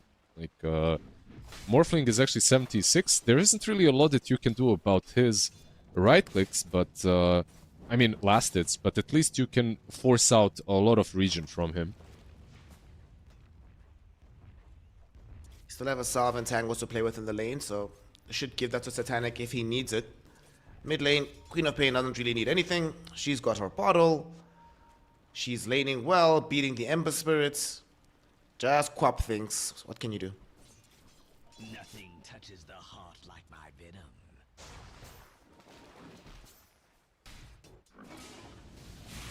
Are gonna Bot jump lane her morph. though. Oh, bottom lane, they're going onto Satanic. He does manage to get the strength morph up. Back towards mid though. Squadex is in danger on the Queen of Pain. He is gonna be able to blink past no one and Ducalis. They tried to kill him. They got the vision on top of him, but at the they same got time, Satanic. back bottom. They actually get him in the end. He didn't heal up enough. With the Phoenix not being there, there's no healing salve available for the morph, so he gets caught in an awkward position, killed off by the 1-win lineup. Look, you can flame detours very often in many games, right? Like, you can say, oh my god, these observers are missing kills. Whatever, it happens to all of us, but when Morphling is in the game, it's a different story. Like, this guy can always be killed, but he's always kind of surviving, like 99% of the time, until he doesn't. And of course, every time he does not, you're not watching. It just is what it is. Well, sometimes the Morphling player themselves aren't watching. They're somewhere else on the map looking at something. Exactly. While Yeah. strength morphing, and then you just get brought down. Fatebolt, like I said earlier, actually Catchy Lick and Fatebolt, they're pretty significant instant nukes, by the way, in the lane. Like, level 2 Catchy Lick is 170, level 2 Fatebolt is also 170. So it's a lot of insta-burst on a morph who's basically sitting on 300 HP sometimes. when he's full agi. Been killed. Do we need this Phoenix to buy Pipe of Insight this game? I'm just looking at all the damage on the Dire lineup, and outside of Violence is mostly just magic damage. So don't you just try to rush the Pipe? I mean, Slaughter can't buy it, somebody else has to. Yeah, I think it's good. I think Pipe would be a very solid item for him. If he wants to play for his team, I think it would be Are fortified. a good choice. He's There's with some his pure team right damage now on from the top Pop, lane. right? And that's pretty much it.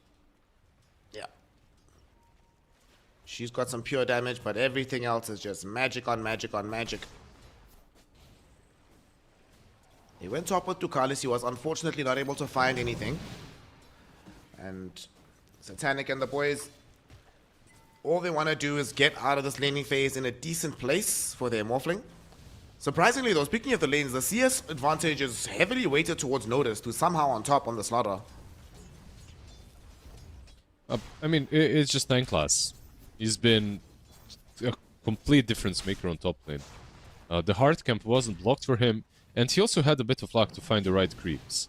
Sometimes you just don't find the right creeps, you know, like you get a big Setar camp into, I don't know, like you go to the medium camp and you find these ogres that Phoenix is killing, like all creeps that are kind of bad on edge. But he found like a harpy to spam lightning with. Then he finds a ghost. Then he finds a centaur. He's basically been solo zoning them while Noticed has been just free farming. PvE on Slardar. Just 9 class things, as expected from this man. They might be able to make a play onto Rain if they come in with Ducalis, but Ducalis is busy stacking in the jungle. No one does have this amplified damage rune, but with very little mana remaining on him and no easy connection points, looks like it'll just be a farming rune. Another one. Oh, level 3 Fade Bolt, what can you do? Yeah, you gotta be careful. Like, you can never go full agi here. It's even if you aren't full agi, like, you can fall quickly. He bought the raindrop now, so he will have it, but of course, he already died twice. A very good start for one double bot. No one will force out the illusion rune already onto Squad X. The early blink will be there, but no one might want to chase this with the remnants. He'll decide against it. I'm kind of surprised, given with how low Squad X was, but I suppose with only 1 point into the Searing Chains, the cooldown is a bit too long. Yeah, not too much mana as well. Like, he'd have maybe a kill, but if he doesn't get it, like, he's probably dying there, being a bit too deep, so... Instead, he's satisfied with a nice little medium camp stack. Not a lot, of course, but it's something. It's honest work. Also setting up the first steps to dealing with all this magic damage. He's going to be getting that early mage layer, of course. So that will be something useful. Bro, top, they've already zoned out this Luna. She has been forced into the jungle. Lowest of the net worth of all the cores. They're taking the tier 1 tower. And They this didn't is- have it meant pre-10. And this is, by the way, this is Luna and Veno, by the way, that we're talking about. So, not a weak lane. Like, 2 ranged heroes that have a couple of very strong nukes, a lot of dots. It's, of course, it should surprise us a little bit, but considering it's an enchantress as well, she's a very strong laner. So, this can happen.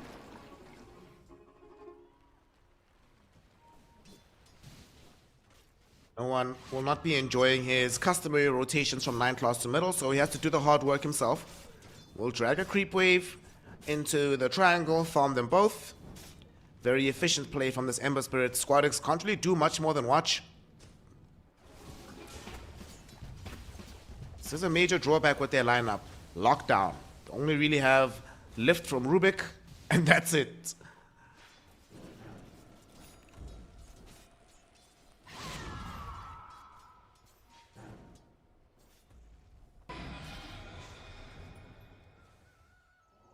Rick will get some mobility now. Doesn't need a Blink Dagger because he does have the Fire Remnant stolen from no one.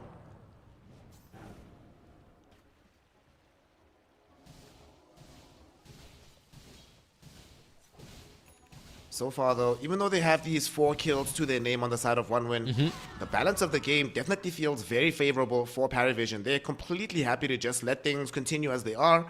But things will change in about 400 gold. Noticed almost has the blink dagger on Slaughter. Yeah, the moment he gets it, like you called it out, the no catch on 1W. On the other side with the blink Slardar, they have all the catch. But they still did manage to take down Morphling a couple of times. They're trying Satanic again.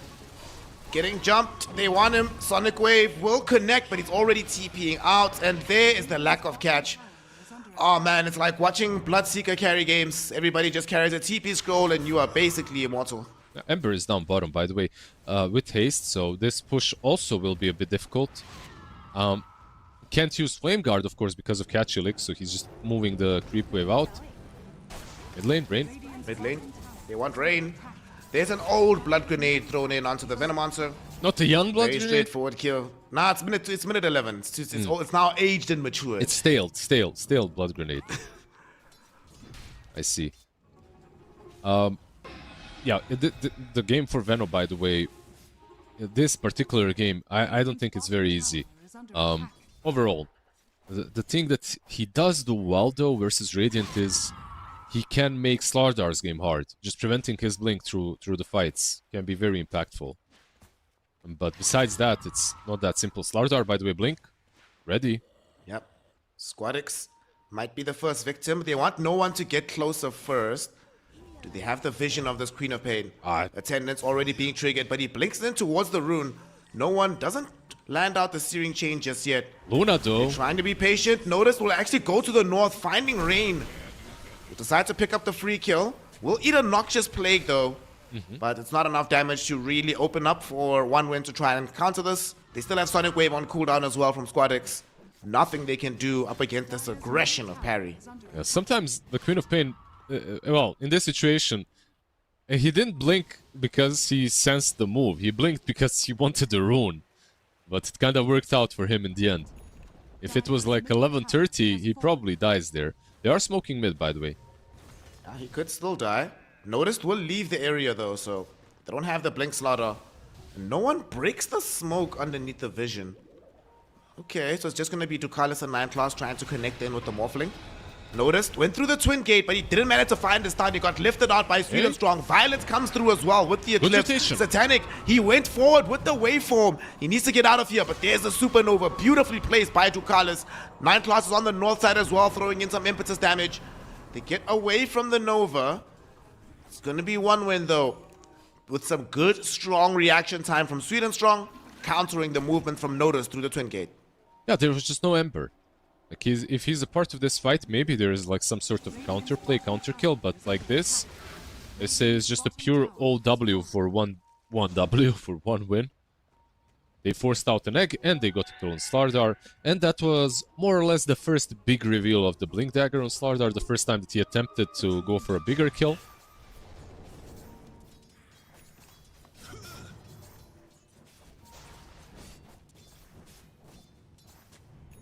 Sweet and Strong did get his Essence Distiller now.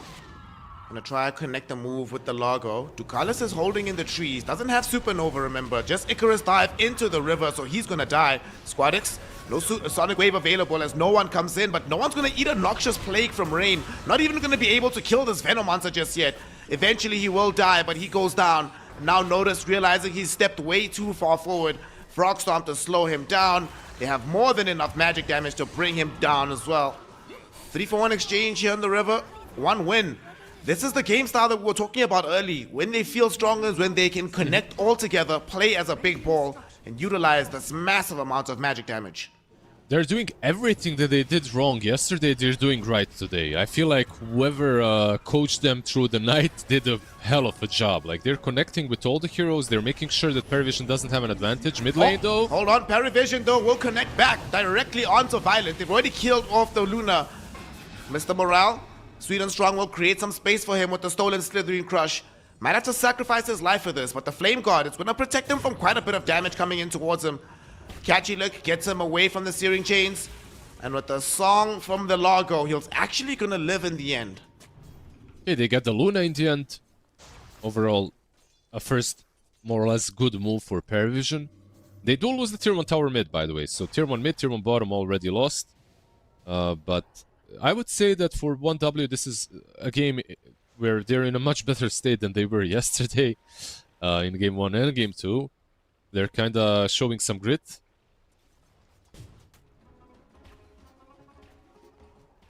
Vast improvement from our challengers on the side of 1win, coming through the lower bracket. If you also want to improve your bank account, head on over to the 1win website. Use the promo code ESSENCE1W for $130 for your first bet. With odds seeming, kind of decent, 1win could maybe earn your confidence for this one. As they move bottom, looking towards Satanic, but he does manage to get away into the jungle. That was them also wanting to hopefully pick up a free kill. Maybe not on Morphling, but somebody would be nice to kill so we can get closer to more earned charges on Rain. But what can you do? I deserve this. Yeah, he's buying the vessel, by the way. You asked me about the vessel on Radiant, on Parivision. Vessel on 1W is actually maybe even better. You're playing into Ench, you're playing into Morphling. Until they have some Dispel, it's really good. Squad playing Swap, Squadix. He could use some Dispel himself. He has a magic wand, but it's already been utilized. Can they save him? They cannot. He's going to end up going down, but no one? Will there be a counter play here? No reach available from 1win. As soon as the Queen of Pain is down, that's all their forward momentum taken with her. He's going Lotus, by the way, on Queen of Pain. This is very defensive coming from the Quap. Something that we really don't see at all recently. Like, most Quaps are in one way or another rushing the Aghanims. Sometimes it's Kaya Aghanims, sometimes it's Veil Aghanims. But one way or another, you're getting that Aghanims as your second item.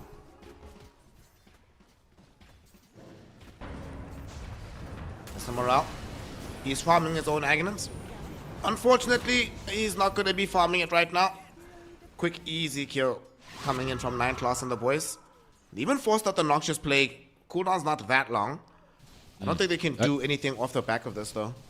Yeah, one thing that I would have maybe liked is Rain dying a bit more on the Venomancer. I know this sounds a bit silly, but this hero is very good at soaking aggression and dying, but your cores then live, right? Like if the smokes or ganks are wasted on the Veno, I think that's valuable. No one? Has the shield rune. Needs some spells, but does have a shield rune, of course, so he's perfectly chilling.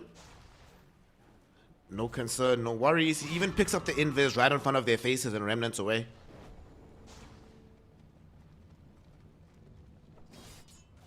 $2K gold lead for Parivision. As Satanic trying to be ignored in the game. Farming away. This Morphling hero, late game, if we do get to that point, what are the tools that they have on 1win to deal with him? They don't really have a lot. They are going for a vessel and some other items, but overall, I feel like this is a pretty free Morphling game down the line. One thing that you talked about quite extensively early on is the catch on 1W, right? Like, their catch is bad. And versus Morphling, it's one of those heroes where you actually need a lot of it. So it won't be that simple. He also has a very good carry to morph into. That's the Luna. Lunar Orbit, of course, Moonglaves. All things that he can utilize. They have a massive fight breaking out bottom as they get the jump onto Violet. Kachilik will be there. He gets off the Eclipse, but the Supernova is down. Can they destroy it in time? They can. Now Satanic was eating most of these Eclipse beams by himself. Beautiful He can't play. escape away from the Sonic Wave either. He gets killed off. No one will come through on the backlines, finding the assassination onto the Luna. The question is, can he get out of here? He doesn't have any remnants to play with any longer. Notice though, finding the 2-hero crush onto Sweet and Strong as well as Squadix. Sweet and Strong will die from this with the impetus raining in on top of him. And notice, keeping the charge going. Corrosive Haze on Mr. Morale, but there's Largo starting to make a huge difference in this fight. No one though finally has more magic damage. And 9 class. He's doing so much work, but eventually he's going to run out of mana. Now no one feeling safe to go back in, getting another 2 heroes inside the steering chains. He will get Mr. Morale, but he dies to Rain and Squadix. What looked like a disastrous fight. 9 class somewhat salvages it for the side of Parivision. Hold that thought, he has little friends. What? Oh, he does have little friends. He gets them out onto the Queen of Pain. They find the follow-up stun too. Squadix was not expecting that. Gets caught and killed in the corner. 9 class God carrying Parivision through this fight. Yeah, just look at the damage dealt actually. Like it's 3.6k on the Ember and 3.1k on the Enchantress. Like this whole fight, you could just look at her. Like 9 class is completely ignored. Like, he's the one that almost brings the Luna down initially, and he's the one that gets, like, multiple Lil friends through the fight. Like, he had major impact. Once again, by the way, no one came a little bit late to the fight, but overall it was still a decent affair for Parivision. Kind of unfortunate for 1W, because it started off quite well. Like, they traded Luna for the egg and Morphling, which is a good trade, obviously, but they still lose the fight in the end. Yeah. Just look at Mindclass go, man. Doing his best impression of Miposhka. Massive amounts of damage. On the bright side for this Dire lineup, Squad X did get a lot of gold before dying, so pretty much finished off the full Lotus Orb there on the Queen of Pain. I don't know if he knows, but the Lotus actually doesn't work on Lil friends. If he doesn't know, he's about to know it. Like, he can Lotus off the chains, but he cannot Lotus off the Lil friends. So the only thing that actually can save him against that is either a BKB, which dispels it completely, or Yules, which will allow you to kind of mitigate most of the root time, right? Like, you're just in the air while rooted anyway, so it doesn't really matter. But Lotus, it's good versus other things. At least. Some armor versus Slardar, always nice, of course. Also, we did see in that last fight the impact of the Corrosive Haze on Slaughter. So at least pre-25, you'll have some kind of way to get rid of that. And just make sure that you can move around, not being scouted through the vision of the haze. They're smoking, they're going top. The only hero, though, that is showing is the Phoenix. This should be a simple kill. Yeah. Deleted. Yeah. Tis what it is. Life of a support. It's unfortunate that the tier 1 tower is still up. If the tier 1 was down, maybe you can make a move to try to connect on the shrine. And they might have found the Morphling there, but with the tier 1 up, that move sounds... they're suicidal, basically, so... they'll just take the tier 1 casually now.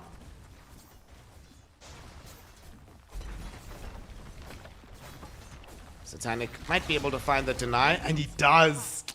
God gamer, bro. Look at him go.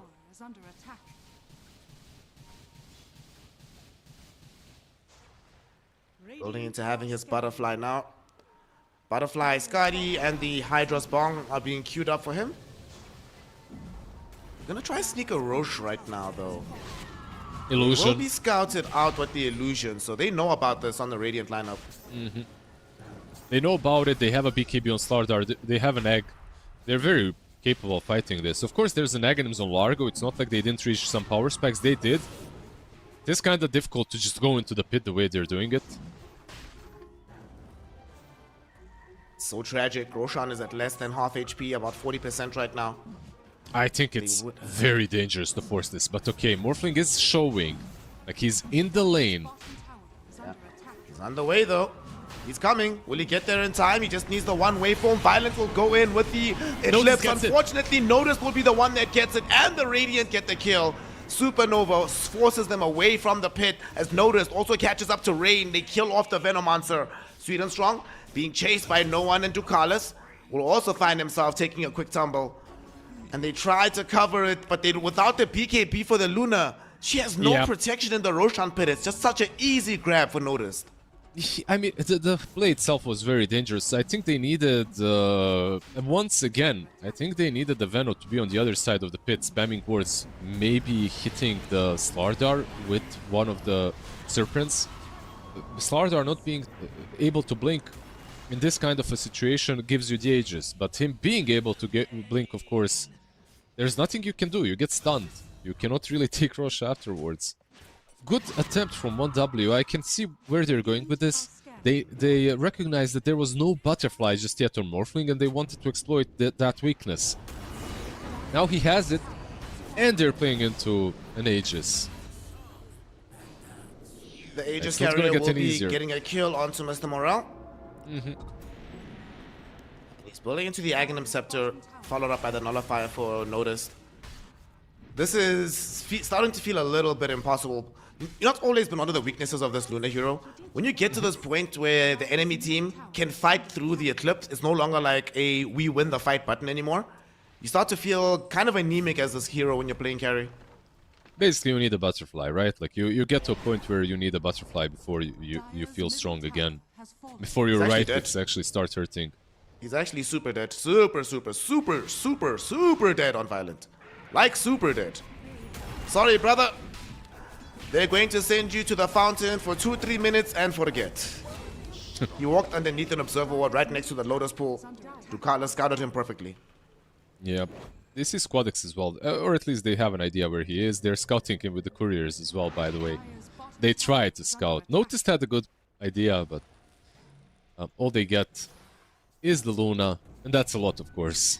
So Dire's bottom tower has fallen. It's very concerning to me, Liz, that we are 26 minutes into the game and the heroes on Dire aren't even planning for their BKBs just yet. Like, this is Slaughter, Ember Spirit, and Phoenix. Don't you need BKB to play into this? I think they sense that they're behind, and in this kind of a situation, you do need a BKB, but if you do buy BKBs, the game is over. Like, Parivision will just not make enough mistakes for your BKBs to pay off. Your WOP already has a Lotus. Like, buying a BKB as well is basically griefing. You need damage, and you have to risk it. You just have to risk it. When you're playing from behind, I think sometimes the risk is a necessity. Ducalis does pick up that earlier pipe that we were talking about. He has it. Okay, they smoke. Here we go. Don't have the best wards, but notice is drawing a very nice path. They see Squadix. This Queen of Pain could be in trouble, but they want the bigger target of Violent. He's underneath an Observer ward. Violent getting caught again. Bro, this feels so bad. You died in the trees on bottom, you died in the trees on top. Where is safe for me to farm, gang? Well, the three heroes are farming around their Observer ward here. Like, I think that for some reason 1W currently are playing very scared. Largo Might have cause to be scared right now. They jump forward onto Rain. No one will trigger the BKB for that one. No buyback for this Venom Monster. They try to catch it, lick back. Noticed he is suffering quite a bit of damage, but the Sunray and the cover of the Phoenix will bail him out. Look at him go! And there's 9 class, almost bringing Mr. Morale down to half HP. Shout out the Enchantress. Yeah, very good to have on Ench. Very good to have Corrosive Haze. Just because it gives you vision, right? So sometimes you can just keep on right-clicking. All you need is the vision. The range is already on you, built in. High ground, that's the play, of course. Butterfly almost a full Skadi, by the way, on Satanic. Finding the right approach to take this fight right now feels almost impossible. 20 seconds, at least an Aegis will be gone. So you might have at least a fair fight. Although with a pretty big deficit in net worth. To make matters worse, Gaben decided to actually grief one win. It's like, well, you only have mostly slows, you have pretty much only one stun. Guess what? I'm going to give Satanic the Dazoon Blood Right, or the Unrelenting Eye, sorry, so that he can't really be slowed anymore. Right. So, good luck. Spring. Just jumped off the cliff. Yeah, of course, very good item on him. With alert, some extra attack speed for the more. And thing is, like, there's something to be also said about Morphling versus Largo. Whenever I play Largo into Morph, I feel like Morph is having a better time than most carries, basically. Because this hero just your damage on Largo is kind of always dots, not dots necessarily, but over time. And, well, yeah, damage over time. So dots technically, yes. But Morphling actually just heals up through it all. You know, like he can mitigate the damage that you're dealing by just using his strength and edgy morph and just hitting you, or hitting someone else with the Vlad Zora that he has. Of course, he did buy it for himself, so.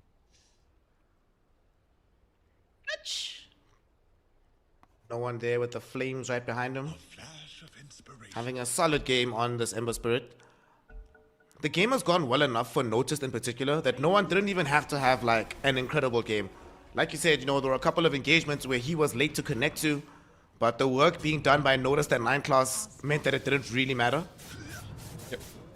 I really like this offlaner. I really like Noticed. I mean, in every team that he has played recently, I feel like this is not your classic utility offlane bro that's just always gonna buy auras, sometimes make mistakes with itemization. First, he's always on point with the itemization. Second, I think he really makes a difference in every game. He's super impactful from the offlane. Whatever he plays, like Slardar Axe, whatever other hero, like he always finds way to be impactful. He's going to be receiving his Aghanim Scepter now. So he is ready to go again, ready to put more pressure out onto OneWin. And they don't really have any obvious power spikes, right? Which sort of changed the game for them. So they have the Ags on Squadix, but with the Pipe already being available, with Skadi now being built up on Satanic, they're tanky enough to just outlast this massive Shadow Strike of this Queen of Pain. I think this Lotus as well that he bought earlier. Oh, Quap. not gonna help him now. Catchy will be there though. Mr. Morale ensures that Squadix survived, but look how quickly he dropped. One Slithering Crush and he almost died. They just needed one more right click from Squadix or from Satanic to make it happen. He did survive though. So the smoke that they had, the element of surprise is gone. And they will have a Queen of Pain with Aghanims, by the way, and with Croak of Genius. They just have to find the right angle to use that. But once again, we go back to the point that they don't really have a lot of catch. They don't have a way of starting fights. Their best fights are fought either around an objective or on their own high ground. Okay. Here's the plan, right? We get a way to be able to get the Conjurer's Catalysts onto the Queen of Pain. You know, just delay long enough for that, so we have the more magic damage. Hell, get it on the Queen of Pain and onto the Luna. Let's go. Just try to do as much damage in the small amount of lockdown that you have. Rubik, well, just giving away a kill, but at least he forces out a BKB from no one, so that's something at least. Yeah, it's something. Honest work from Rubik as well. In a game like this one, where you're 23k behind, not a lot that you can do. They're circling this bottom part of the map, and I'm not sure if they're circling it as in someone is farming this, or as in someone on our side should farm it, because I feel like they're slowly reaching the stage of the game where they could be closing it out. What do they need? Maybe an Aegis if you want to be disciplined, but overall, not. Honestly, even without it, I feel that they could pressure high ground. Gonna be close to 3 minutes on the Roshan respawn, so the big man is gonna be sleeping in for a little bit. Perhaps we'll buy some time for OneWin to get to the next round of items, but as you said, these heroes are just so powerful right now. Okay, I know what they're waiting for. Satanic is like, guys, I haven't built Hydra's Breath in an official on Morphling. Just, you know, bro, let me pad these stats. His team is like, okay, bro, do what you need to do. Hold that thought, they're smoking up. Queen of Pain going in. They will be able to find Ducalis, but you know, you were mentioning earlier how you want the Venom Monster to be dying more often. For Parivision, it's been Ducalis who's been very happy to do that job for his team. He's always in the wrong position, which is the right position. Which is good. Which is bad, but it's good. Tactical feeding. No, he has 6 stats on his team. Like, he's literally half of the team's stats. They have 13 kills on the other side. So he's been really on point. Every aggressive move from 1W did break on his back. This started before the horn even sounded, right? Minute 0, he was the one that broke the initial smoke. Yeah, true. Actually, another one. A couple of these stats, of course, weren't super necessary, but we gotta glaze the position 5s. 27k net worth lead. They do have BKB on Violent now though, and he's just going straight to Divine Rapier. Or he might change his mind and buy like some Nully, but bro, just buy the Rapier, do the right thing, you need the damage output. It will mean you won't have Satanic, so their positioning in the fights will be extremely important. He still doesn't have it now though, and they're coming in with the smoke. Notice then the boys through the mid lane. If anybody shows, they could be in such huge danger. It can't be Violence again. It can't be Violence again. It can't be Violence again. Catchy Leg will be there. He gets off the BKB with the... Doesn't need get off the Eclipse just yet. Notice still chasing him. Just a couple of right clicks is all they need. Violence gets bashed and Violent gets killed. Rain and Sweden Strong will die as well. Sweden Strong at least able to buy back, but now they have to deal with no one who's chasing them towards the base. Will be the defensive lift onto Mr. Morale. But Satanic and no one have so much reach. They find them inside the base. Buybacks are available on the 3 heroes that are dead. But yet again, Lizard, it's Violent falling first in the beginning of an engagement, leaving 1win with absolutely no chance of winning a fight. Notice, now getting another catch out onto Sweden Squadix. Squadix has no BKB, so he's just gonna die. Catchilek was already deployed by Mr. Morale. There seems to be no way back into this one. No one will zone Sweden Strong back towards the fountain. Satanic will demolish the buildings. He gets the bong. It's available. It's time to smoke 1win out of this game. Buyback on the Quap. They still have the buyback on the Luna. She's up in 10 seconds, but 10 seconds more than enough for them to take down the racks. Or maybe it is not. Okay. They're falling back. Playing it a bit closer, a bit safer. They're showing respect right now. Okay. Violent did not have to buy back, but they need to be careful. They could be re-engaged at any given time. Nature's attendants were going this entire time, so they're basically healed right back up. They have their mana as well. They could fight this. All they're waiting for is BKB timings, and no one just got his back. So they are ready for another engagement. There's the DD, by the way, on the bottom as well, so another thing that they can just pick up, and they will. So a DD and a BKB Ember. Morphling, by the way, taking the racks, just going for megas. Why not? I mean, who's gonna stop him? Largo just dies casually to that Ember Spirit with that double damage. A little who needs friends the as well. Aegis? There's no need to wait for the Aegis. We can just go end the game right now, boys. No need for Aegis, really. With the DD, with little friends, with Phoenix Seg, it's very hard to just take any sort of a fight here. No one. BKB finds the 2 supports. Rain is gonna die. Violent again! Through his BKB, gets right-clicked into Oblivion. There's no more Luna.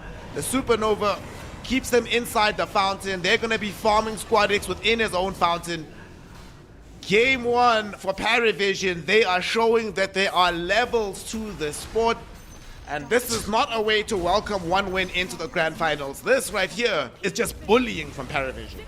It was. Unfortunately, 3 games in a row now for Parivision in this tournament went very stumpy. Like, I have to say, I was hoping for a bit more from 1W after the decent laning stage and decent maneuvers after the laning stage. Like, they moved across the map quite well. That tier 1 fight on the mid lane before with like they brought all 5 heroes. They were exploiting the fact that Morphling wasn't really ready or able to join fights because he died a couple of times in the lane. The start was good, but Parivision, like, this is the problem. Like, we are truly in a game in which one team is a skill level above. And for 1W, I feel if they are to take a game or 2 or maybe even the series, they need to risk it a little bit with the draft. I feel like the draft needs to be just a little bit crazier, you know, or at least if it's going to be as stable as this one, they need a bit more control. Largo, when he's played on offlane, is like this hero. Ever since he got added, like, he is broken on off, but he has some weaknesses, and weaknesses are of course the stuns and the catch that he's just not bringing. Like, most offlaners do that. That's their, honestly, most of the time that's their job, right? As an offlane, you need to initiate, stun, and you need some utility. Largo just doesn't do any of that. He heals and he damages. He's basically a full-on, more or less selfish frog. Yeah. Unfortunately, they also didn't have enough salvation, no save potential from their lineup outside of the Catchy-Lick. Eventually, we did have the Agnum shot on the Rubik, but what that meant is that Luna, being a relatively low-range hero, she got caught way too many times in the latter portion of the game. Like, it's one thing once or twice if it happens, but after that, the team should be configuring the entire lineup around her not being the one that's caught. But at the same time, it's kind of hard, right? Because do you want Largo to be the first one? Then you don't have the defensive Catchy-Lick anymore. You don't want the Queen of Pain to be the first one. She doesn't have BKB, so if she gets jumped, she just dies. So kind of a catch-22 situation in the end for 1win. Yeah, it truly was. it's a hard game overall. Like we can dissect it, analyze it, we can find all these small little things, but when you go back to a couple of these fights, you also realize that mechanically Parivision just plays a bit faster. Like that bot fight, you know, where they get the morph, they get the egg, but then they lose 4 versus 2 or 4 versus 3, where there's like one kill after another happening from Enchantress, 9 class dealing like 3.1k damage in a singular fight early on. So another hero that they might consider banning going into game number 2. 9 class, very great performance from him on this Enchantress. Parivision overall just showing their quality here in the grand finals. However, it's only game 1. It's only game 1. We have seen reverse sweeps happen in the past. We've seen one game not be enough to guarantee you a series. So one win, they need to go back to the drawing board, figure out some kind of new plan to approach game number 2 with. So our grand finals will resume in just a couple minutes. So in that time, go grab yourself a glass of water, get some fresh air, and join us to resume the end of the one-win Essence Cup. We'll see you in a few minutes.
Find pieces of me all over the yard.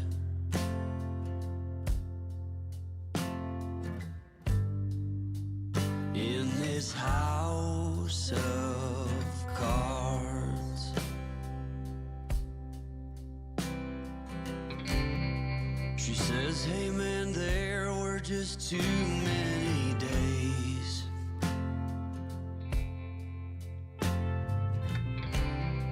When our good intentions only got in the way.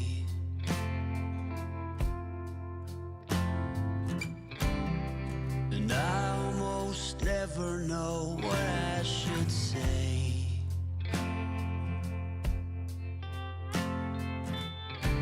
Maybe nothing nowhere ever was that okay.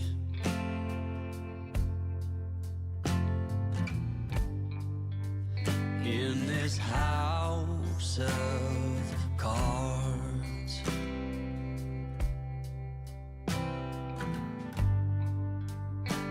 with only hearts.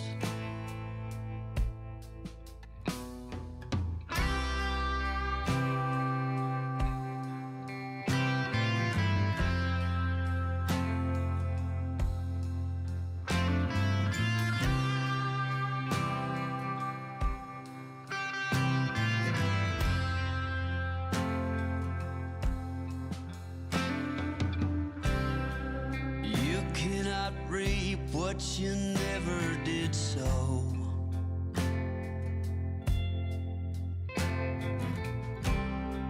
You cannot learn what you never won't know.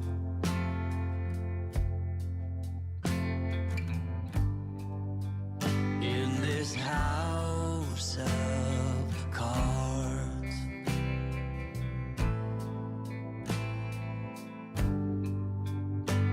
with only hearts.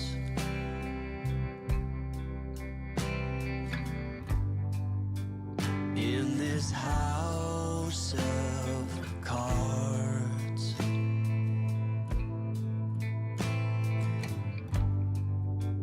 and these lonely hearts.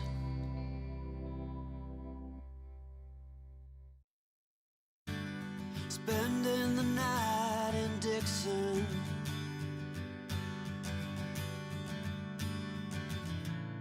60-odd miles from a plan. Is it too late to learn to listen?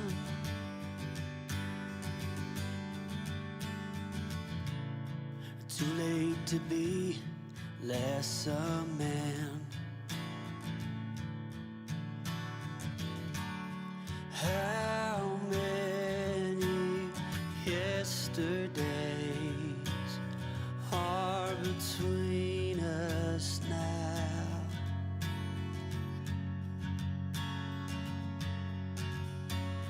How many yesterdays are between us now?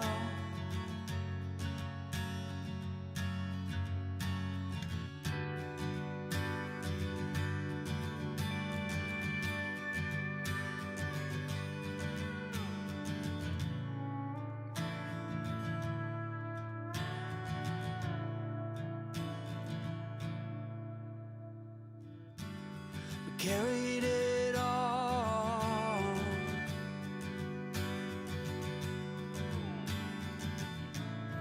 cobbling miles as we go. A line at a time, or a sad swan song, offering up purple prose. And I find you. Welcome all back to the grand finals of the One Win Essence Cup, as we are witnessing Parivision taking on One Win for a chance to be the first inaugural winner of the One Win Essence Cup. And so far, Parivision are doing their best impression of that Michael Jordan meme. Welcome to the NBA, because they are giving no quarter to the side of One Win. But going into game 2, hopefully things can change. And to bring you this action will of course be me, Snare the Simp, and I'm joined by Lizard the Lopper. My chud, tell me what advice you want to give towards One Win to turn the game around.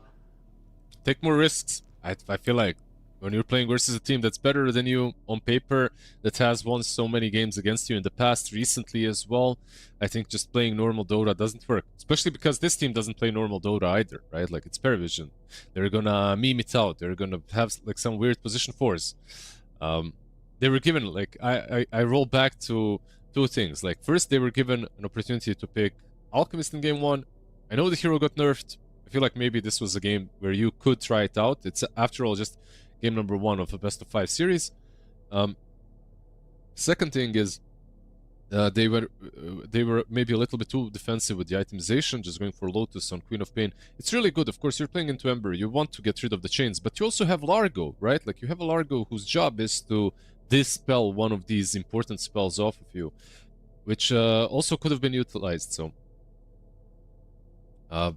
that was another safe approach. And the way they were farming on the map as well, it felt like they were a bit scared, you know, just farming behind their own wards with supports while your carries are being gone on. It's kind of hard, of course.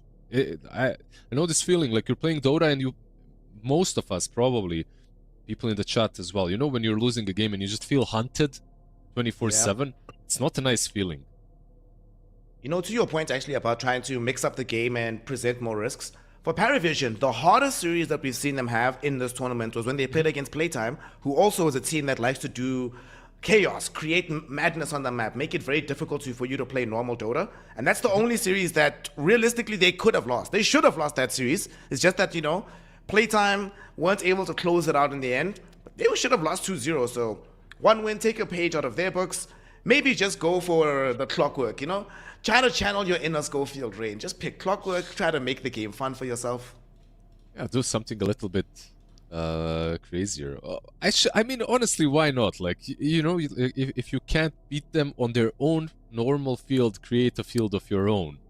It's like when football teams come to Bosnia to play, you know, like maybe you're gonna win in Spain on no camp or something with the perfect terrain, but when you come to Bosnia where you have potholes on the football field, you're screwed, man. You know, it's not not gonna go well for you. You're not used to this. Well, we'll see what they have for us in the second game, because we do have our second draft available, gang. One win playing on the Radiant side this time around with second pick, Parivision, first pick on Dire. And more, you know, you asked this question yesterday, what do you have to lose by picking Kez just to open the draft on 8? And the more we see it, it's like, more like how much MMR do you want to give up by not picking Kez on the 8 pick? Really, like, I at this point, I'm really struggling to find the most perfect response to an opener Kez. Like, every carry more or less has some sort of a weakness that you can exploit, some hero that you can pick if he's opened up with. I feel like Kez, no matter what you pick into him, he still feels alright. You pick some Tide, you pick some Enigma, you pick some Pango, who cares? Like, he does well versus most of them. I have seen one tech in pubs in like top 500-ish ranks, more or less. They went with the Ricky. I feel like it's super out there. It's a carry that is really not being played at all, but I would like to see it maybe attempted by someone in the pro scene. It's just ignored in every tournament, though.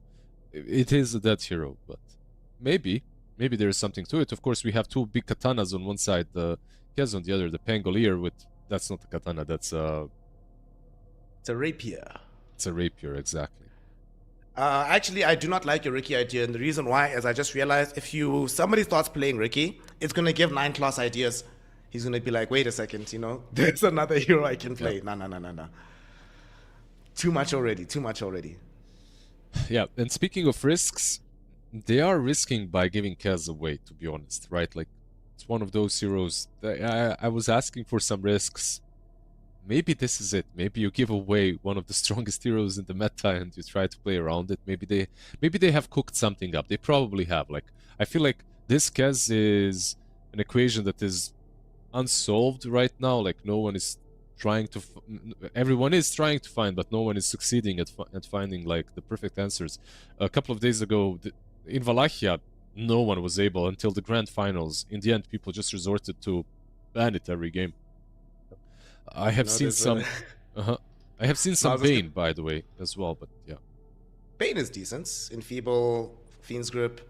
I'm just thinking when you mention like unsolved problems, you know, for many years people are out here trying to solve P versus NP, but here Dota players, we're just trying to solve the chicken. This is the hardest thing we have to concoct right now. The chicken is, yeah, the biggest issue for us. Wind Ranger, by the way, banned out by Parivision. Probably respecting the position for Wind Ranger, because when it comes to this carry matchup, I feel like Kez did well in most of our games. Yesterday, he did lose one game versus Wind Ranger, but that was also, I think, a little bit of a team diff more than anything else. The Kez's fault. This time around, 1 win to get into the next phase. They'll remove the Primal Beast, one of the more natural counters to the Pangolier. In the position 4 role, they've banned all the popular ones. There's no Io, there's no Coddle, there's no Rubik, there's no Hoodwink. There's still techies that's remaining in the pool, so I imagine that 1 win will get that. Reactive Taser we've seen can be very effective against Kez as well. Okay, it's another disarm, right? Like the Taser that you talked about. It's good. It's all right. A lot of magic damage now and physical damage coming from these two heroes. They bring a bit of both. I like it. What's left for our boy on position 4 on the other side? Ench, again, left in the pool. He has Ench, he has Muerta he could play. They go back for Winter Wyvern. We saw this together a couple days ago, and it looked really good, I'm not gonna lie. The Winter Wyvern looked quite solid. I don't know if it's gonna be play position 5 again, or if they have some off-lane duo that they want to set up. Maybe some Winter Wyvern Underlord, you know, the slow getting the double roots. You know, I have been talking about, through this tournament, about an offlane Winter Wyvern. People are, like in higher tier pubs, are playing it. They're experimenting with it. It's another hero that isn't truly an offlane hero, though, so it kind of feels weird. I think this is most likely just going to be your classic position 5 Winter Wyvern. It's a very good against one hero, but very bad against the other, though. What that needs to be said. Like, Wyvern is really good versus Pango because all of his damage is physical. Cold Embrace negates all of it, plus your ulti is really good versus Rolling Thunder. You can stop him.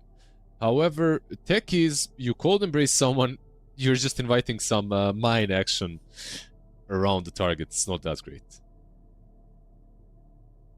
Parivision will burn through some of this reserve time, and they will come back for the Enchantress. So 9 class, thinking if it ain't broke, don't fix it. I mean, they needed some kind of way to make sure you can scout through the techies' minds on the map. I think that's also what 1 win were thinking when they got the techies. Guys were losing the vision battle, so let's get a hero that can help us on the map. But 9 class is like, guys, you think that's gonna stop me? Do you know who I am, bruh? Don't worry, I'll find all these mines. I'll get rid of them. Yeah, it is a very good hero in techies, for sure. Like, you have heal as well. Naturally, you're a bit tankier of a support as game progresses. Early on, you're not, but down the line you are. You're actually kind of decent versus Timber because you're bringing a lot of a good damage against him with the impetus, and he can't really flee from it. Little Friend's also really good versus all of these heroes, so they do get themselves the Timber. I mean, Timber even into Arctic Burn feels a bit wonky, right? Because there's a lot of damage coming from the percentage-based Arctic Burn, which is being reapplied to you constantly. So some good things on Parivision. But I feel like for P-Vision, right now they need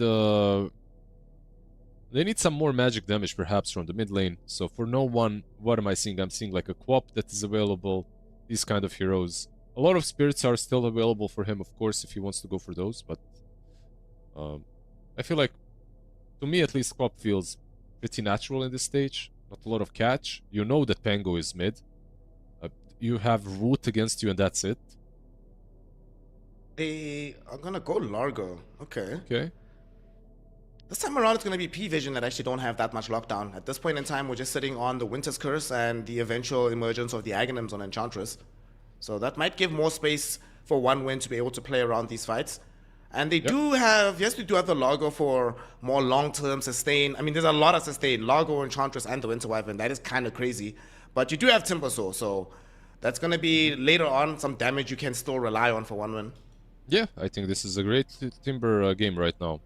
When I look at Largo, up to the Largo pick, I was like, okay, there's a lot of range hitters that can kite you, percentage-based damage, slows, impetus, pure damage, percentage-based damage, and dots from Kez as well.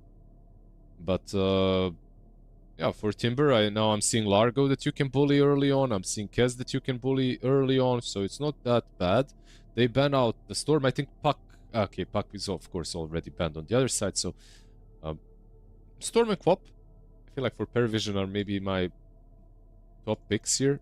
If you want to have like a normal mid laner, if you want to have something wonkier because you don't have the ultimate last pick on Parivision, you might be thinking about heroes that are. What am I saying? They don't need to see the last pick. They have Pangolier mid, so Quap or Viper basically is what I'm hinting at. I feel like both are pretty good here. I'd go Ember as well, just so they have a little bit more lockdown, like Ember or Void Spirit. So There Queen of goes Pain will Quap. be banned, one of each kind. Yeah, Timber. Currently, I think he is the weakest versus Storm, Quap, and Puck. I think these three heroes scale really well versus Timber, and at every single point in the game they feel like a problem. And they're not that bad into Pangolier on mid lane as well. So I feel like that's one of the reasons why they got banned. Parivision need to dig a bit deeper. They might go for a Viper. I feel like even though it's going to slow them down so hard, like they will not have a playmaker from mid lane. It's just gonna be some Viper buying travels and being annoying. If they had a little bit more lockdown, no one might have chosen to play the Invoker here, but not enough control and catch to really justify it, unless you're going to go for that meme hammer build, which hasn't been that hot. So it will just be the Ember. A bit more control and lockdown for themselves. I like this more in a way that now you have someone that can actually play Dota. Like if they went for the Viper, there is no one that... It just doesn't feel natural. Their draft would be very sluggish to move across the map and make things happen. With the Ember, you can do it, but it can also backfire. Ember, by the way, reactive taser, pretty damn good against him as well. Like you can get rid of the flame guard. Pango matchup itself is okay. Like you'll be fine. Maid Slayer, Vessel, both good this game versus Timber. So a lot of options for him. I feel like Vessel, much happier when someone like Void Spirit buys it, but Maid Slayer I'm happier when Ember Spirit buys it. I feel like Ember already does a lot with the Maid Slayer. Now, this is the all-important pick for Violent. What hero is he gonna bring to the table here? I'm just thinking, what's the hardest carry you can try to go for? We've seen PA in this tournament. I don't want to see Luna again. Terrorblade is not too bad, but it still can suffer into Ember Spirit and the Winter Wyvern. I feel like the best heroes into Largo are ones that can crush him in the laning stage and roll off of that. You know, but there aren't many that are great with Crystal Maiden. Like, Crystal Maiden Ursa is like a classic, but you're playing into Wyvern as well. I feel like you won't scale that heavily. There was a couple of teams in Wallachia were trying out Marcy, if you remember, and you just crushed the Largo so hard in the laning stage that he just doesn't have a game ever, and he's a liability. But another hero that Weaver? How would you feel about Weaver here? not bad, not bad. Like you can do all right into Largo, but it's also it can go both ways. Catchy Liquid is actually not too bad to max out versus Weaver in the lane. You have his HP with Catchy Lick. But yeah, okay. I mean, it's an option. What else is super meta, by the way, that's left in the pool? I will get to see. Bristle carry. Okay. Into Wyvern. Interesting. Yeah, just another full-on physical damage carry into Cold Embrace, yeah. He's a bully in the lane, I guess. And they have this draft that kinda reminds me of Falcons on 1W. Like when it comes to the triple core and the supports, this truly feels like a Falcons draft and how they like to play Dota. You have these like three cores that really like to scale or like selfishly, individually, which could work out, you know. Like first game they had a normal hard carry. It doesn't really work out. This time around, Bristleback. I mean, Bristleback is in one of the better shapes that he has ever been. When played on offlane, this hero carries games. This time, of course, it will be the carry. Quite intrigued to see how the BB is gonna get along in this game. They do not have that much team fight on the side of one win anymore. Now you're just reliant on Rolling Thunder as well as this Crystal Maiden Freezing Field. The care scaling will be interesting to watch. especially because they do have a way to negate a lot of the damage, like you mentioned with the Cold Embrace. They have the Winter's Curse too, to just hold the Bristle, maybe even turn him back in an awkward position. I don't know, but I'm intrigued by this. I'm intrigued that they're not doing a normal game. They decided to change the rules a little bit, make sure that they have just scaling, tank ability all across the map. They're like, okay, if you guys have Winter Wyvern, Ench, Largo, you want to take long fights? Fine, let's go, Bristleback Timbersaw. We can fight forever as well.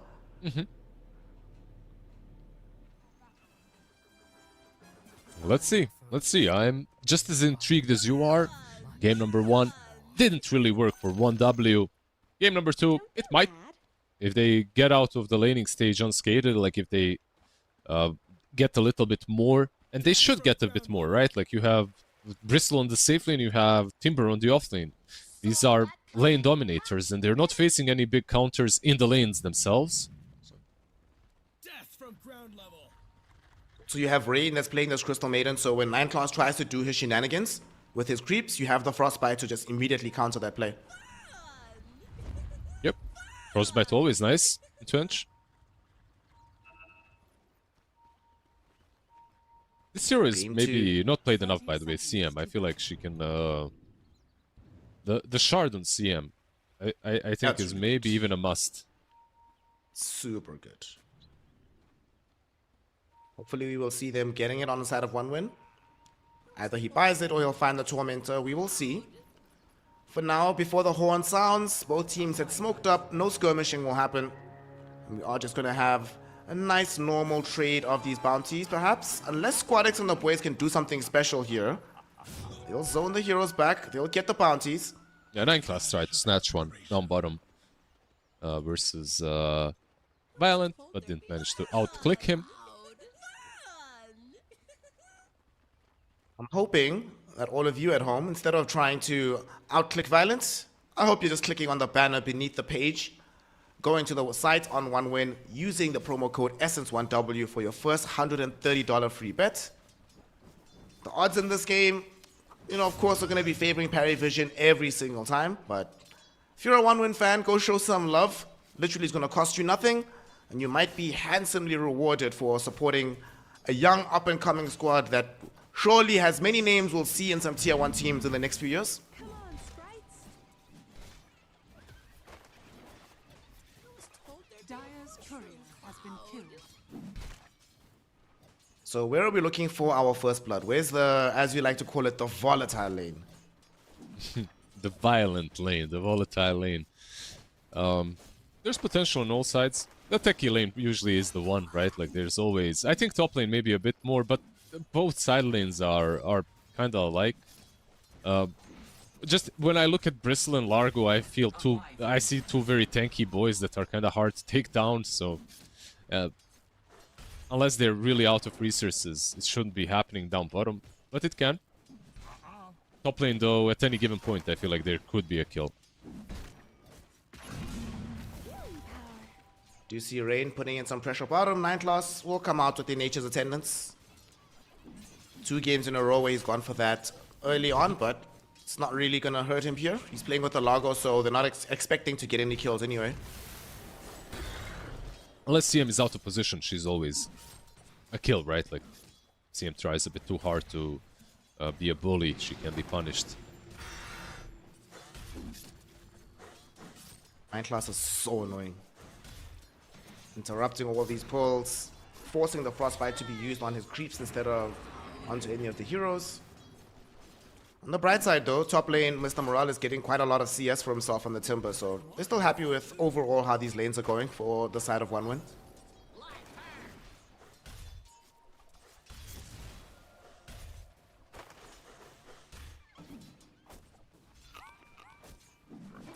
One lane though where things are not going so hot is this mid lane, where Squadix is kind of getting worked right now by no one. There is a wave under the tower, but he's getting some pain put in towards him. Yeah, maybe a bit better even than I expected. Like, you can do a bit better versus Pango, but this is now kind of becoming rough for Squadix. Not a huge difference, of course, but not too bad for the Ember. Unfortunately for Squadix, the kind of heroes that are on the side lanes might not be able to come and save him. He's actually going to get solo killed potentially. Ah, no. They're chasing him. He's still alive. He's fine. Level 2 shield crash will be there. He's chilling. I was told there'd be a mushroom. You did your best. Discord is bugging out a lot of people, by the way. Something that I'm noticing. A lot of pubs are being around Discord. We need to Skype the Discord soon, you know? If this Now we continues. just need to all go back to the good old days of TeamSpeak. ICQ, MCN. Oh, there we go. Don't forget your roots. Yeah, nudge, nudge, nudge. The nudge spam. The boomers in the chat do remember, I'm sure. Nudge and poke spam. Now Yeah, all the the young kids just know about the tutum. Hello? 0 kills so far. If I'm on the side of 1 win, I'm looking at this game and saying, look guys, after what happened in game 1, just something resembling more stable lanes where we're not just getting completely worked on the one side, losing our safe lane tower minute 9 to a slaughter lane. I think, you know, if Violent can stick around longer and maybe free up some space for Rain to go help elsewhere, could be a huge impact for the mid game. It could be, but realistically, if I'm looking at 1W's draft, this is a draft that rides or dies on the tempo, right? Like, sure, they can scale. These are heroes that do well in the late game, but I feel like do well in the late game in certain circumstances when teams like Falcons play them.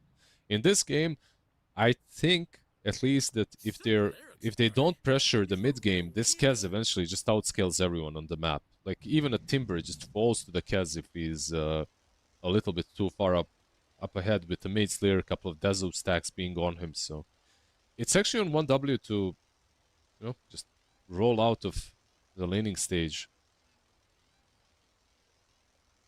Pun not intended for the Pangolier. No, not at all. You were referencing Ludacris. Yeah, Ludacris's rollout. There we go. Yeah, that's it. No, but I didn't intend the pun, by the way. I feel like sometimes when there are heroes with certain spell names, it's just like in your head, you know, these words. And there's Focus Raid on King my in the out. game. You're just calling everyone peasants, so it's the way it is. Oh god, don't remind me about that Wraith King game that we saw. That was yeah, that was not it. That was not it. It was into Alchemist. Was it into Alchemist or Lone Druid? It was into Lone Druid, yeah. Lone Which Druid, makes yeah. it even worse. It didn't work. Skitter tried. Though he tried. He experimented something new. Squadix in the mid lane, hoping to get the water rune, but Ducalis will deny it from him. So they're keeping the pain going. They're actually going to try and kill him. Blood grenade thrown out. No one is there. Squadix, no mana for either of his spells. He'll pop the magic wand, have just enough for a swashbuckle. But he's certainly going to be zoned back to the fountain. No one will have free time in this mid lane. Yep. Violent actually being gone on. One hero that I really wouldn't expect to be completely bullied down bottom, but he is.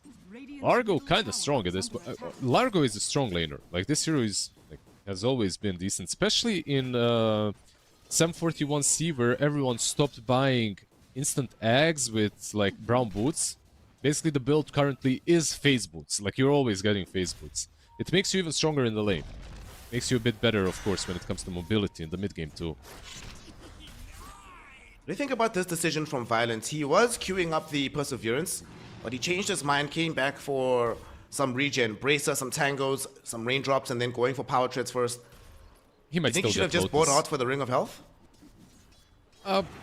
Maybe he's thinking that he's too pressured anyway and he doesn't have the time because they're going on him again.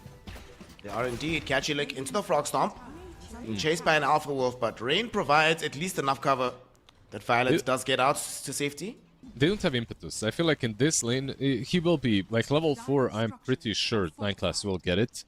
But without impetus, it's really hard to take down Bristle. He just mitigates too much damage.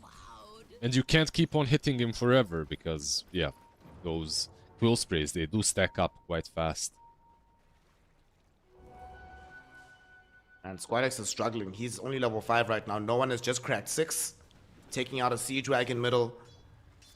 Gonna go home to pick up some boots, replenish the bottle. But he's making very good progress towards his next round of items, and he's actually going to go for the Urn of Shadows. So we're playing a bit more aggressively on the Ember Spirit. And he's, guess what? About to pick up his first charge as good guy Rain wanders in towards the river, ends up losing his life. No one securing the first blood on the Ember Spirit. Minute 6 first blood. You don't get to see this every day. Our games have been really slow. Like in this tournament, our game, I gotta say, like we had a lot of very low kill counts at minute 10-ish, so nothing super surprising here as well, I guess. The good Vessel game, I guess, for Ember. He can still go the Urn Maidslayer build if he wants to, but honestly, this game is a very good Vessel game. Versus Bristle, versus Timbersaw. Timbersaw, speaking of, he's gonna get a kill onto Satanic. Mr. Morale.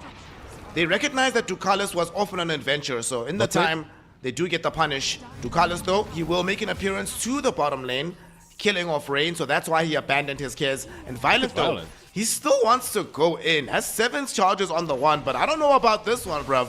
He's still soaking up damage. Squadix is going to come through. Will he get there in time? He will. Swashbuckle now goes out onto Notice. Catchy Lick will still be able to bring down Violence. Cold Embrace, Squadix, though, looking for the revenge, but the Cold Embrace ensures that the Largo heals up.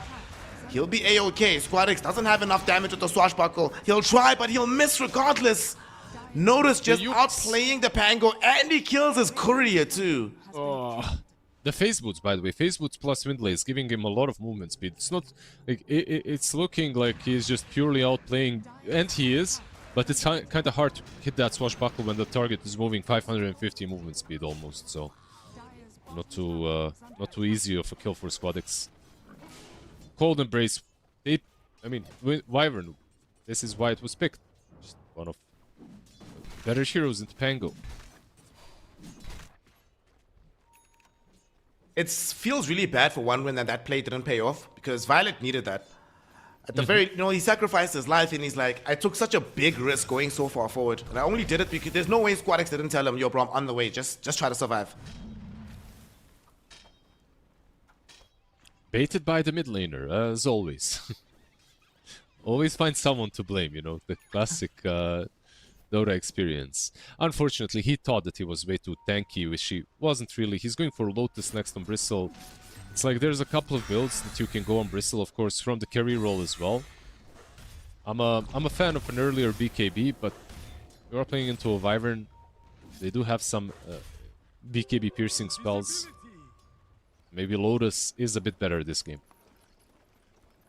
So with this Lotus, seeing how these last couple of minutes have panned out in this bottom lane, I really feel he could have already had the Ring of Health. He had the money for it. He decided to come back for the mini items, and he still ended up dead regardless, so we'll see. Let's hope it doesn't slow down the overall Lotus too much for Violent.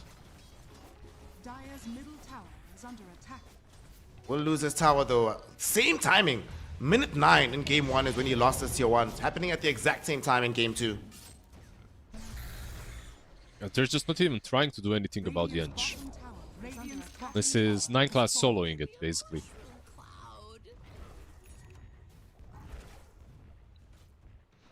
Maybe you do have to ban the Ench. 9 class, never allowed to play Enchantress again. He's like Schofield on the Clockwerk. Never again. I'm just saying, OneWin, when to defeat Playtime today, they banned Clockwerk both games and they won both games. Coincidence?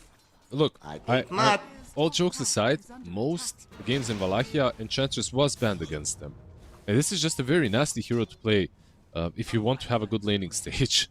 And you genuinely very often do want to have a good laning stage.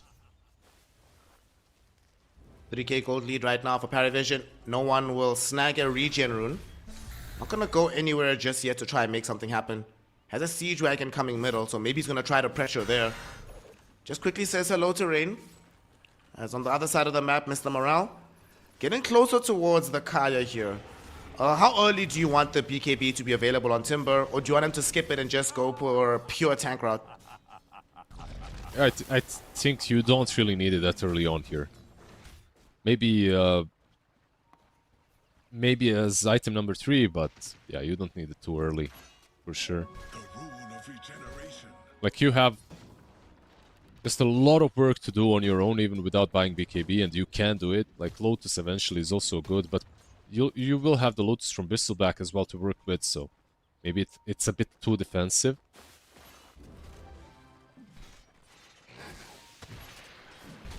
And gonna try and catch up to 9 class here. Attendants will be there. They do have the Frostbite. Swashbuckle comes through as well. And finally, there is a response towards 9 classes work. That Alpha Wolf, though, brought Rain down extremely low on the Maiden. If Notice was there a little bit sooner with the catchy leg, they'd probably just get the kill on the CM. Yeah, they're going for the tier 1 mid. Like, Ember is farming quite a lot around it. They might actually just kill Squadix here. He doesn't have mana. He There's maxed no out. way out of this. He's just dead. Yeah. He maxed out the lick, by the way, on Largo. This isn't like your normal build. In the last patch, if you're focusing on your farm, you're actually like taking 2 levels of Catchy Lick, you're maxing out Frog Stomp, and then maxing out Crow. Ember. Ember Spirits. Not enough lockdown. Fine. The Pango being dead. Maybe there's a contractual obligation that once you join Parivision, at least once you have to play 4-4-0, no matter what the hero is. No, the thing is, like, in a lot of games, this maxed out Lick is actually kind of broken in the early game, at least. It's like a massive nuke on a 7 seconds cooldown. Like 325 damage this early on is quite something. And a very long range as well on the spell. Unfortunately, not as good range on Frostbite. They couldn't catch up. And look at this. Raptor dance onto Mr. Morale. No one. Revealing the Spirit Vessel with the Ember Spirit. They find him as he was farming the triangle. He will at least be able to finish off the Ancient stack. So he got his gold from that. But still, his death will open up the tier 1 tower middle. Not going to be a big counterplay from the rest of 1-win. They did the nice little smoke play, right? Like with the Timber to take the Ancients. He's going for a Lotus of his own as well. I feel like Lotuses are... hold that thought, mid lane. Sweet and Strong trying to get the deny on the tier 1 tower at least. He's going to die for this. Trying to be cute. Definitely not worth it in the end. He tried. But I feel like he needs to combo it up with at least one more teammate before going for some kills. It's looking kind of rough for 1W, I gotta say, because these kind of heroes, when it comes to their scaling, I am not overly optimistic for 1W. Might also lose Timbersaw now. No one in on top of him. Mr. Morale. I don't Let's think have he a can solo him. Chakram around, and his team is coming in, but they need to get Rain there first with the Frostbite. He's just going to be dodging spells from Morale. No one has a safety remnant to play with. They do now catch up to Ducalis. Freezing Field was used up by Rain. So they get the 1 kill there. No one fighting on the Shrine, realizing he's too low on the HP. He actually came in a dangerous position back with the Remnant, but he knew where the Crystal Maiden and the Pango were. Didn't have to worry about their stuns. Free to just TP home to safety. He was never... the thing that Timber was doing there is called being annoying. He wasn't really going for a kill. But now he might. Sweet and Strong. Yeah, he's got the help of Kez. They get the catchy lick to bring back Sweet and Strong. Very Nice, easy though. kill, but Satanic! Oh my goodness. Immediately gets brought down as Violence also coming through from the other side of the map.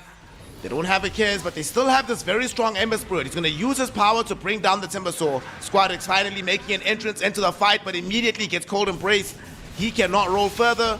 The Rolling Thunder will mostly be used up. Spirit Vessel charge on top of him as well as no one getting the additional Searing Chains. He's chasing after Squadix. Is he going to get him? Not just yet. Rain holding him in position with the Frostbite. Violence is still alive, very low on HP though. Oh, no. But he can't finish off no one. They got the Cold Embrace out. But with this blast from Sweet and Strong, maybe, unfortunately, it's just not enough. Rain can't kill him either. He's going to go down. No one survives with a sliver of HP and Parivision. Look at Largo. He's just going in. Dominate the fight, but they're not done just yet. Notice, maybe going a bit too far forward on that one. The rest of his team abiding by the ancient rules of sitting on their side of the river. In the end, though, Mr. Morale. gonna be 4 heroes the end, dying though. on 1 win. Ducalis, he ends up dead now as well because Mr. Morale going in for round 2.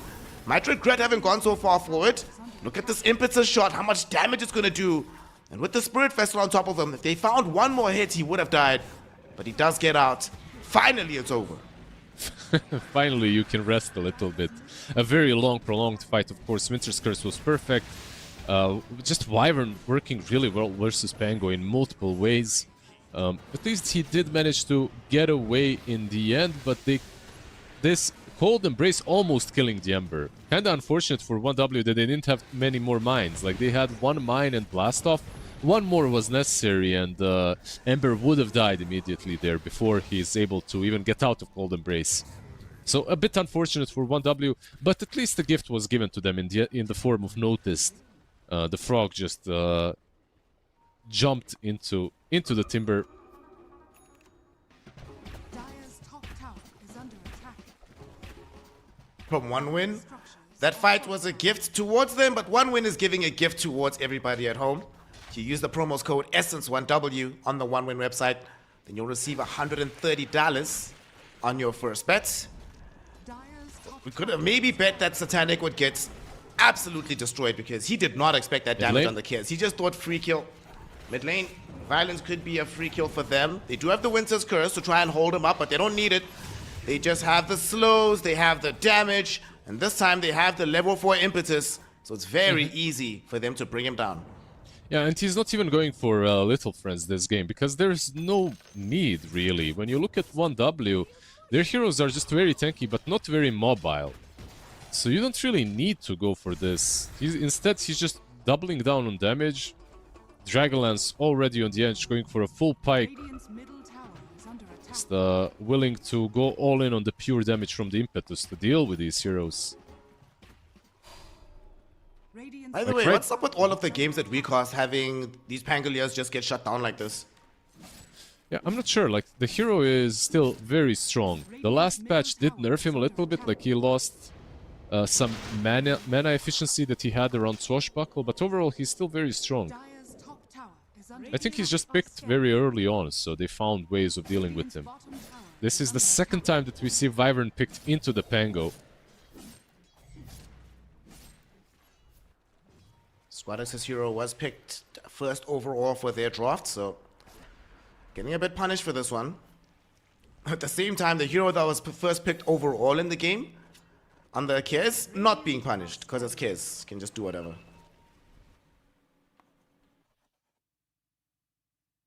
Yeah, the one hero that doesn't have an answer, I would say still.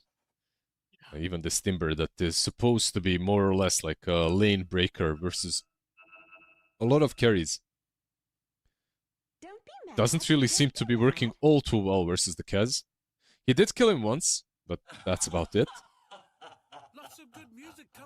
Can they fight for this Roshan right now? I mean, they have access to Rolling Thunder, they have the Lotus Orb on Bristle, and they have Freezing Field. Is it still too risky? Or do you kind of not want to take the chance of giving them the Aegis, let them take the Tormentor, and just keep controlling the map? I think that they should fight. Lotus is at least up on the Bristleback, and that should be enough to at least let you delay the pit. Like, you don't have to super commit, but like, you have Chakram from distance. Like, there are some things that you can send into the pit, even just throwing out like a sticky bomb, which it actually doesn't have leveled on techies. Most techies just max out the 044 build. What are we to do? There you go. Use TeamSpeak. Discord trash. Yeah. Shout out to Carlos. He knows the new meta, the new old meta. Sometimes to approach your future, you gotta go into the past. We're gonna go back to Ventrilo, by the way, very soon. Spela Ritadota. Oh my god. That's a bit too old school. That's too old school, man. That's too old school. I have to draw the line at some point. Our age is showing. That's what it is. We are the unks that are out here. What does Gaben say? Speaking of age, old man Gaben, 61% for Parivision. I feel like this feels more like 70-30 right now. What do you think? I think so too, but it all depends on the next couple of minutes, and this fight around the pit could be crucial for 1W. They're 5k behind this early on. It's like 1 or 2 smaller items on the side of Parivision.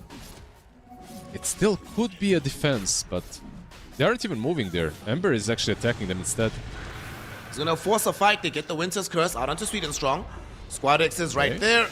Sweden Strong is still alive for a little while longer, but eventually will die. They do come in with Rain. They're hoping to try and at least get a counter kill, but Squadix, realizing that this fight is cooked, he needs to try and get out of here. It does help the help of Mr. Morale. Freezing Field, Chakram, they get it out and they kill Ducalis.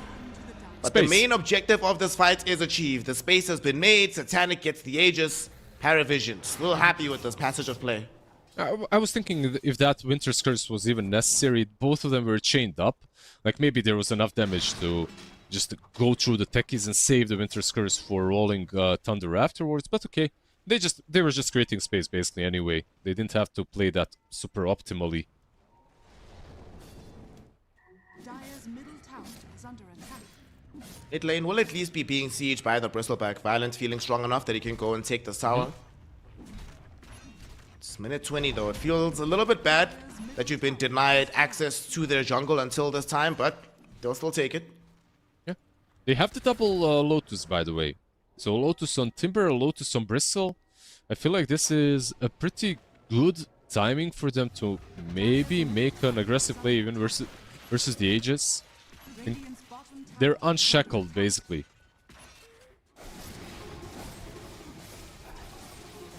Tormentor goes to... why did I even ask?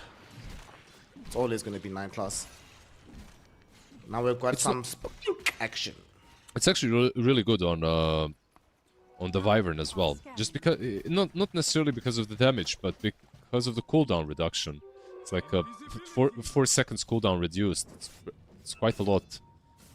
Considering it lasts for 4 seconds, you know, like your downtime is very small.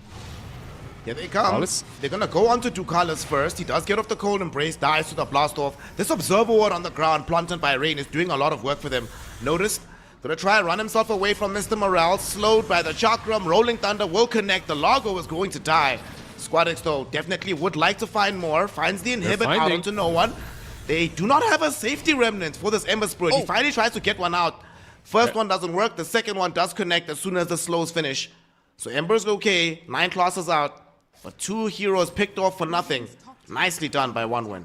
Very nicely. Like, all the offensive tools of Parivision actually aren't that amazing versus these 2 Lotuses. Like, the only way you kill Bristle or Timber is if you use Vessel on them, you know, if you apply all these dots. But now that they have Lotuses, it's getting a bit harder to take them down. Will of course buy more time for this Aegis to tick out, get them closer to their next round of items. BKB is actually finished for Violence. He's going to be sending it out now. And Timber Soul is also going into a BKB, so they pretty much have the same item build on the 1 and the 3. Well, both of them are more or less offlane heroes, right? Like, sure, Bristle has been played on carry and on offlane, but they're kind of a very similar style, very similar playstyle as well. Rain, oh my goodness. Getting jumped on. Ravensveil will come out. Dead? Will Rain tick out? He might. 150. Yeah, he's gone. He's gone. What can you do?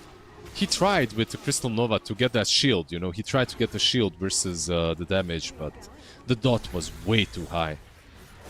Speaking of dots, Violent is going to come in, try to apply his own damage over time for the fight. Satanic, though, uninterested in this Bristle, jumping in towards Sweden Strong. Gets off the Raptidons, but there's no control on the techies, so he's actually just going to back away. Satanic trying to play the edges here as Violent is dealing with Ducalis and Noticed. Taking more damage than he expected on the Bristle, but with the Lotus Orb, can still bail himself out. Still has a BKB to play with as well. No one wasn't even there, by the way. He was chilling on bot lane, pushing in, preparing for the tier 2 push down bot. And Satanic just recognizing that some of these heroes are unkillable, and some of the heroes on 1W are basically free meat, so he's going for the freer kills.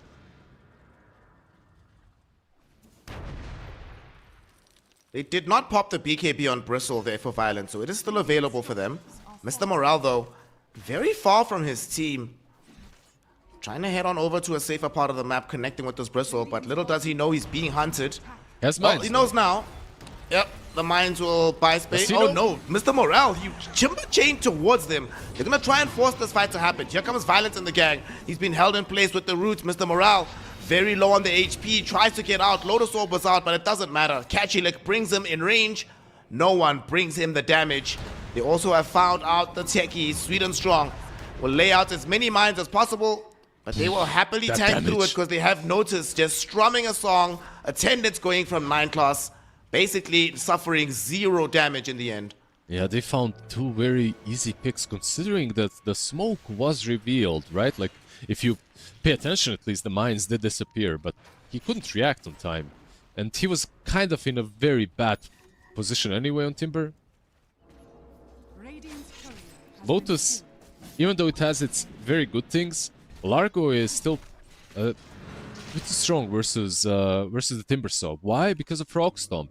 Frog Stomp does quite well versus some of these heroes with built-in mobility spells, because you can cancel them with if you cast Timber Chain, Phoenix Dive, all of these spells in a wrong situation, the Frog Stomp just cancels it midway. Now has the SNK on the logo. Becoming quite a nuisance in the game, notice this. And we're still not really seeing impact from the Squadix Pangolier. The entire time, he has Blink Dagger, yes, but still trying to get towards having this Aghanim Scepter. Yep. Do you think that it's, like the way I see it at least, it's the Wyvern? Do you think the same? I feel like this... He just can't find solo pickoffs like he could in some games. It all really started to snowball from that move that he made bottom, where he didn't get that kill onto the logo. He's just not been able to connect with these moves. Winter Wyvern's been too interruptive. Every time he's there, either healing somebody or stopping the Rolling Thunder. Maybe he gets a quick... Or he actually might be able to set up onto Squadix. Winter Wyvern again. Winter's Curse will be there. They stop heroes, this Pango from being able to roll out. They've got no one here. Squadix does have a TP to play with, so he's going to be fine. By the way, Witchblade build up on Edge. This is... I call this the Roger build, by the way. He... long time ago, he was the one that started building this. He had a silly armlet Witchblade build. 9 class Rain, mid. middle. Blinking in onto 9 class. He'll have no one come in and charge down onto him. The Crystal Maiden with the BKB on the Ember should end up dead. They still haven't been able to kill off the Enchantress. 9 class just TP's out. Oh, Jack, he doesn't know who TP'd out, or somebody else. He just stood his ground because his team is with him. Pango TP'd out. 9 class, of course, has a shard and a pike, so he was able to get out of the freezing field range.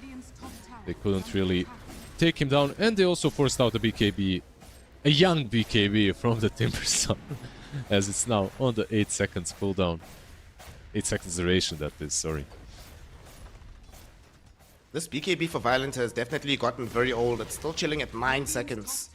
Hasn't really found a good entry point into a fight to utilize this.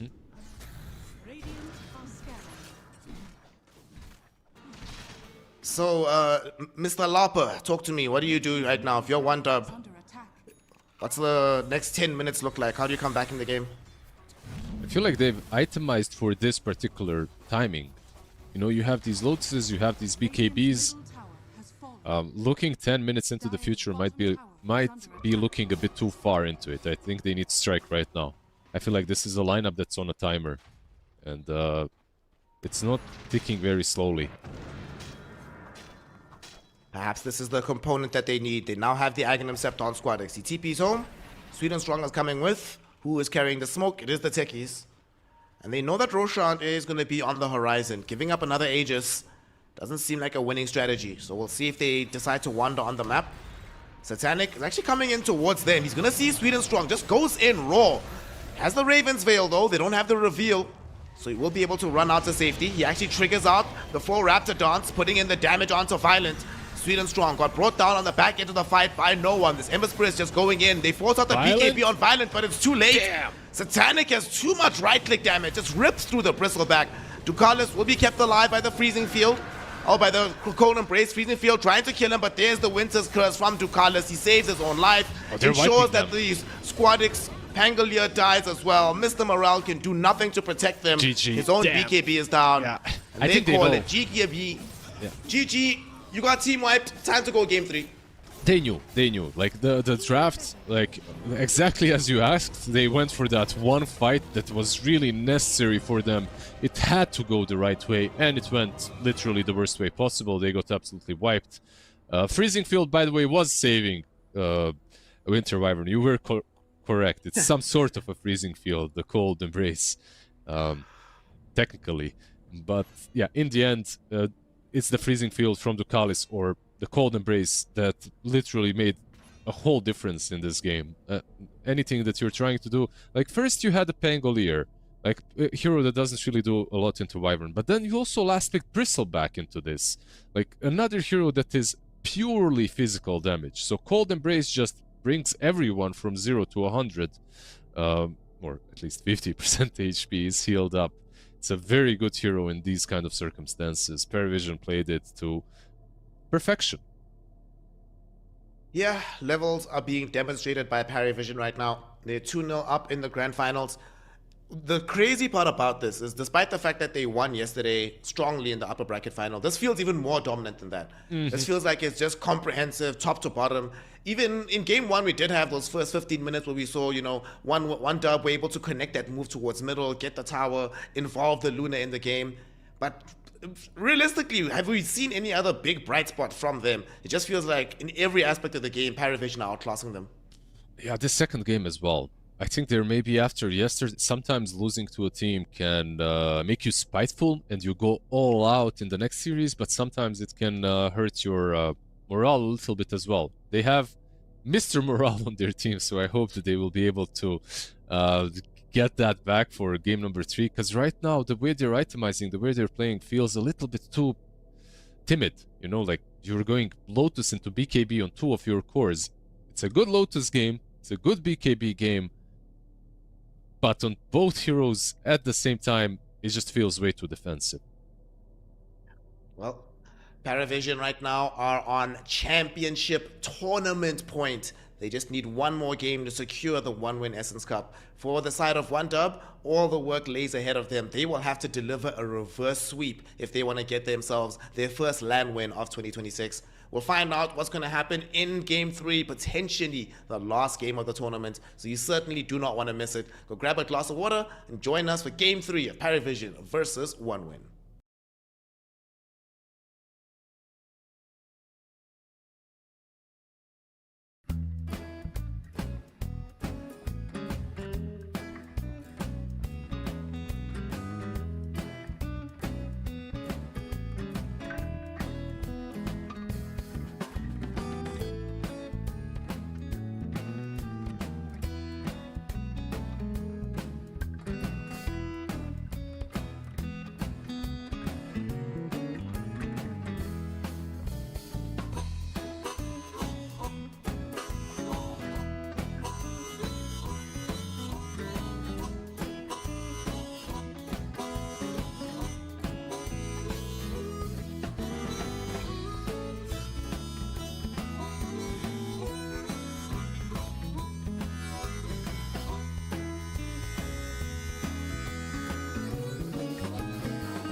I've been going out of my way for us, and I'm not okay. The sun ain't gon' shine all day. Can't wait to see it on your face. Girl, you know, gotta do better than walking on dodging the surface. Every day I've been out praying my baby not hurt. Ay. All of the weather we doing, I promise it's worth it. Ay. Open the curtains, ay. Baby I'm certain. Ay. I want it all, we come in, it's a coupe, and we gon' bring it right back. Tell him, man, you know I'm suited, ay. But I ain't never gon' slack. I had to study the map, I had to find where I'm at. The legend, a symbol of that. Symbols, I ain't gonna crash. Catch me in the cut, hun. Some like the duck running. I ain't coming with nothing. I know what they want from it. I can spot the fake loving. Rolling up the gates on it. Ain't no debating on it. It got legs like cake, honey. Usher, I'm skate on the beat. I done seen the play cross the feet. God drive like 6 feet. Flow sick, give me 6 feet. Mountain climbing out to hit a peak. Bunch of snow in my seat, it ain't the same no more. Life is everything but the beach, like a chain. I'm a link with your lady for sure. Gotta do better than walking on dodging the surface. Every day I've been out praying my baby not hurt. Ay. All of the weather we doing, I promise it's worth it. Ay. Open the curtains, ay. Baby I'm certain. Ay. I want it all, we come in, it's a coupe, and we gon' bring it right back. Tell him, man, you know I'm suited, ay. But I ain't never gon' slack. I had to study the map, I had to find where I'm at. The legend, a symbol of that. Symbols, I ain't gonna crash. I've been going out of my way for us, and I'm not okay. The sun ain't gon' shine all day. Can't wait to see it on your face. Girl, you know, gotta do better than walking on dodging the surface. Ay. Every day I've been out praying my baby not hurt. Ay.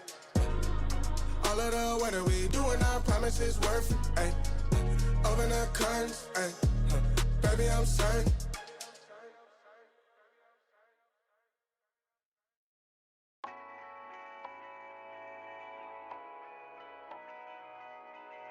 Darling, down the highway, doing 95 alone.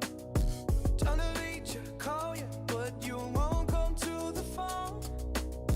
Remember me, said you'd be my heart's home. Guess you were biding your turn to go.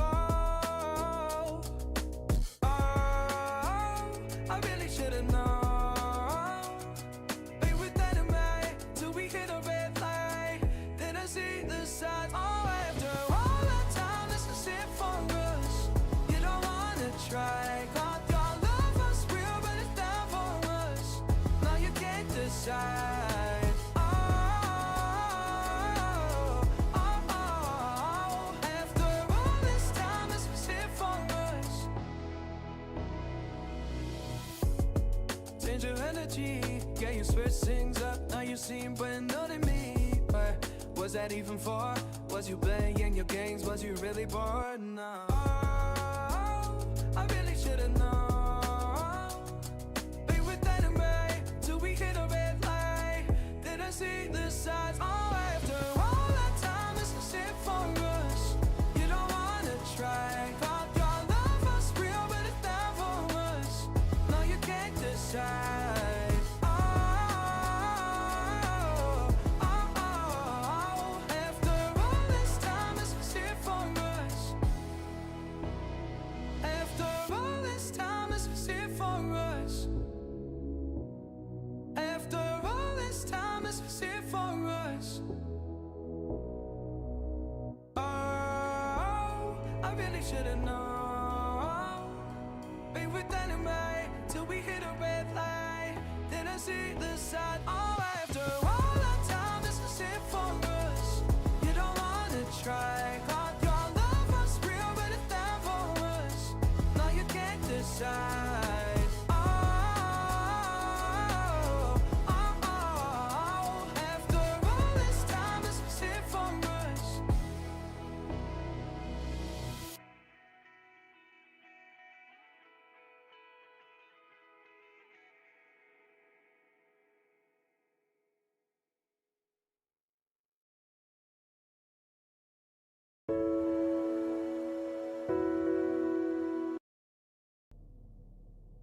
Welcome, one and all, to the grand finals. Parivision versus One Win. So far, it is not going One Win's way, and we see Parivision being on tournament point. One map is all that separates them from still continuing to play into the evening or lifting this inaugural Essence One Win Cup. To find out what's going to be happening in the second game is, of course, me, Snare the Sigma. I'm joined by Lizard the Labubu. What's going on, OG? What's happening? How you feeling about this game? You excited? You think One Win have a chance? I'm feeling great. What we doing here? Mwah. Wait, mwah. Wrong. Wrong side. I'm feeling great, man. I'm looking forward. I'm looking forward to the potential last game of the series. Hopefully, One Win gets One Win. Hopefully, they manage to take down Parivision for once, because this is now 4 losses in a row. A lot of teams, obviously, in this tournament have not been strangers to losing a lot. You can see Enigma as well, by the way, losing to P-Time in the previous tournament and losing to them here as well. They're going 0-2, and I think they are now on like 7 losses or something versus P-Time straight. So Parivision have been winning versus 1W as well quite a few times in the recent past. So maybe 1W can finally find something, but their morale is not looking that great, at least in game number 2. That was a very quick GG. Yeah, they didn't even bother trying to look towards maybe coming with a few buybacks. And even just the nature of the fight, it just felt, what's the word? Not just disjointed, it felt desperate, you know? You could just feel it in how they're playing, that like, yeah, guys, they don't believe that this is actually going to work out. Yeah, not the best scenario, right? Like when you do not believe in your own draft, but that's what, at least they're realistic. I think that's also good, because you gotta know your strengths, your weaknesses, your peaks of certain drafts, and that draft peaked at the time where they got wiped as 5 heroes. Sometimes you just know that there is no scaling on your side, and even if there is scaling, the scaling on the other side might be a bit better. Versus maybe a lesser team, they would maybe still stick around and try to somehow maneuver themselves back into the late game. But of course, versus Parivision, it's an uphill battle from the get-go, and you know, it's even harder after that kind of a wipe. Yeah, look at Violence here. It's a lot messier than it was at the beginning of this grand final. You know, then it was looking clean and solid. Now, hey, the brother's been going through some stress. I do think, actually, speaking of Violent, that one of the things I want to see change in Game 3 is more focus being put on ensuring that Squad X can actually play Dota. That's 2 games back-to-back where, well, the first game you can maybe chalk it up to the itemization on the Lotus Orb. This one, he definitely couldn't do anything on the map. And with how well 9 Class and Lotus are playing, Violent should just tank it and say, guys, I'm going to lose my lane at 9 minutes. It is what it is. Focus elsewhere so that you can help me recover instead of all of us suffering by the 15-minute mark. I mean, it's currently it has been the way the Dota is played for quite some time. You know, it's kind of funny. These things are now taken for granted, like having a real playmaker from the mid lane, having to sack the carry just so he recovers after, because you have a potent mid laner with a lot of farm coming from the early stages of the game. That wasn't like a normal thing back in the day. It wasn't something that came super, how to put it, it wasn't an obvious known fact, you know? Like, it was a thing that was still kind of obscure, and you had to promise your carry that this is the way to play, you know, that this is the proper attitude. On the other side, I feel like all the lanes are kind of going well, though, so it's not even about sacking someone, because they're not sacking anyone. Everyone is doing well. Maybe Satanic in game number 1 actually was the one that got left the earliest, but the thing is, if he cannot be killed, if he cannot be zoned out, then why the hell not leave him? It doesn't really matter if you leave him or not. He did die twice, by the way, but he recovered very quickly. Besides, his deaths were just hashtag morphling things. Just something that happens, and whenever you do have the hero in your lineup. I don't know if we're going to see him here for Game 3, but I do know that for One Win, this is their last opportunity. They do not want to get 0-3. They at least want to be able to bring 1 game back. The odds for, I don't know, you know, right now it's feeling like the odds makers are being a bit charitable towards One Win, given the gameplay that we've seen from them. Yeah, we started with, what, 1-5, 1-6, slowly got down to 1-3, now we're back to 1-4. one win, they do get the same opener that they had in game number 1, and that's the Rubik. So they ban out the monkey. 9 class, of course, buffed by the banana, so he will not be allowed to play monkey as well. But in any case, they get basically the same opener that we had in game number 1. I honestly don't think that trading Rubik for Slardar is that great. Whenever you play Rubik into a Slardar, it's not an easy matchup. Like, I mean, there is nothing amazing that you steal from him. Corrosive Haze is good, Slithering Crush is great, but the way that you want to play Rubik usually doesn't really work with these spells. Corrosive Haze has extended duration even, which is nicer, of course, with Stacks of Curiosity. But the thing is, if you get jumped, you're gone. It's like one offlaner that just eats you alive through the game. You don't have a lot of farmers, so it's very simple for Slardar to jump crush, 2 hits, you're dead. If it goes by the flowchart, this is where Parivision will ban Underlord or some different hero from Sweden Strong, and then they'll pick Phoenix. They'll ban Rin Ranger, but they will still pick the Phoenix. There you go. And now that one win have the opportunity, this is where you pick the Underlord. That way you have lift against the Phoenix as well as the root, so Icarus Divers are harder to pull off, and just have some of that global presence that they've clearly been lacking in terms of connecting their moves. They tried that yesterday versus Parivision. They tried that in the last series and it didn't really work out. Maybe it will this time around, we'll see. I feel like you don't have to worry about Underlord being picked on the other side. You already see the Slardar. Let's see, they go with the Quap. A good option. I feel like Queen of Pain for Squadix is still a very potent hero. I still think that he does quite a lot with Quap. Maybe no Lotus Orb this game. This is what I really like, though. Like, I really like the fact that they took Enchantress. For multiple reasons. It's now harder to find a support that works well against Rubik. They're probably going to end up with something like a Clock, maybe. Or something similar. But taking Enchantress from them, Ench is really good versus Rubik. Like, Rubik hates playing into summons. Ench is good, plus you cannot steal anything great against her. These are the reasons why I really like the Ench steal, and it makes your lanes a lot stronger.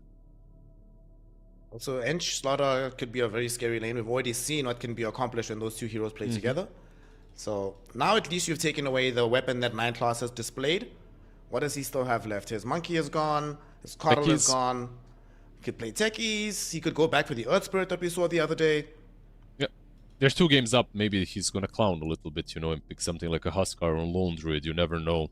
Parivision are a team that does like to experiment when ahead, so we might be in for a treat. Do the right thing, puppy. Give us something special here. You've been saying Alchemist could still be playable, maybe just not a carry anymore. Put him on support. You know, 9 class will be greedy, try to farm those early eggs. There's options available. There you go. That's they did play this yesterday, by the way, or the day before, and it was pretty strong. I really, out of everything, I really liked the Essence Distiller Onyx. I think it has massive value because eventually your second spell is on a very low cooldown, but you don't have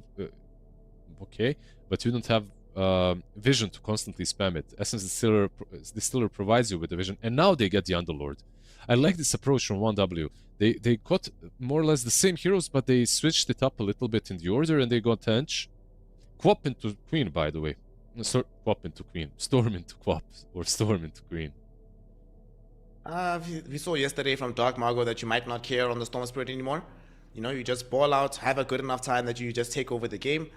This time around, you know, outside of the lane, the game seems fine for the Storm. You know, you're not really scared of all these heroes too much. They do have some kind of damage issues, though. Some very tanky boys on the side of 1-win. So some of these kills won't be super easy to accomplish. But they can't kill you either super fast, so you should be fine. My hot take is this is a garbage Storm game. That's my hot take. Like, you're playing into, and I don't know how hot of a take that is. You're playing into Pit of Malice with an eventual Atos or Aghanims on Underlord, maybe even both. You're playing versus Enchantress that will eventually buy Aghanims, hopefully will buy Aghanims. You're playing into Instant Lift, and you're playing into Quap. So your lane on paper is bad. Like, Quap has always been a good hero versus Storm Spirit, one of those bad matchups for Storm. Through the game, you have roots against him. Like, overall, I feel like Parivision so far are not the better team when it comes to the draft. And speaking of Essence Distiller on Nyx Assassin, it's really good on Rubik too. And it's really good against Nyx Assassin because you apply to him and you see him from a prolonged period of time. Plus another thing, by the way, this lane, Slardar plus Nyx, is pretty trash. Like it's a very weak lane, which has to play around creep skipping. So if they find the right carry to punish Slardar in a 1v1 scenario where Ench and Nyx are fighting in the jungle, 1W could be in a pretty good spot already. Had some of the range carries banned out against them, so we're not going to have Muerta, not going to be having the Terrorblade. For 1 win, what is going to be the option here? Do you want to see a range carry from them, or do you want a more melee brawler to go into the slaughter? I'm trying to think of the heroes that are really good against him. It's usually these illusion-based heroes, right? Like Terrorblade that you mentioned that has been banned out, Naga, and they just go back to their comfort zone. They picked Luna into Slardar the last time, they pick it again. Overall, I like what I'm seeing from 1W. I think their draft is extremely well-rounded. It has a bit of everything. Not too many like reliable stuns, but you have a lot of routes to work around. You have good scaling.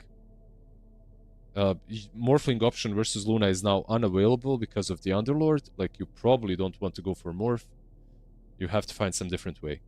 A Lifestealer banned out as well. They're expecting Lifestealer style hero. Ursa not really in the meta as much as he used to be, even though it could be a decent Ursa game. What else is there available? Troll, maybe? This was a couple patches ago. Yeah. You could maybe see the Troll Warlord come out. I'm seeing Jug resurrect a little bit in some games, but he's not super strong still. There you go. I mean, I'm seeing the hero. I'm seeing the hero picked more. That's why I called for it. Like, Lifestealer and Jug are always, not always, but they're very similar in what they do in a way that they both have built-in BKBs and they're both really good against heroes with mixed damage on position 1. Versus these heroes that have a little bit of magic, a little bit of right-click damage. So Jug versus Luna is good. Jug versus Underlord in the lane. That's a different story though, because Underlord, if he gets, you know, level 3, gets a little bit of that atrophy aura, he starts to hit hard even through your spin. This could be a very killable Jug. I have not believed in Juggernaut for... I don't think I'll ever believe in Juggernaut again after Ame betrayed all of the Juggernaut players. TI, you know. He didn't betray them. A neutral item betrayed all of you. all the Jug players literally, they got countered by a little neutral item. That's it. Like, Jug became garbage because of the banished Newt.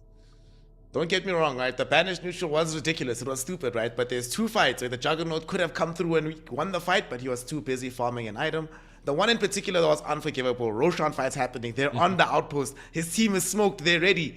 He wants to finish the Swift Blink. And then he finishes the Swift Blink, comes to the fight, and he's like, boys, let's go in when they already have Aegis cheese. Okay, let's not talk about that here.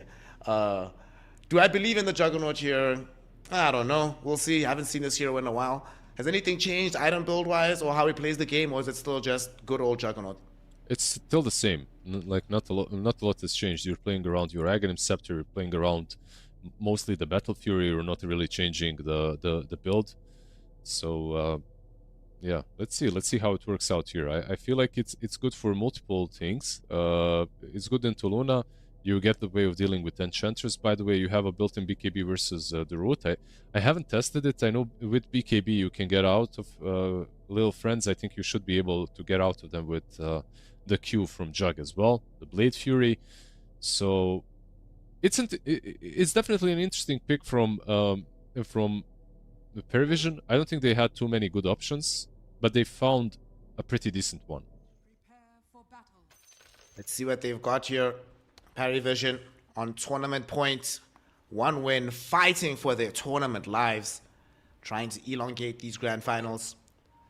I really hope that they can do it. 3-0 sweeps are never really that entertaining. So 1 win, we need you to gift us with a win so we can go to a 4th game. And look how nice they are. They're also gifting their people back home with free money. Type in the promo code Essence1W on the 1 win website and you'll be floated a free $130 towards your first bet. Nice guy. Even if they lose, they're still giving the people something. Yeah. They got to the grand finals of their own tournament, so I feel like this is already a pretty big win for 1W. This is a team that reaches playoffs, but isn't really a team that has been reaching too far in the playoffs recently. So even though they are 2 games down, I don't think there is anything to be massively ashamed about. I think they put up a pretty good performance through the tournament. Their fans probably should be happy. And you are playing into Parivision, right? One of the best teams on planet Earth. And that team is going to start a fight right now, perhaps onto Violent. Look at 9 Class coming in for the backstab. Gonna look for the Impale. Hasn't triggered it off just yet. They'll actually just come back for this bounty rune. So they're not going to get a kill, but they will get 3 bounties for themselves. I think actually making Ench use heal here and Skillet is a big win already. I think this is a lane where Luna and Ench could be pressuring a bit, but now with a heal, Nyx should probably have a very easy time at creep skipping, maybe even playing aggressively, to be honest. But creep skipping should be very simple for him now. No impetus or enchant that he has to worry about. See what they're able to accomplish for 1 win as the lanes will start now. Down bottom, they have an Underlord with the Rubik. We've seen this matchup or this combination many times for this exact reason. Sweet and strong. They're not going to actually get the second trigger. He has Fade Bolt instead of Telekinesis. And Ducalis will not tick out to the Blood Grenade either.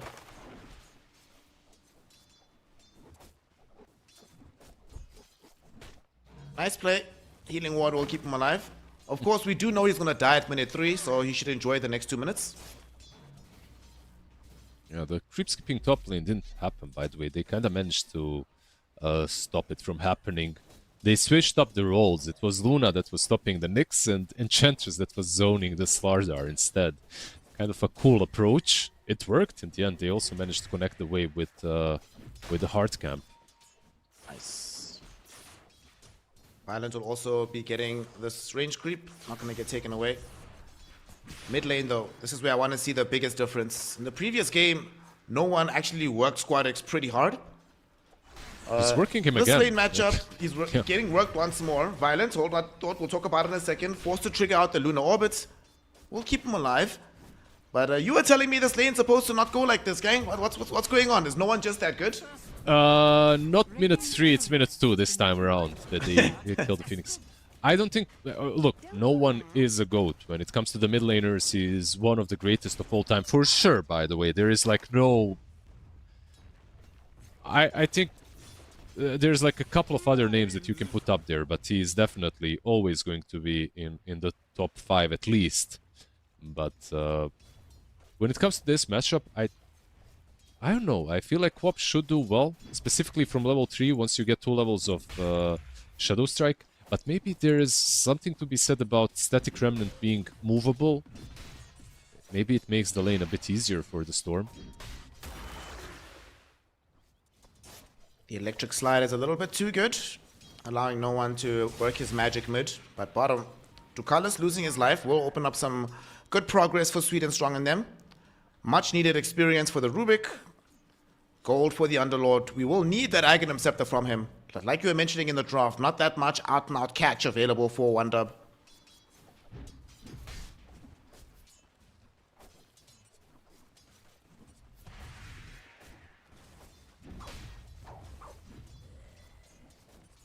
Also, I'm interested to see how Noticed is going to do when he's playing a normal game.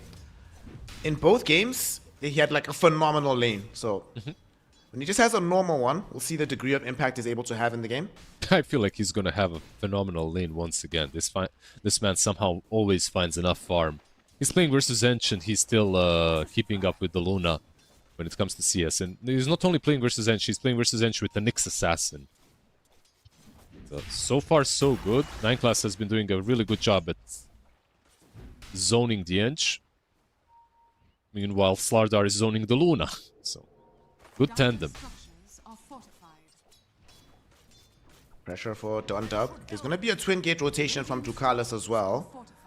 They cliff the wave. Ducalis, will he find the dive? Misses the fire spirits though.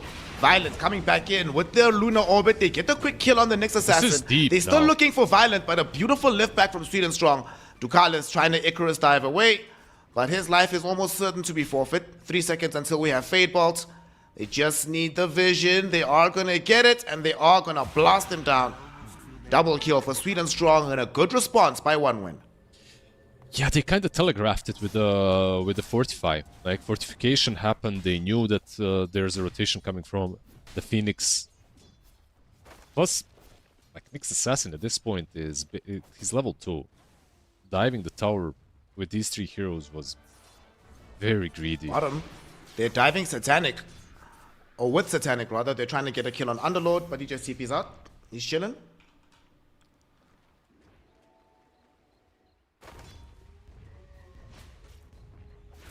Squadix has recovered somewhat in this mid lane as well, so he's actually now winning in the CS battle. Definitely quite necessary. Build-wise, do you want to see him go more aggressive instead of the initial pickup of the Lotus?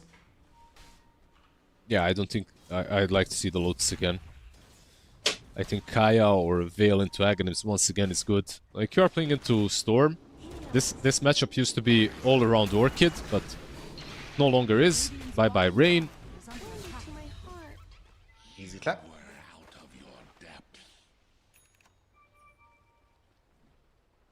Just a quickie there. More gold for Notice. He was number 2 in net worth, of course. Never mind about a normal lane. You are right. It's going to be a fantastic lane once more.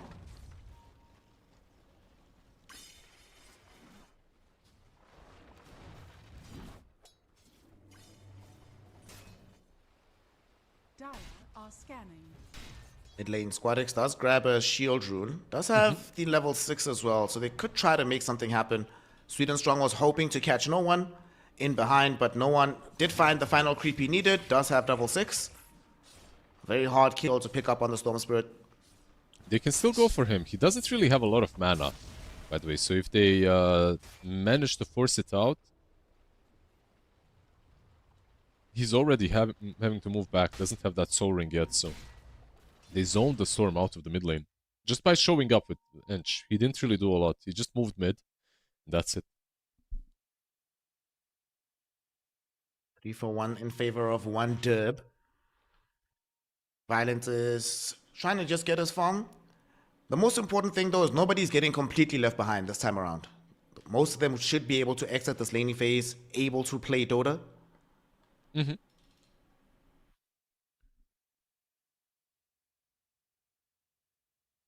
Maybe Not too much happening from Parivision. I would just say that this was still a pretty good lane for Storm. I think this kind of matchup historically went a bit worse for Storm, and right now I'm seeing no one just doing well on it. Yesterday we saw Storm doing really well into a puck. I guess this hero just doesn't care any longer. I'm not sure if it is the hero or if it's maybe just the player-to-player matchup as well playing a part, you know, because sometimes the matchup does get skewed by a little bit of a difference in players. Squadix is super talented though, so I'd be surprised if that was it. Radiant's middle tower is under attack. He will be left alone middle for a while with the Siege Dragon so he can start pressuring this tier 1 tower. No one, as you mentioned, forced to go home. Radiant's Play defensively, so he'll lose some HP on this tower.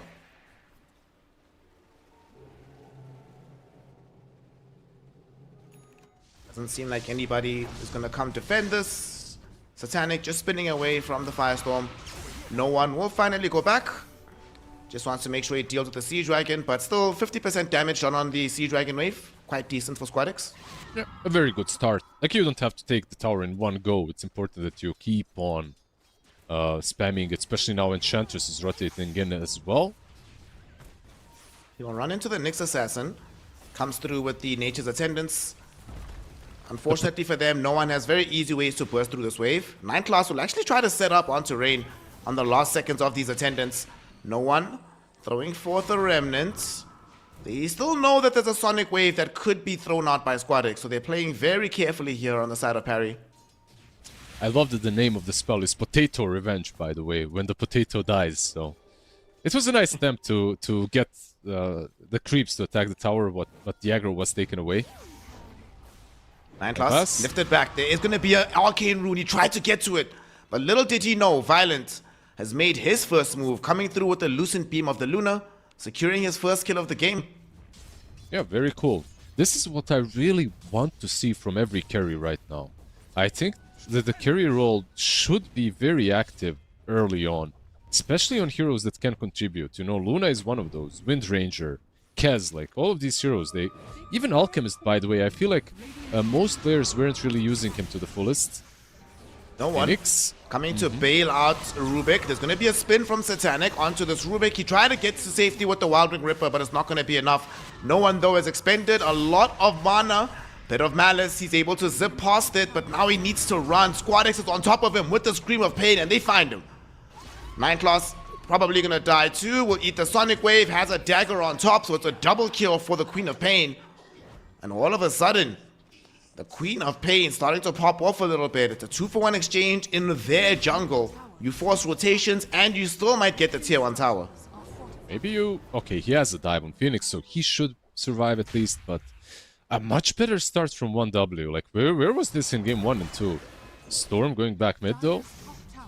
So they will not losing the tier... they will not be losing the tier 1 tower just yet. They're still defending it. It's a very good start for 1W. Another big difference is that with all this activity happening in their side of the map, they can't really pressure Violent as much anymore. So he still has his tower as we're entering the 10-minute mark. Underlord being able to protect his. Mid is still super healthy. Yep. This is the freest map they've had all series.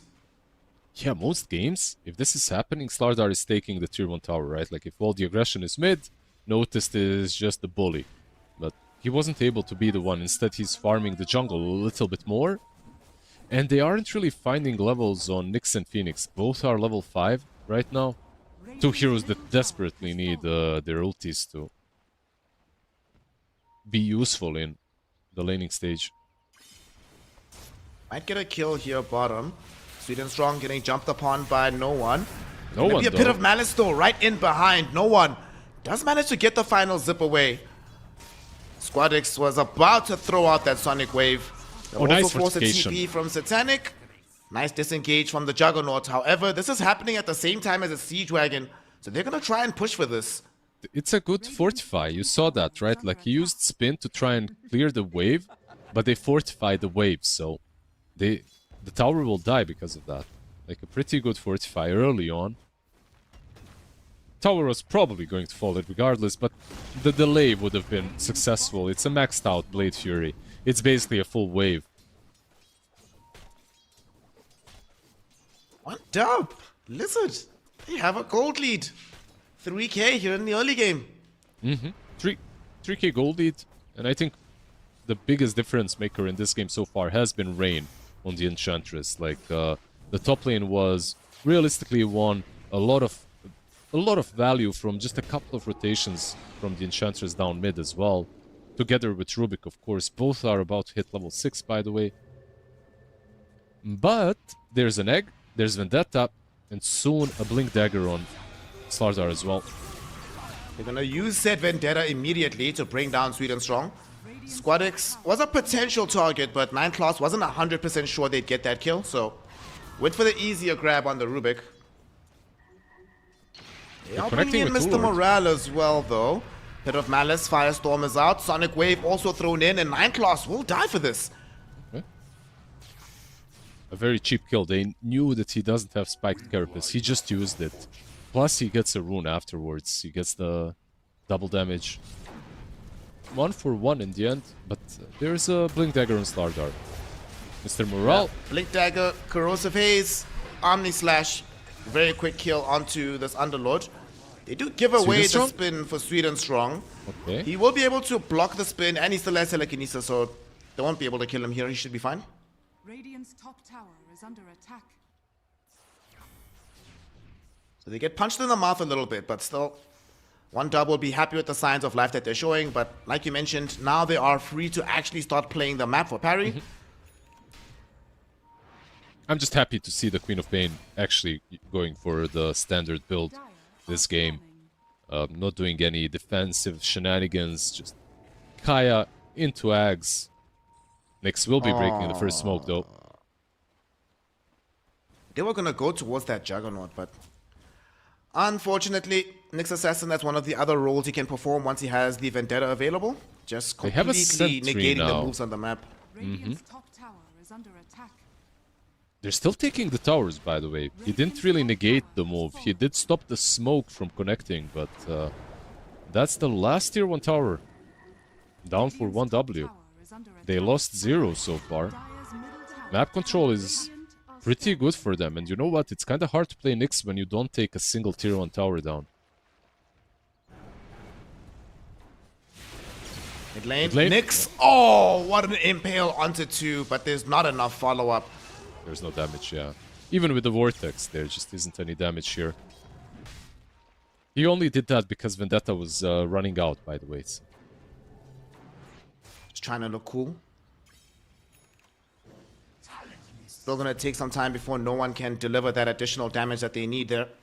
That's, The by the way, Class- that voice line from Nyx is kind of harsh in comparison to some other ones. Talentless. Definitely one of the better ones. Do you think they should do the borrow the strats from playtime and just get the super early gem for 1 dub just to try to deal with this Nyx? I think it's always a good idea. Like when you're playing versus Nyx Assassin, you really want to get as much map vision as possible early on. I'm getting a second wind.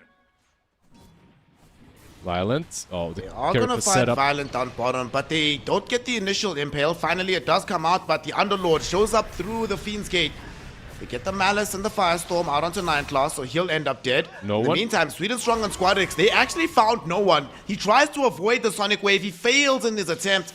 Still has the ticks coming through from the Stagger. Just a couple more They got right him. clicks is all they need, but Squad X gets him with the Scream of Pain. The vision was granted by Sweden Strong. Notice will try to get the immediate revenge. Squad X though blinks gone. past Ducalis. He still will tick out. The Fire Spirits just barely connected. No salvation from the raindrops. They end up trading one mid for the other. There's no TP on Rubik, by the way. He's kind of stuck here. He does have Ball Lightning, but not a lot of mana, and he's scouted now. He's just gone. This is very dead, Mr. Rubik. Suicide to the tower, maybe. Nothing really works. Still, though, they do take down the Storm. They manage to get a couple of nice kills. They also save Luna from this aggression. It's not terrible for 1W, even though the net worth lead is now gone. It's only 1k ahead.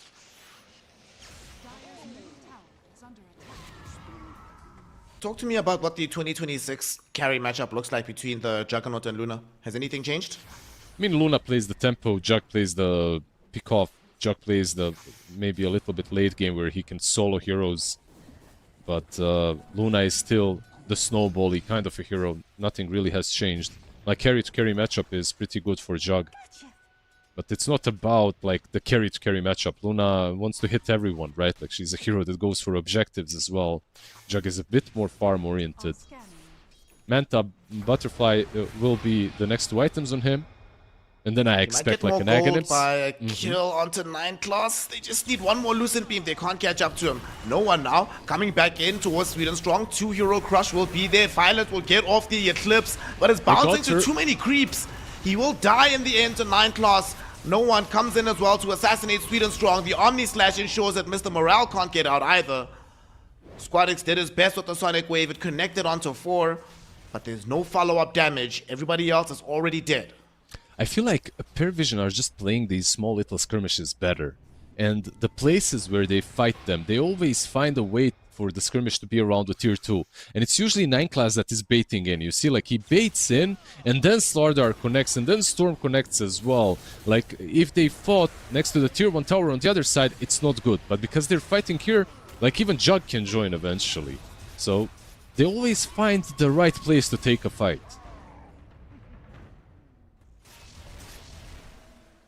Very unfortunate for the side of 1dub. All the advantage that they'd worked so hard to claw back has just been given into the palms of Parivision.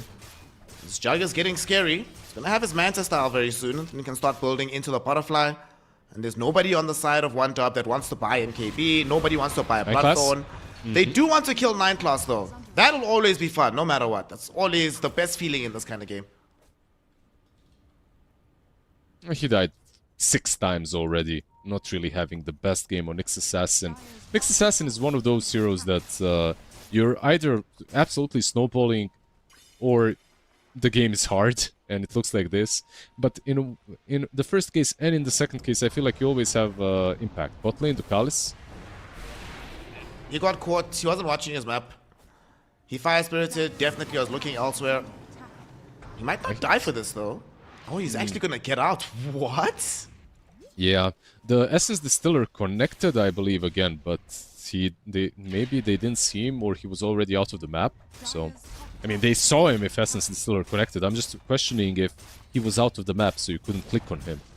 Dire's top tower has fallen. Also gonna be the last charge on the Distiller that Sweden Strong had available. Just die, you know? You die, you get it. It's worth. Go feed to Roche, bro.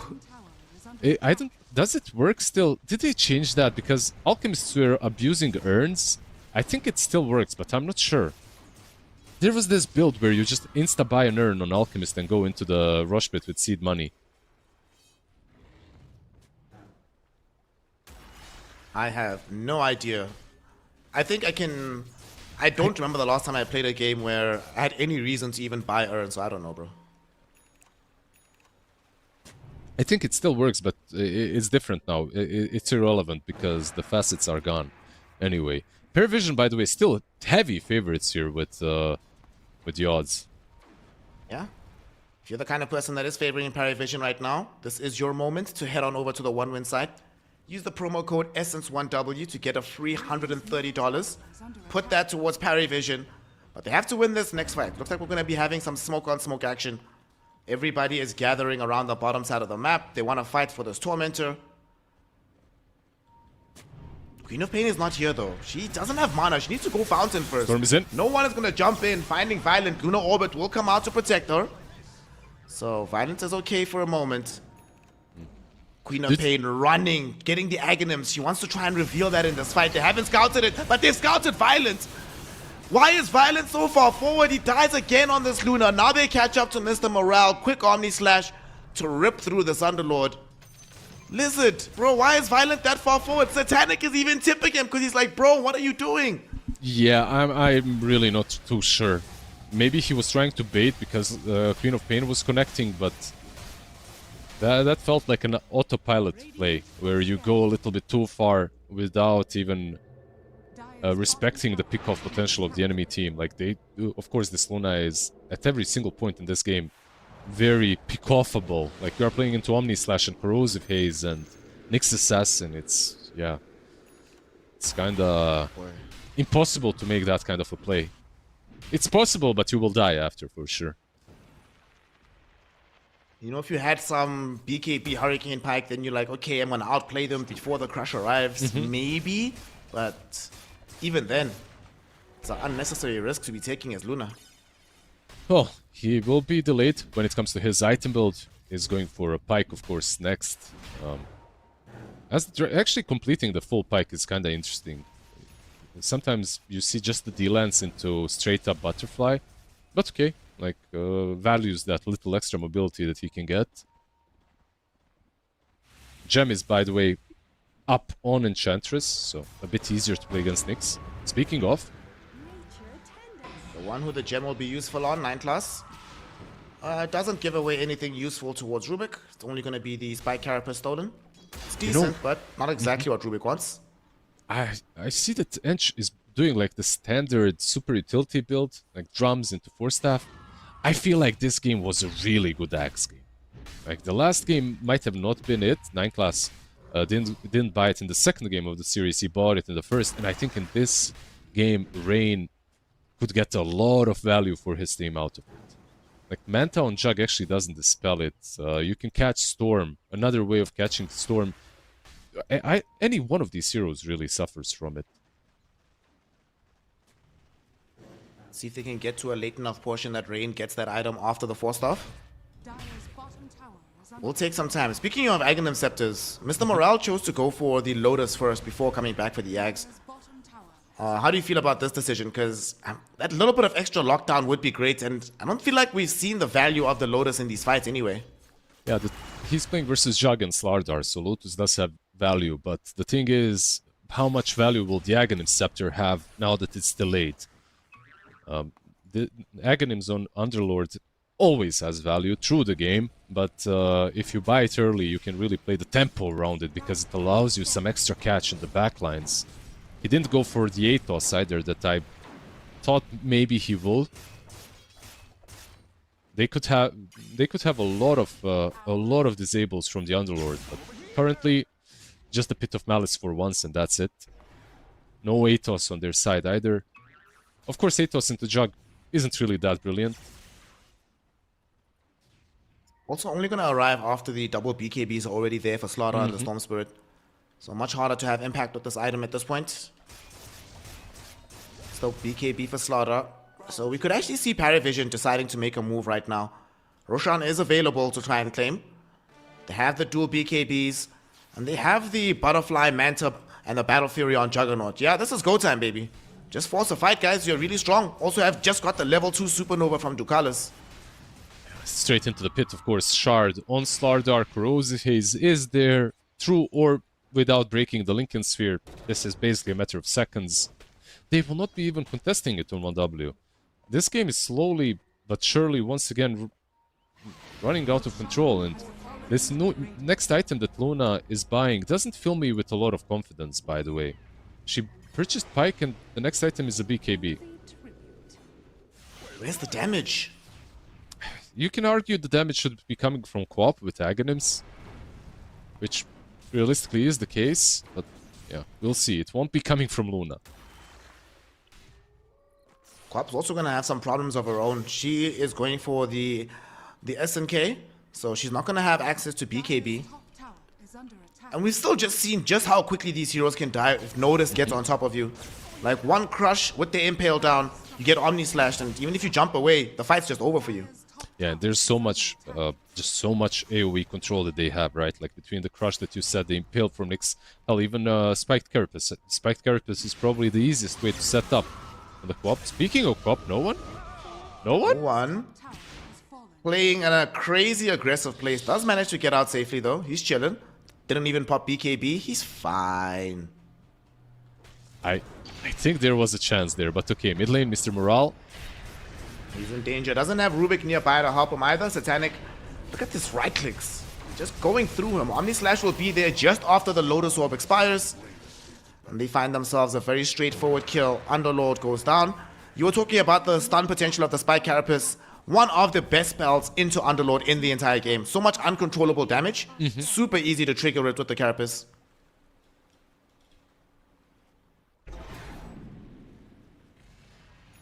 Blind loss. Oh is no, growing. not again. Violent. He's found violence. He found violence. Well, Saws, bro.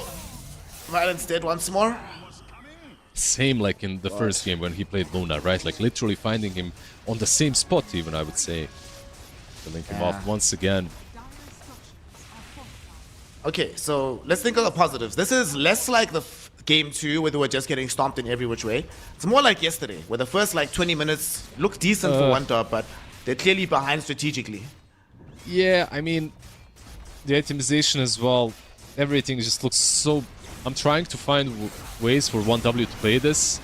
Mr. Morale. I try to go on Mr. Morale.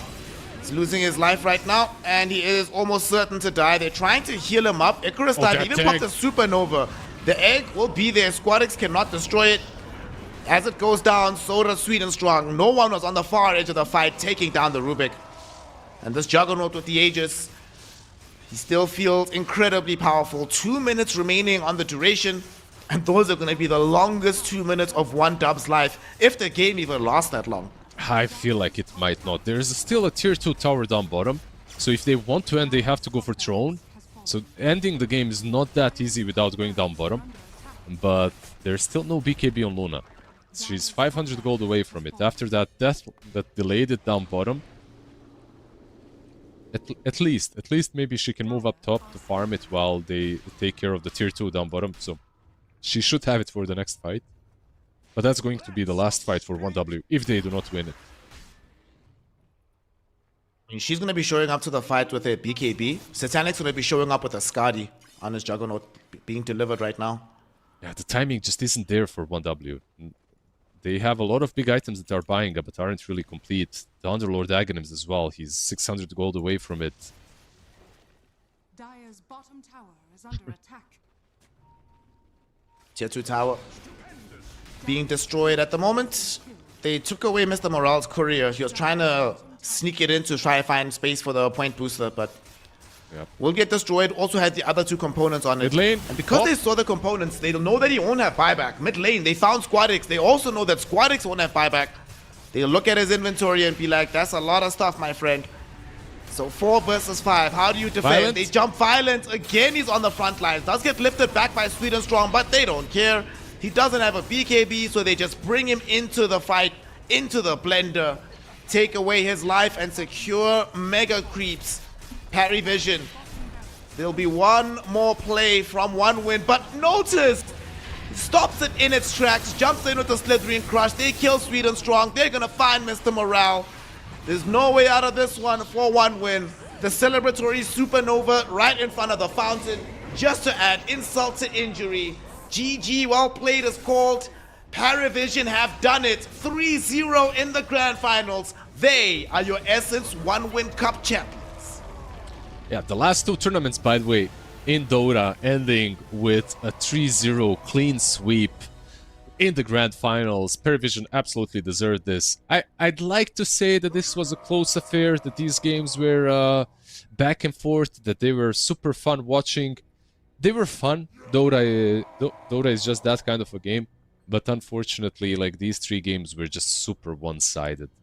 1W, they show some prowess, some strength in the laning stage, and then with a couple of outplays, couple of cool moves from Parivision, they always reel it back in. Like 3-4k, that was the biggest lead 1W had in the full series, by the way, in every single game. If they got to like 2-3k, that was the max.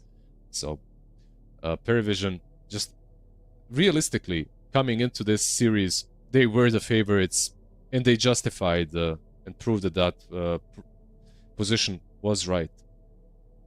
Yeah, the odds makers were not incorrect in their assessment that Parivision is the Ascendant squad, and they are going to be the champions. I believe this is Noticed first win on a tournament, and especially first win with Parivision.